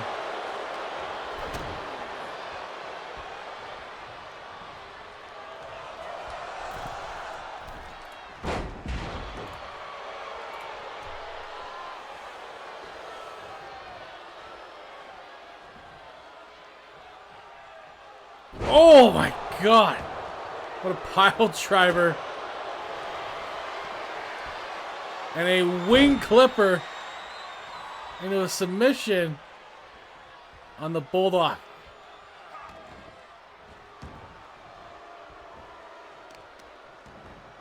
That chicken wing pile driver on Barrett, lethal.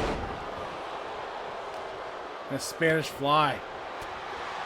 Right after that, Barrett is looking worse for wear.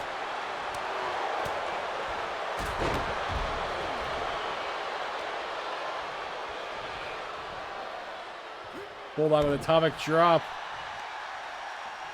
on Angel.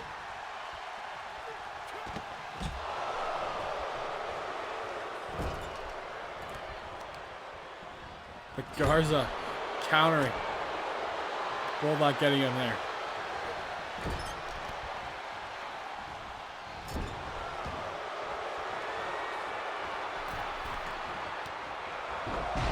Look at Regal distracting Humberto Carrillo.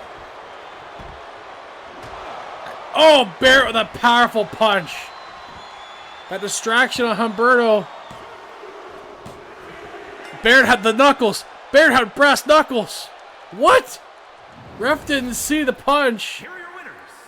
The team of Wade Barrett and the British And the Blackpool Combat Club. Make it happen tonight in their debut.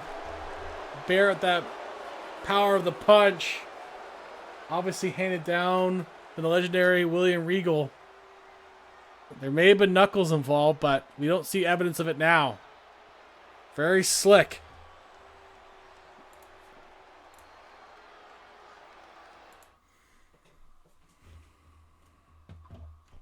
I could have sworn I saw brass knuckles, but you know what? If the ref didn't see it count, it doesn't count, man. It's just the way it is. Coming up next, it's SmackDown Tag Team Championship action. It's the Bloodline versus the Usos. The Civil War of the Bloodline. The Usos betraying their brother and cousin Roman and Solo. It's come ahead here. I expect there to be a lot of animosity, a lot of hatred and violence in this match. Here we go.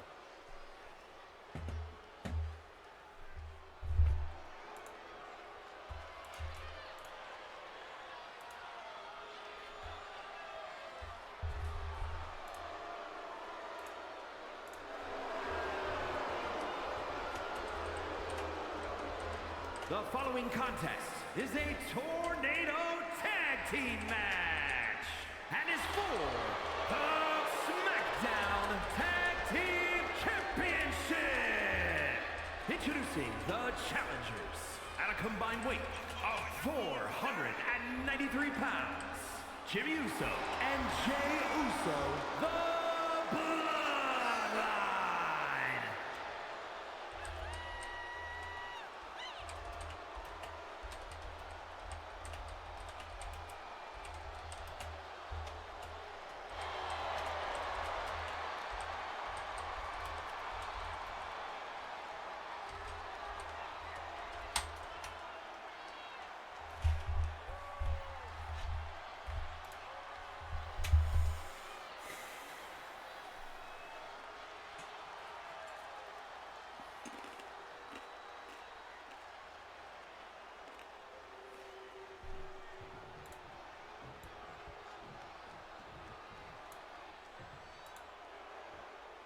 And introducing the champions at a combined weight of 515 pounds, the SmackDown Tag Team Champions, Solo Sikoa and Roman Reigns, the Bloodline. You know, for two guys that are betrayed by the Usos, they look really comfortable about it. Like nothing's bothering him about it.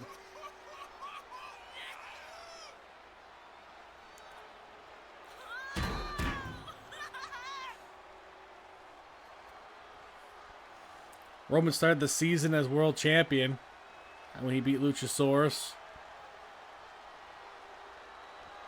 SmackDown Tag Team Champion was Solo. They win here tonight. I don't see another team on the horizon that could potentially beat them. Maybe the Steiner brothers. I don't know.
Day one-ish. I have the Usos song stuck in my head, even though it didn't even play in the game. I have a streamer mode, and it's still in my head. I just know it.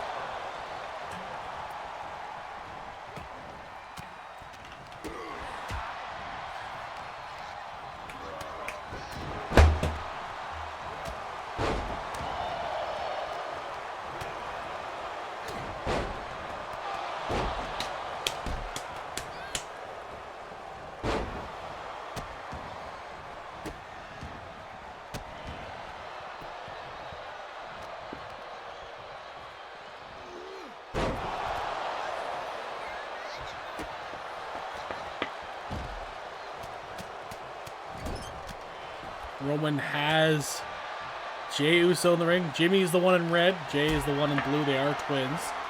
It is hard to tell, but at least they're not color-coded this time. Or color-coordinated, I should say. They're color-coded now. Roman to the top. Jey could be in trouble from Roman. Roman is a monster. A monster in the ring. He can really do some damage, so I'd be careful with him, Jey. Oh, he catches Roman. Maybe not. Maybe he does know Roman a lot more than I thought he did. See, last time the added factor of Sami and KO added a different complexion to this match, but now it's just these four men. It's just this family coming head to head here.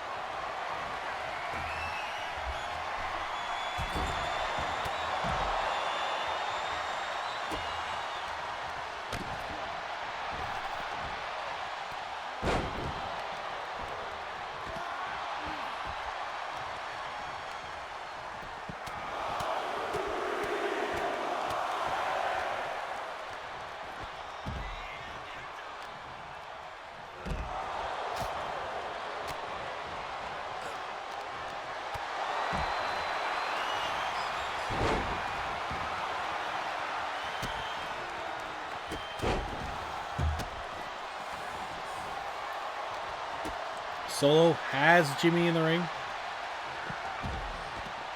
Because Jimmy in the corner here has to end in the ring, not a false count or match like earlier.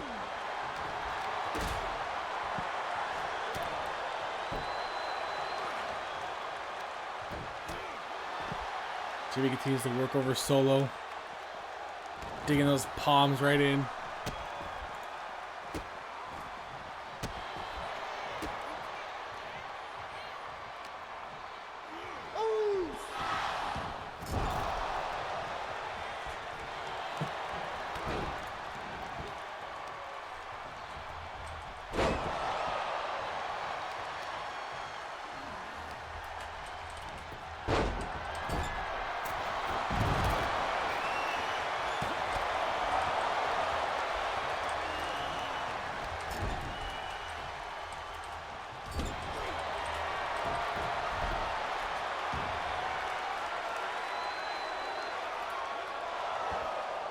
That guillotine choke almost had him there, but couldn't quite.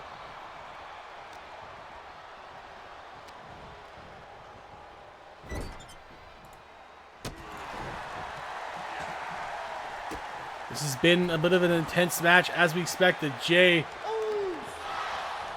Oh, Uso hip check right to the skull, right to the face of Roman. Go for the Uso splash. Could finish off his cousin Roman, the former leader. His former leader. Kick up by Roman. Jay going again. They hit the splash a second time. No. Roman will not let that happen twice. Roman shooting half into the pin. Kick up by Jay. Jimmy there to help.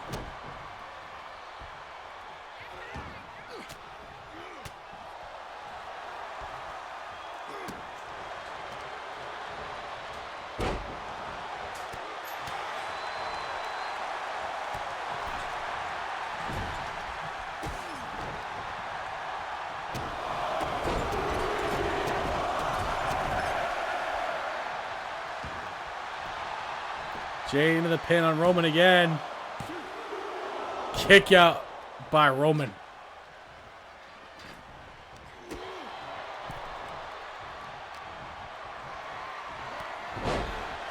Oh, suplex on Jay. Jimmy going after Roman now. The twins both going after Roman. They know what they gotta do. Roman rolling out.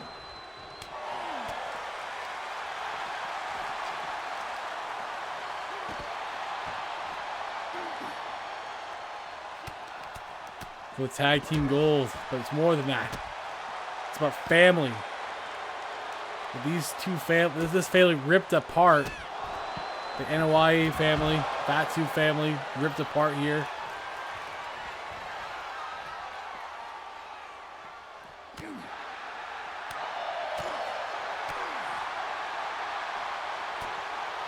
The Usos and Solo are sons of Rikishi.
Single leg flapjack on Jay. Jimmy Uso now going after Roman.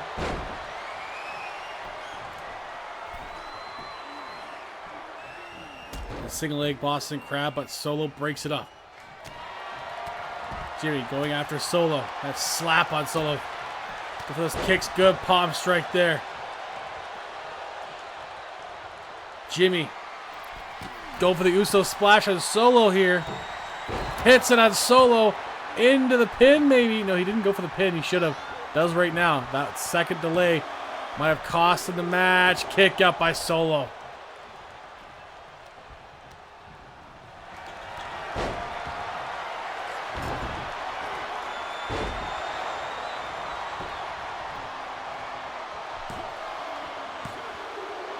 Oh, and Roman almost got Jay Uso there. It's such a close match right now.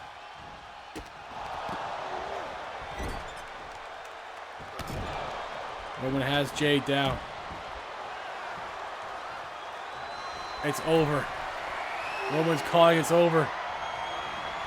Oh, but Jimmy stops the spear. No, he takes the spear instead.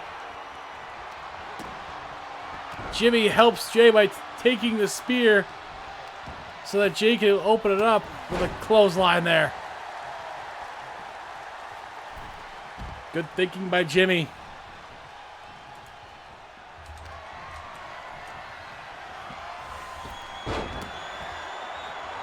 Jay missing that spear. Oh no, Simone Spike. No! Jay gets out of it. They know each other so well. It's going to be hard to get a finish here. A definitive finish is going to be difficult. When you know each other so well, you toured together, traveled together, ate together, played together when they were kids. They know each other so well. Into this sunset flip pin. He gets it! The Usos! Here are your winners, Jimmy Uso and Jay Uso. They beat their cousin and brother to become SmackDown Tag Team Champions.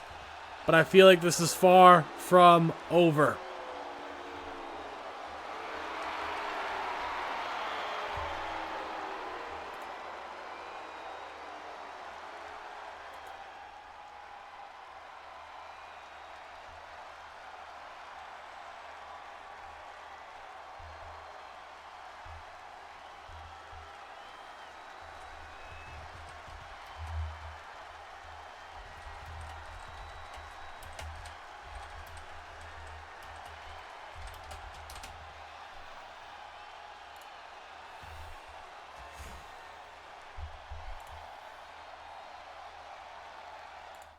Coming out next, guys, we got three more matches to go.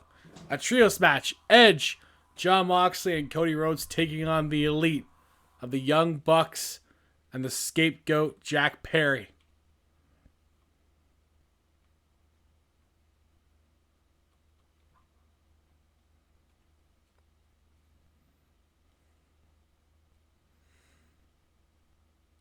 Let's get to it.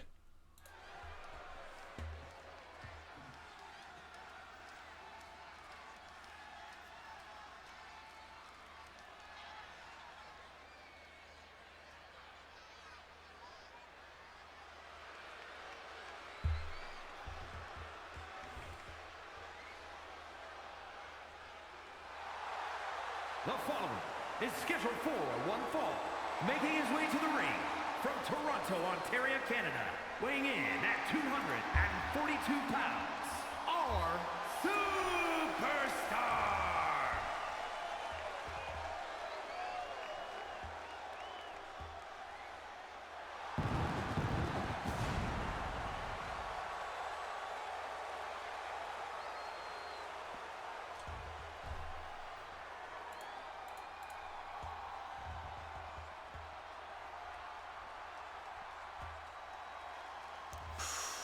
Oh, damn. AEW Cash. Thank you, Dev. I guess you saw my message. That we're a broke as fuck show.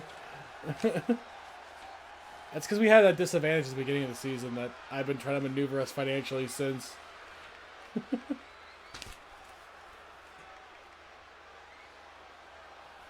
But thank you.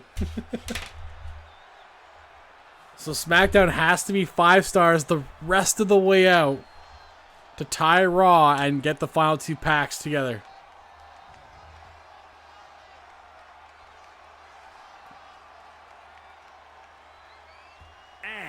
That does not benefit Raw at all, by the way, because there's no women left for them to take. So.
Yeah, it's kind of sadder when it's just Moxley doing it.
Georgia, weighing in at 220 pounds, the American Nightmare, Cody Rhodes.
Here come the Young Bucks, Matthew and Nicholas Jackson, with yet another member of the Elite joining them tonight. We have Hangman Page, we have Kenny Omega, and now we have Scapegoat Jack Perry. A very powerful fivesome they potentially could be. But they need a win here tonight. Otherwise, adding all these members to the Elite doesn't really help them.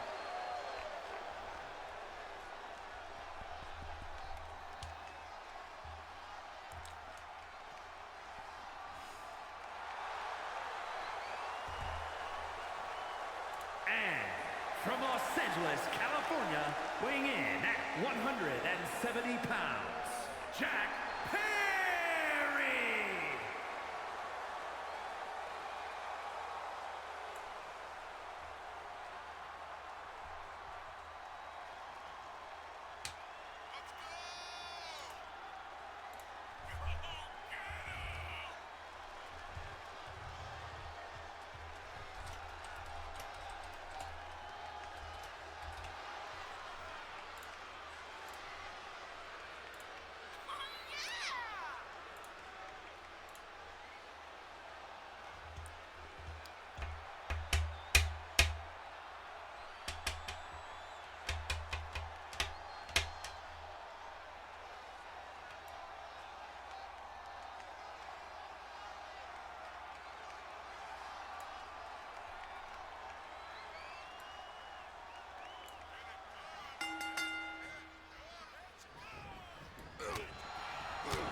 Jack, there you got a long string in your back, buddy.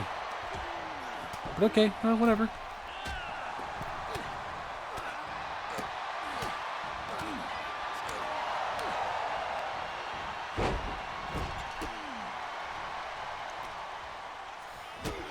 Let's see if the Elite can get it done tonight. They've had a hard time as of late getting wins. Kenny Omega is pretty much carrying this team on his back right now with that SmackDown title. And even then, he's got a hard match to look forward to as he faces three of the men in this match right now. Jon Moxley, Edge, and Cody Rhodes for the SmackDown title. So the Elite are here to pretty much soften up Omega's opponents. Meanwhile, Edge, Cody, and Jon Moxley have to have a can they coexist kind of feeling to them right now. They have to make sure they can get it done tonight and win when it counts.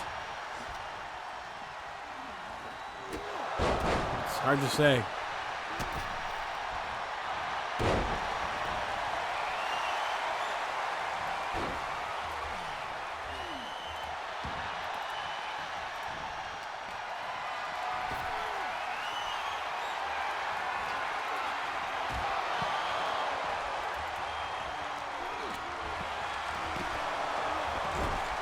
Cody is alone right now with Matthew Jackson. That could be very good for Cody as he goes for the half into the pin.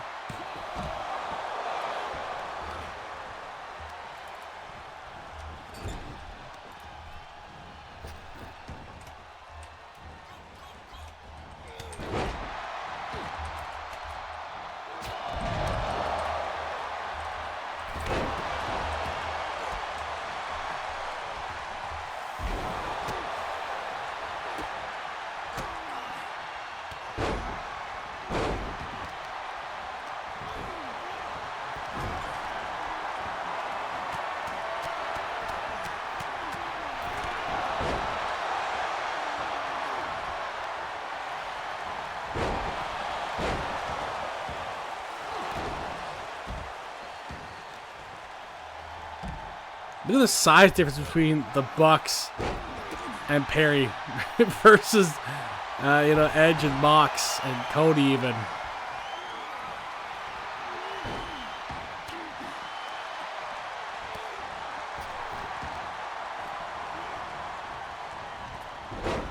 This is on Mox by Nicholas Jackson, but thrown to the corner by Edge. Oh, that deadly clothesline by Mox.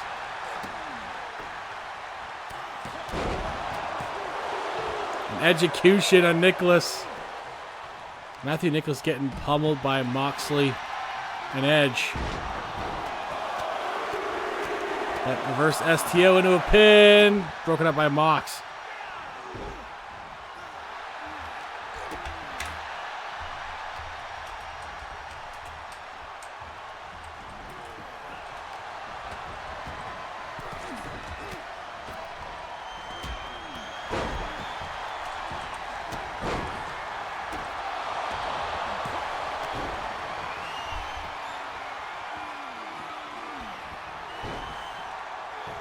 Jack Perry surviving that little eye rake.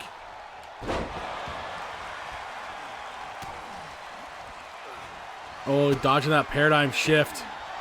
Cody, disaster kick. He's trying to take out both Bucks by himself.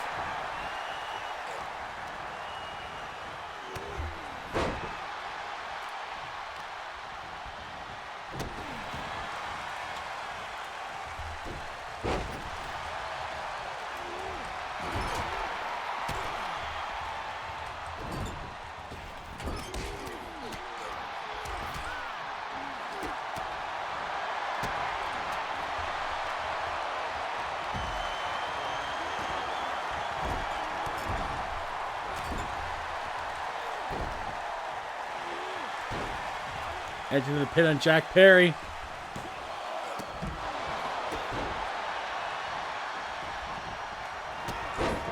Oh, super kick on Edge. Into the pin. Cody saves the match there.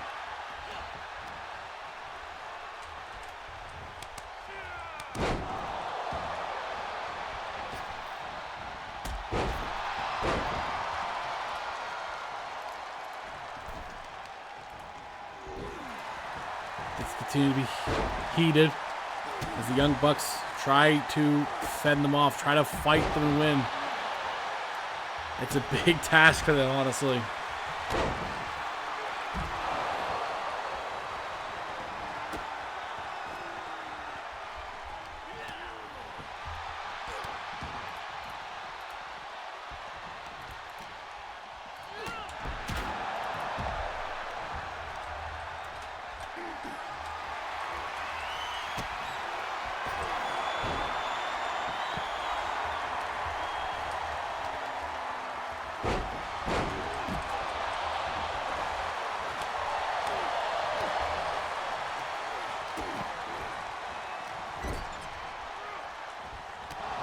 Oh, good knee by Edge. Great match. Great match for SmackDown. This trios match building up this heat and tension between the Elite and pretty much the rest of SmackDown at this point. And we still have MJF defending the U.S. Championship against Dolph Ziggler. And the main event of Triple H versus The Rock versus Stone Cold in triple threat elimination action.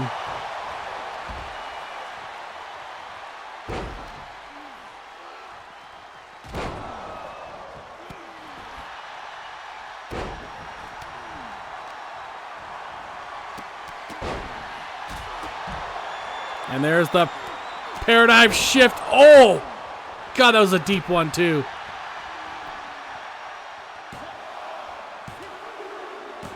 And there you go. Moxley, Edge, Cody with a big win against the Elite, which helps sets up momentum into SummerSlam, where one of them could potentially become SmackDown champion. They won't be partners in that match, that's for sure.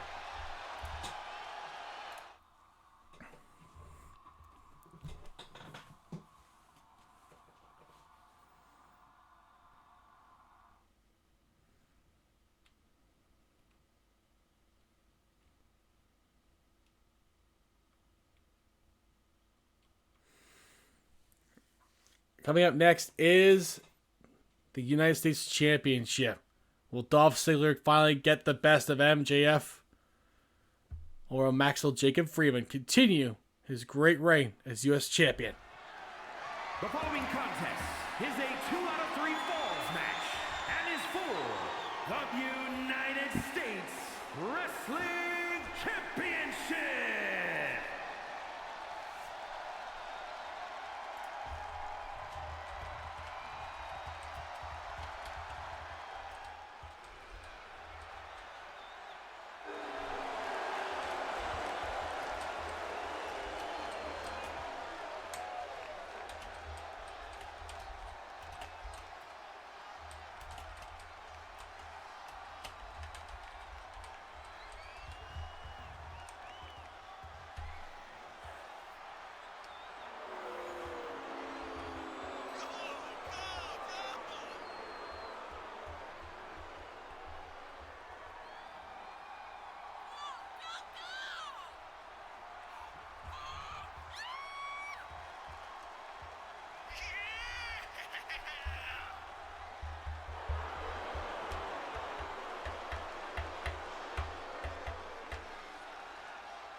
Say what? Oh yeah. Do do do do do do do do. Dun dun dun dun dun dun dun.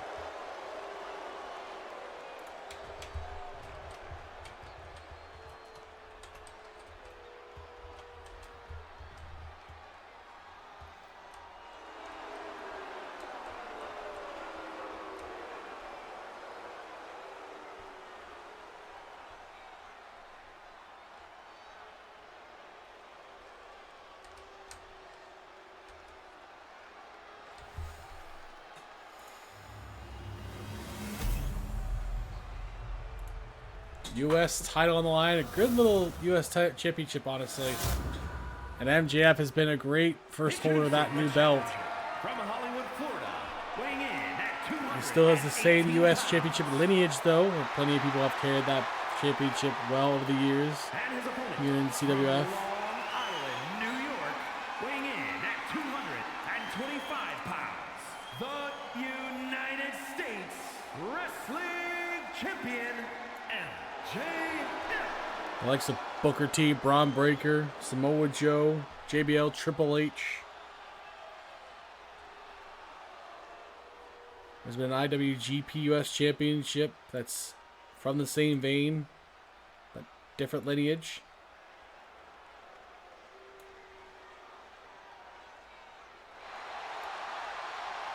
That's been held by the Great Muta, who had the longest reign there, and Bray Wyatt himself. There's a lot of great names on there that Dolph Ziggler is going to try to put his name on right there, joining that ranks of the top U.S. champions of all time. Needs to get past MJF, though, who's increasingly becoming one of the longest reigns of a U.S. champion.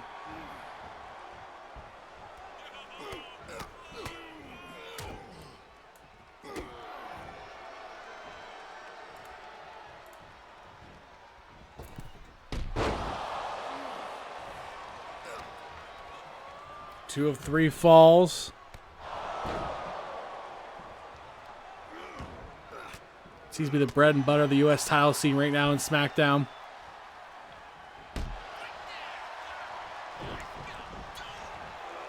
Dolph is also the Money in the Bank contract holder, so he could win the U.S. title tonight.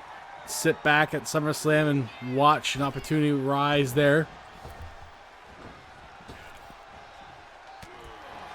As there will be at least one championship on the line there he could look at.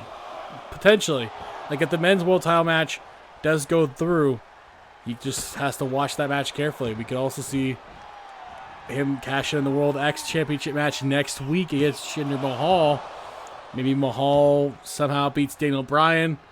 Dolph takes it right away. Who knows what could potentially happen with the briefcase holder. China could do the same. You know, China could do it in the Rhea Ripley versus Julia Hart match. She could do it in the Thunder Rosa versus Rosemary match.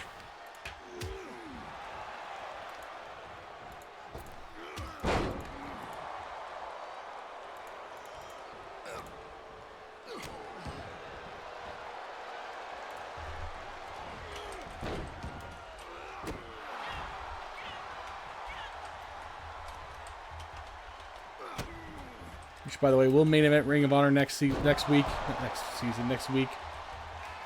Dolph Ziggler looking to finish him off quickly after hitting that famouser. And now the zigzag. Get the quick pinfall here. Oh, and he almost got it. MJF kicks out.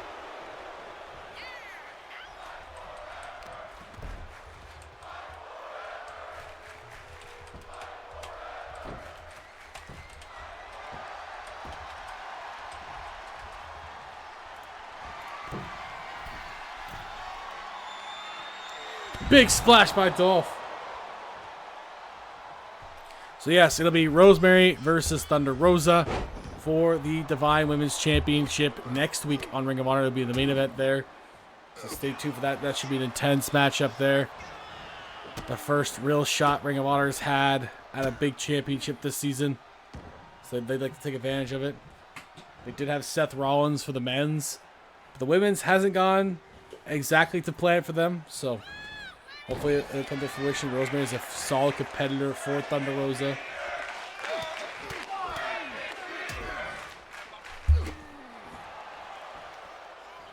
It is possible to see Ring of Honor take both championships. We'll see what happens, though. MJF picking up steam against Dolph Ziggler into the pin. Kick out.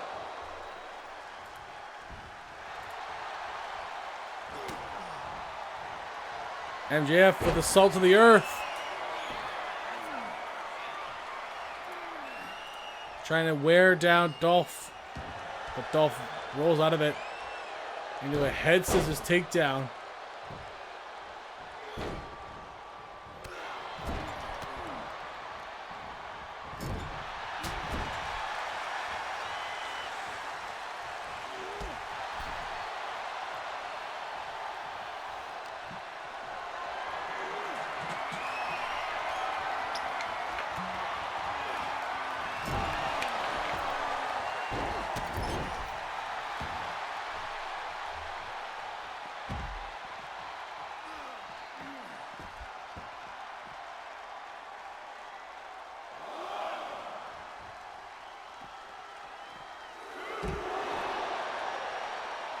Another famous, so this time on the outside.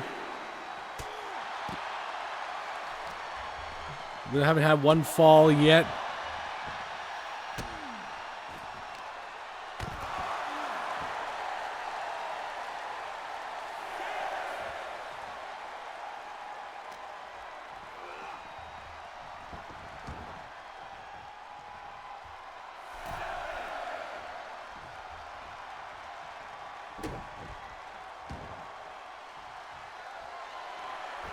Dolph to the top.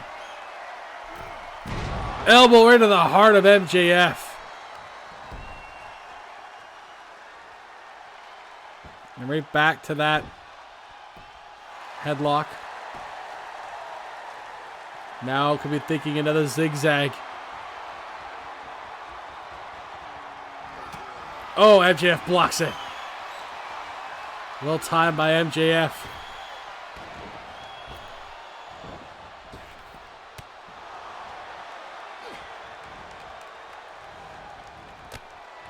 A ripcord fist strike by MJF there.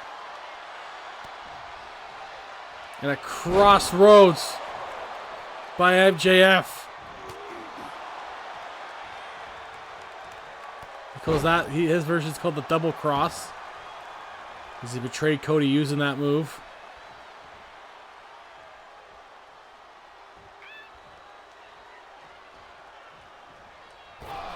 Just be friends. They're somehow sharing the same locker room without killing each other.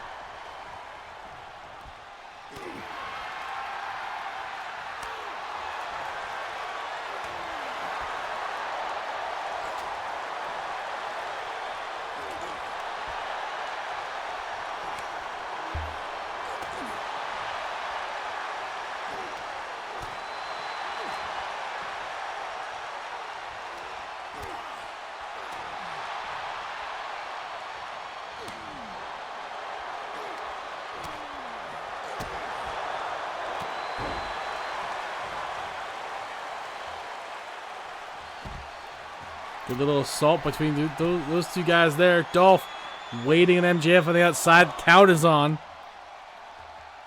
Still no pinfalls. I imagine they might come really quickly now they're wearing each other down.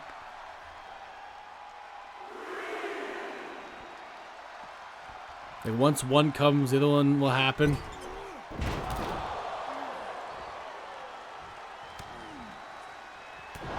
Oh, and the power of the punch by MJF. No diamond ring, though.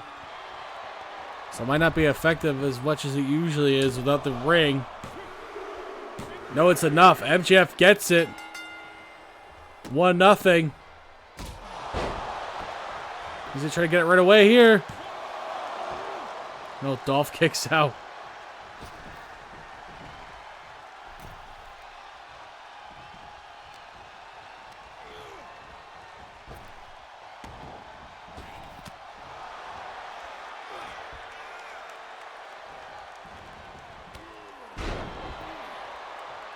Hammerlock lariat.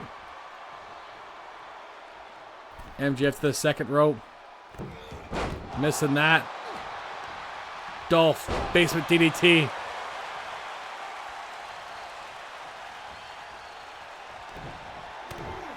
MJF blocking him from trying to do something here.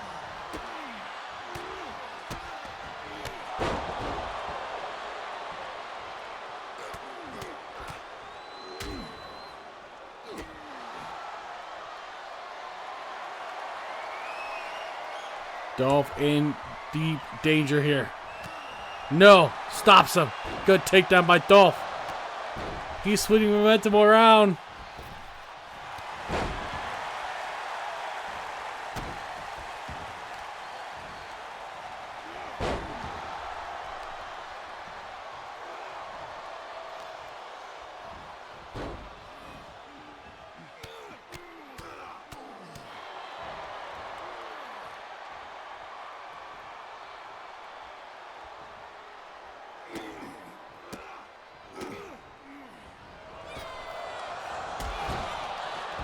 Drive-by boot by MJF.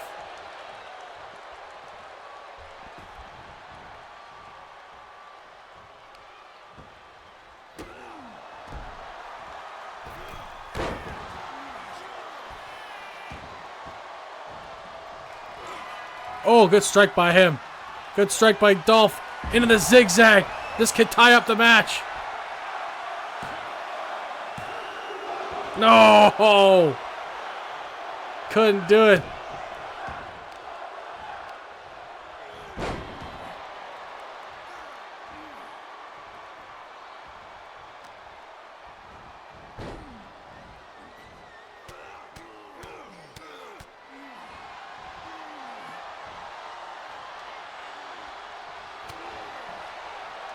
Another knockout strike on Dolph. But he rolls out of the ring.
We have a big announcement here, guys. Well, not big, but it's pretty good.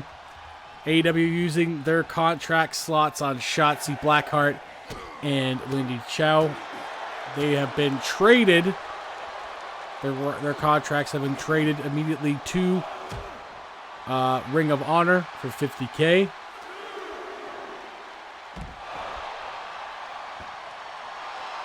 So after signing Jinder Mahal, AEW really only spent $10K. Which is pretty good, I'd say.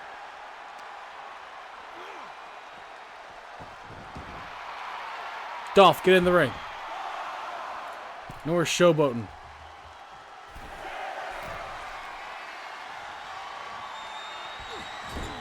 Oh my God, he crashes. Oh, that was a complete crash and burn there.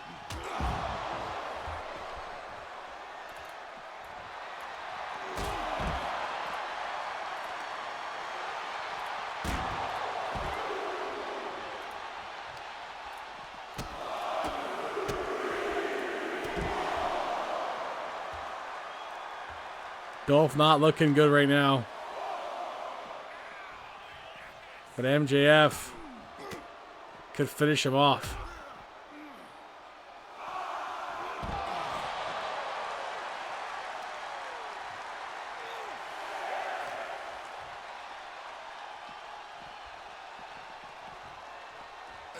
You guys are allergic to getting in the ring. I swear to God.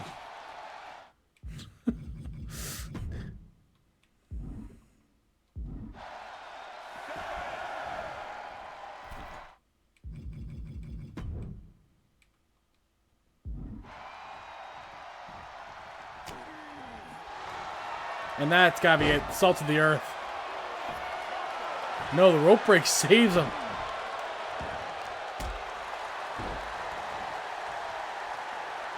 You gonna see a zigzag in a tie match?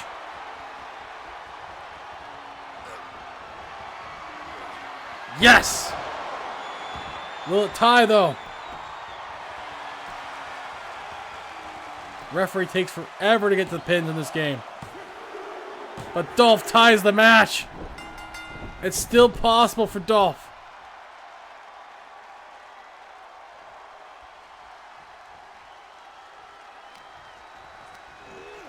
What a match. Fantastic match. One of the best of the night, I would say. MJF could just finished it off right there. And he does. MJF retains. Wow. Here is your winner. Still United States champion. Who is beating MJF for this title? Dun dun dun dun dun dun dun dun dun dun dun dun dun dun dun.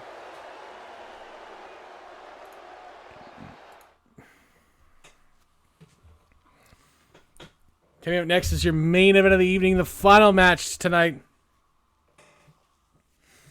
Triple H, The Rock, and Stone Cold in a triple threat match. Last man standing in that one. It's a elimination match.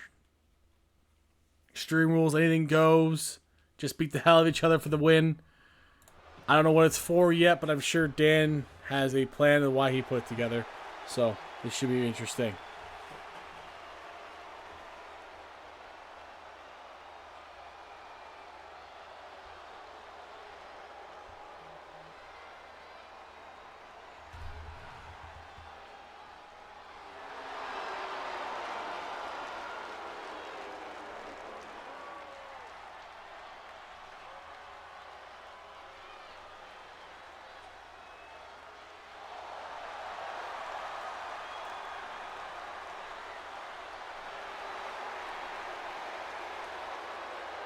The following contest is a triple threat Extreme Rules match. Making his way to the ring from Greenwich, Connecticut, weighing in at 255 pounds, Triple H.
And his opponents, first, from Miami, Florida, weighing in at 275 pounds, The Rock!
From Victoria, Texas, weighing in at 252 pounds, Stone Cold Steve Austin!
It should be an interesting match. I have no idea who's going to win this one, but it should be an interesting match.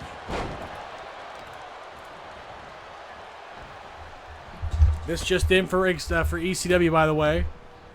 Myself and the returning Kenpachi will be in action on ECW as guests.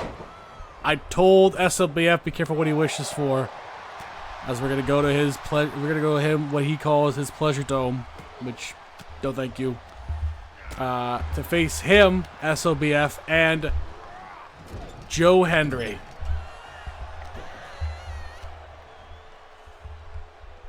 Oh god damn it, I said it, didn't I?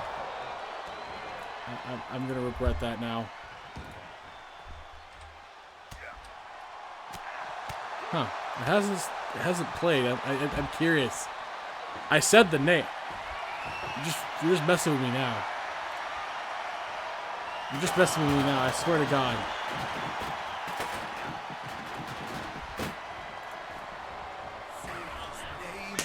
God damn it.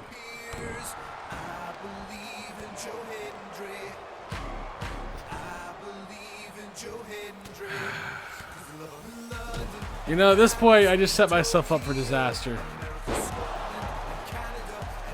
I am gonna shut you up, Joe Hendry.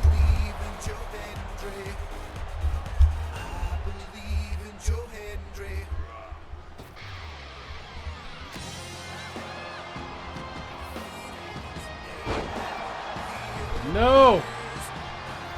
No!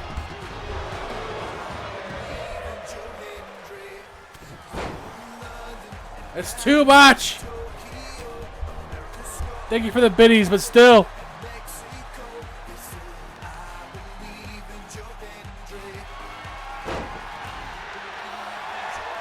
I set myself up for that one.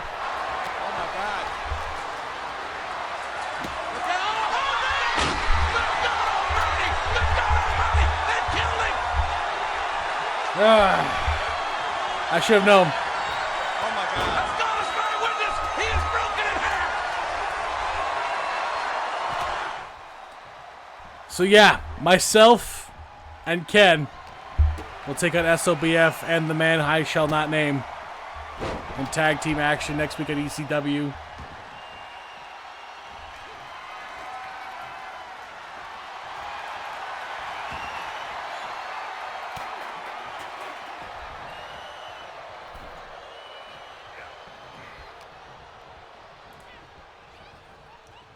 Good to see you again, Cookie, by the way. Cookie and Cheeky will go for their World Tag Team Championships against the Twinkle Twins at SummerSlam. Caden Connor, Katana Chance defend the titles. No! No, Cookie! No more! I will not repeat his name out loud.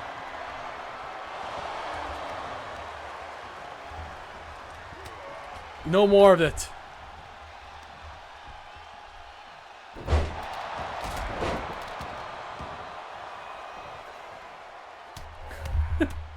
No more of it. We will have that person representing Raw in the Bash the Beach Rumble. He's already confirmed himself a month ahead of time, apparently. So, sure. He's the only Raw representation that's going to happen in that match.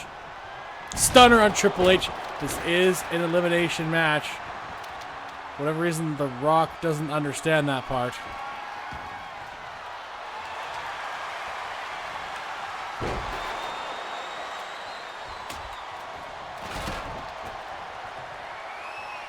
Pedigree on Stone Cold.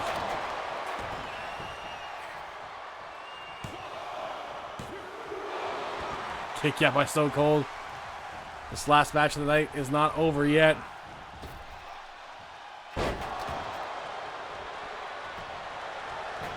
In the pin, Stone Cold wisely just watching it. Kick out by Triple H. Just find your opening at this point in the match now.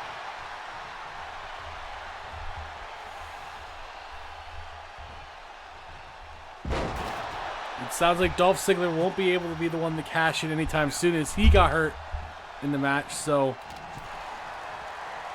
the men's world champions can rest a little easy right now for the next few weeks, knowing that they won't have that extra factor against them. But it sounds like we're going to have Ken Shamrock calling out Jay White next week for the opportunity for the World Championship. We will have Jinder Mahal versus Daniel Bryan for the World X Championship.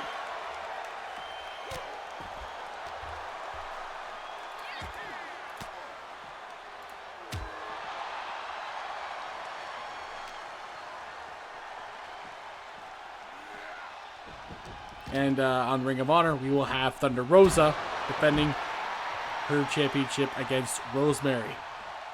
So, there you go.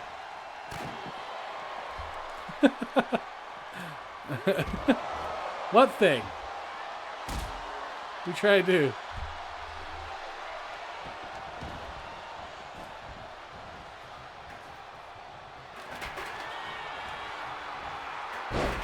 Russian leg sweep on the Rock. Triple H trying to take advantage.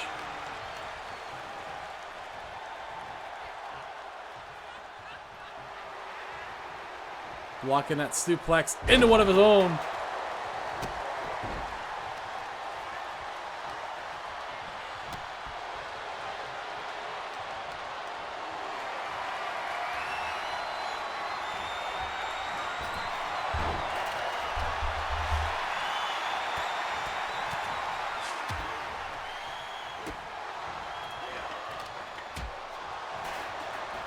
Honor flips the table. Don't you don't have to be aggressive. It's okay. It's okay. You don't gotta be aggressive. You're good. You got this. You got this, Cookie. It's fine. Triple H into the pin on Stone Cold. Kick out. Not even a 2 on that one.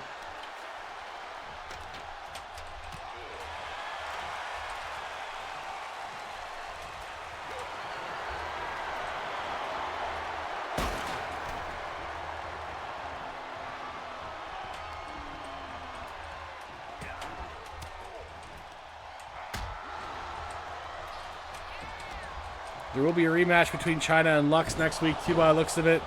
It'll be for the championship this time, so Lux will have to defend.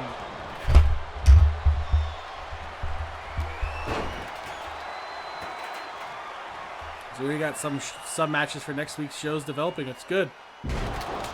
Double A Spine Buster by Triple H on the Rock. Kick out. Another close one there.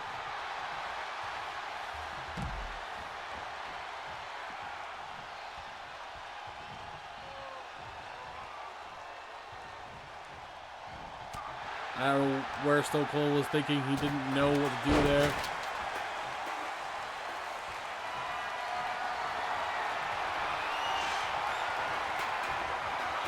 Oh my God! He threw a sledgehammer at the back of the head of Stone Cold, and then the pedigree on the Rock for good measure. But Stone Cold looks like he wants to steal the pin for himself. Stunner! Stone Cold might win. Kick up by the Rock. It's elimination style too, so this is gonna be intense. If this ends in a 5-star, by the way, SmackDown and Raw will get the last 2 packs this week.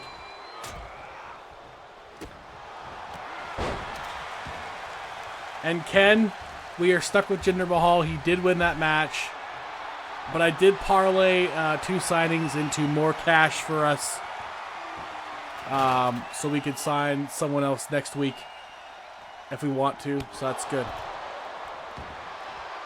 I made some deals for us. It's all good.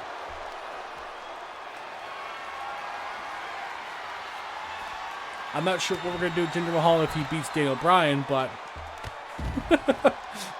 we're gonna have to deal with him somehow. We're gonna have to find something for Jinder Mahal to do. So that's a post SummerSlam problem, I guess. I didn't think he'd win that match. I was really, really hoping on Tommaso Ciampa or Carmelo Hayes, and that didn't happen. So I was thinking going after Veer and Sanga and just having another trio to face the Kings, but I don't know.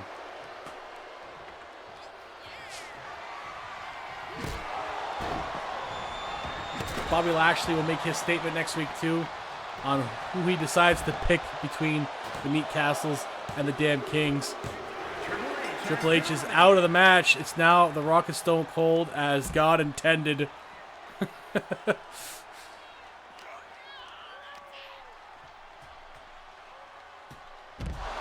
Oh, God. Pile driver on The Rock by Stone Cold.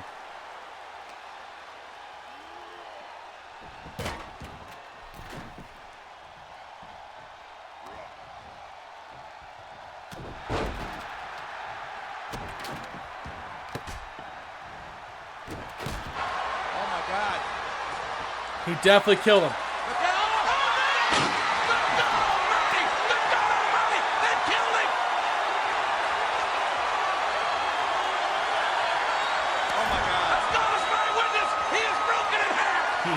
He definitely done killed him. He definitely done killed him.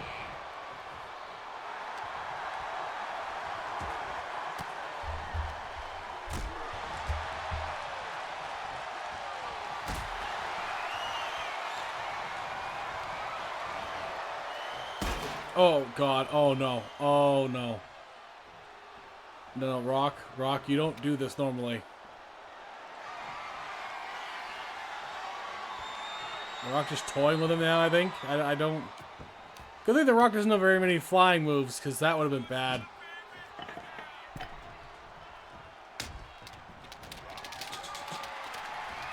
Oh, let's go for rock bottom, but it's blocked by Stone Cold.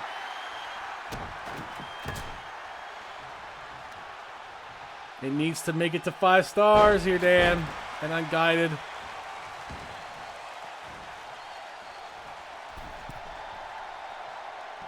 Will it make it?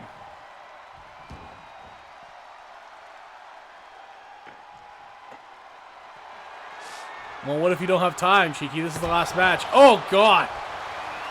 He may have knocked out The Rock with a sledgehammer. And he does! Dan will come just short, though. Here is your winner, Stone Cold. Stone Cold wins with his sledgehammer tossed to the face. I'll double check that, though, Dan, to make sure.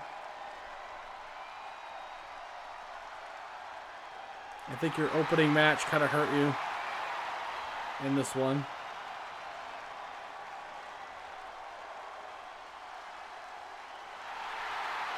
Yes, just shy.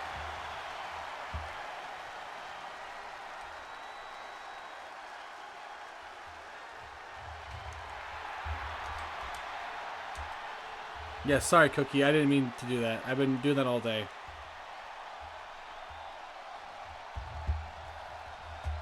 I'm having problems with my words today.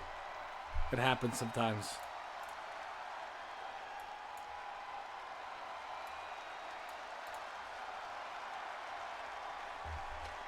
Oh, you offended that you're called their friend's name? Come on, that could be worse names. I could call you worse names. I'm not good at it, but I could. Oops.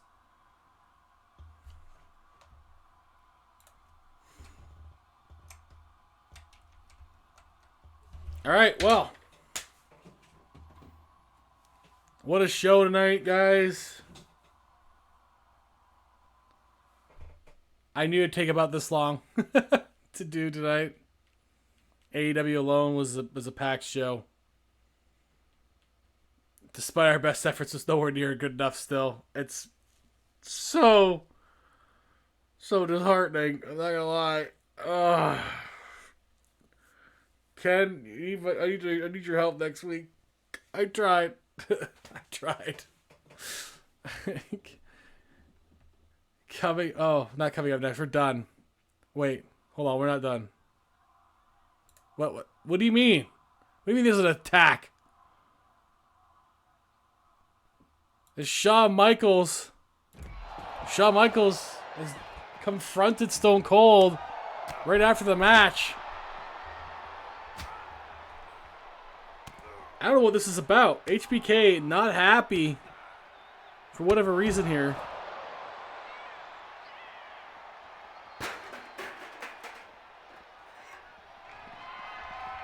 Auto will flip my desk. Oh, don't flip my desk. It doesn't need flipping.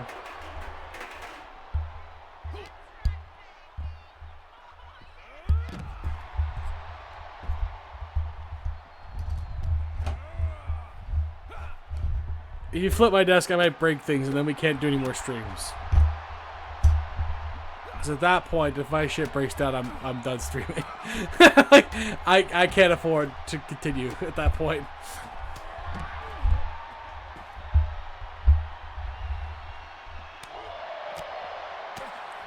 You know, he might. He might. This is not a match or anything. This is just Shawn Michaels' confrontation. Again, I don't know what he wants with Stone Cold.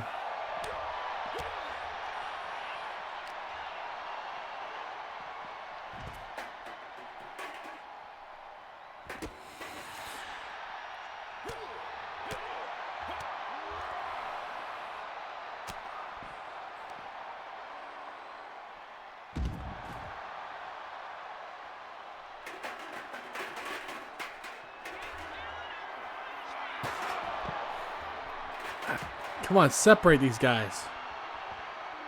This is ridiculous.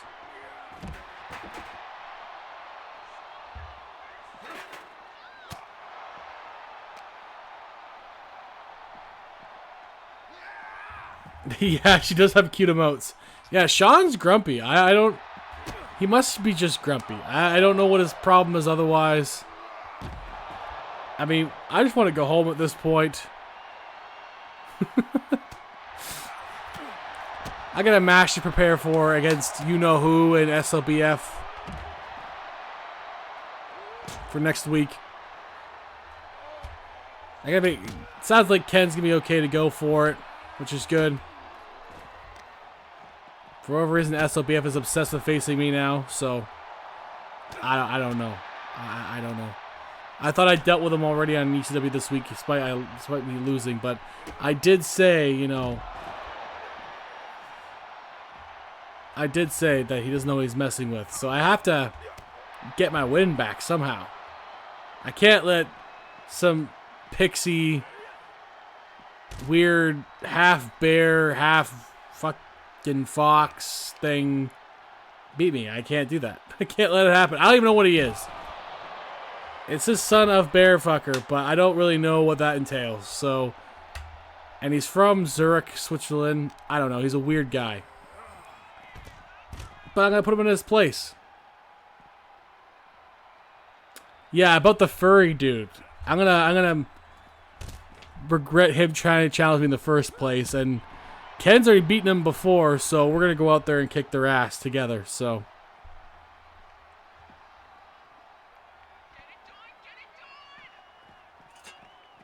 I'm not a furry. I'm not hairy enough for that. Cookie, you're an otter. You're literally a furry. No, I'm not a moose. I'm not as elegant as a moose. Meese here in Canada are majestic animals. I am not a majestic animal. Oops. Pardon? Pardon, Lux? I am not, madam. That is highly inappropriate. I am not, madam. And you can't prove otherwise. That was a little out of pocket, Lux. It's a little out of pocket. Alright. Security's broken it up. We're done. Get them out of here. Get them out of here. Oh, we got a lot of developments for next week. We got a lot of promos to get through next week. There's a ton coming out. What do you mean? I didn't mean rubbing like inappropriately. You took that as inappropriate. I don't know what you're talking about. I'm not always sus. You guys are making shit up. All right. I'll see you guys maybe tomorrow to do something else. I'm not sure. If not, for sure, Saturday, where we continue the Baldur's Gate where we continue our Baldur's Gate adventures with Yeti Games and Zodberg. But yeah, I might be on for a couple hours tomorrow. I don't know yet. Well, it depends how busy I am. I am off earlier, but we'll see. Anyways, guys, I will talk to you tomorrow. Thank you for coming by, and I'll see you at least Saturday.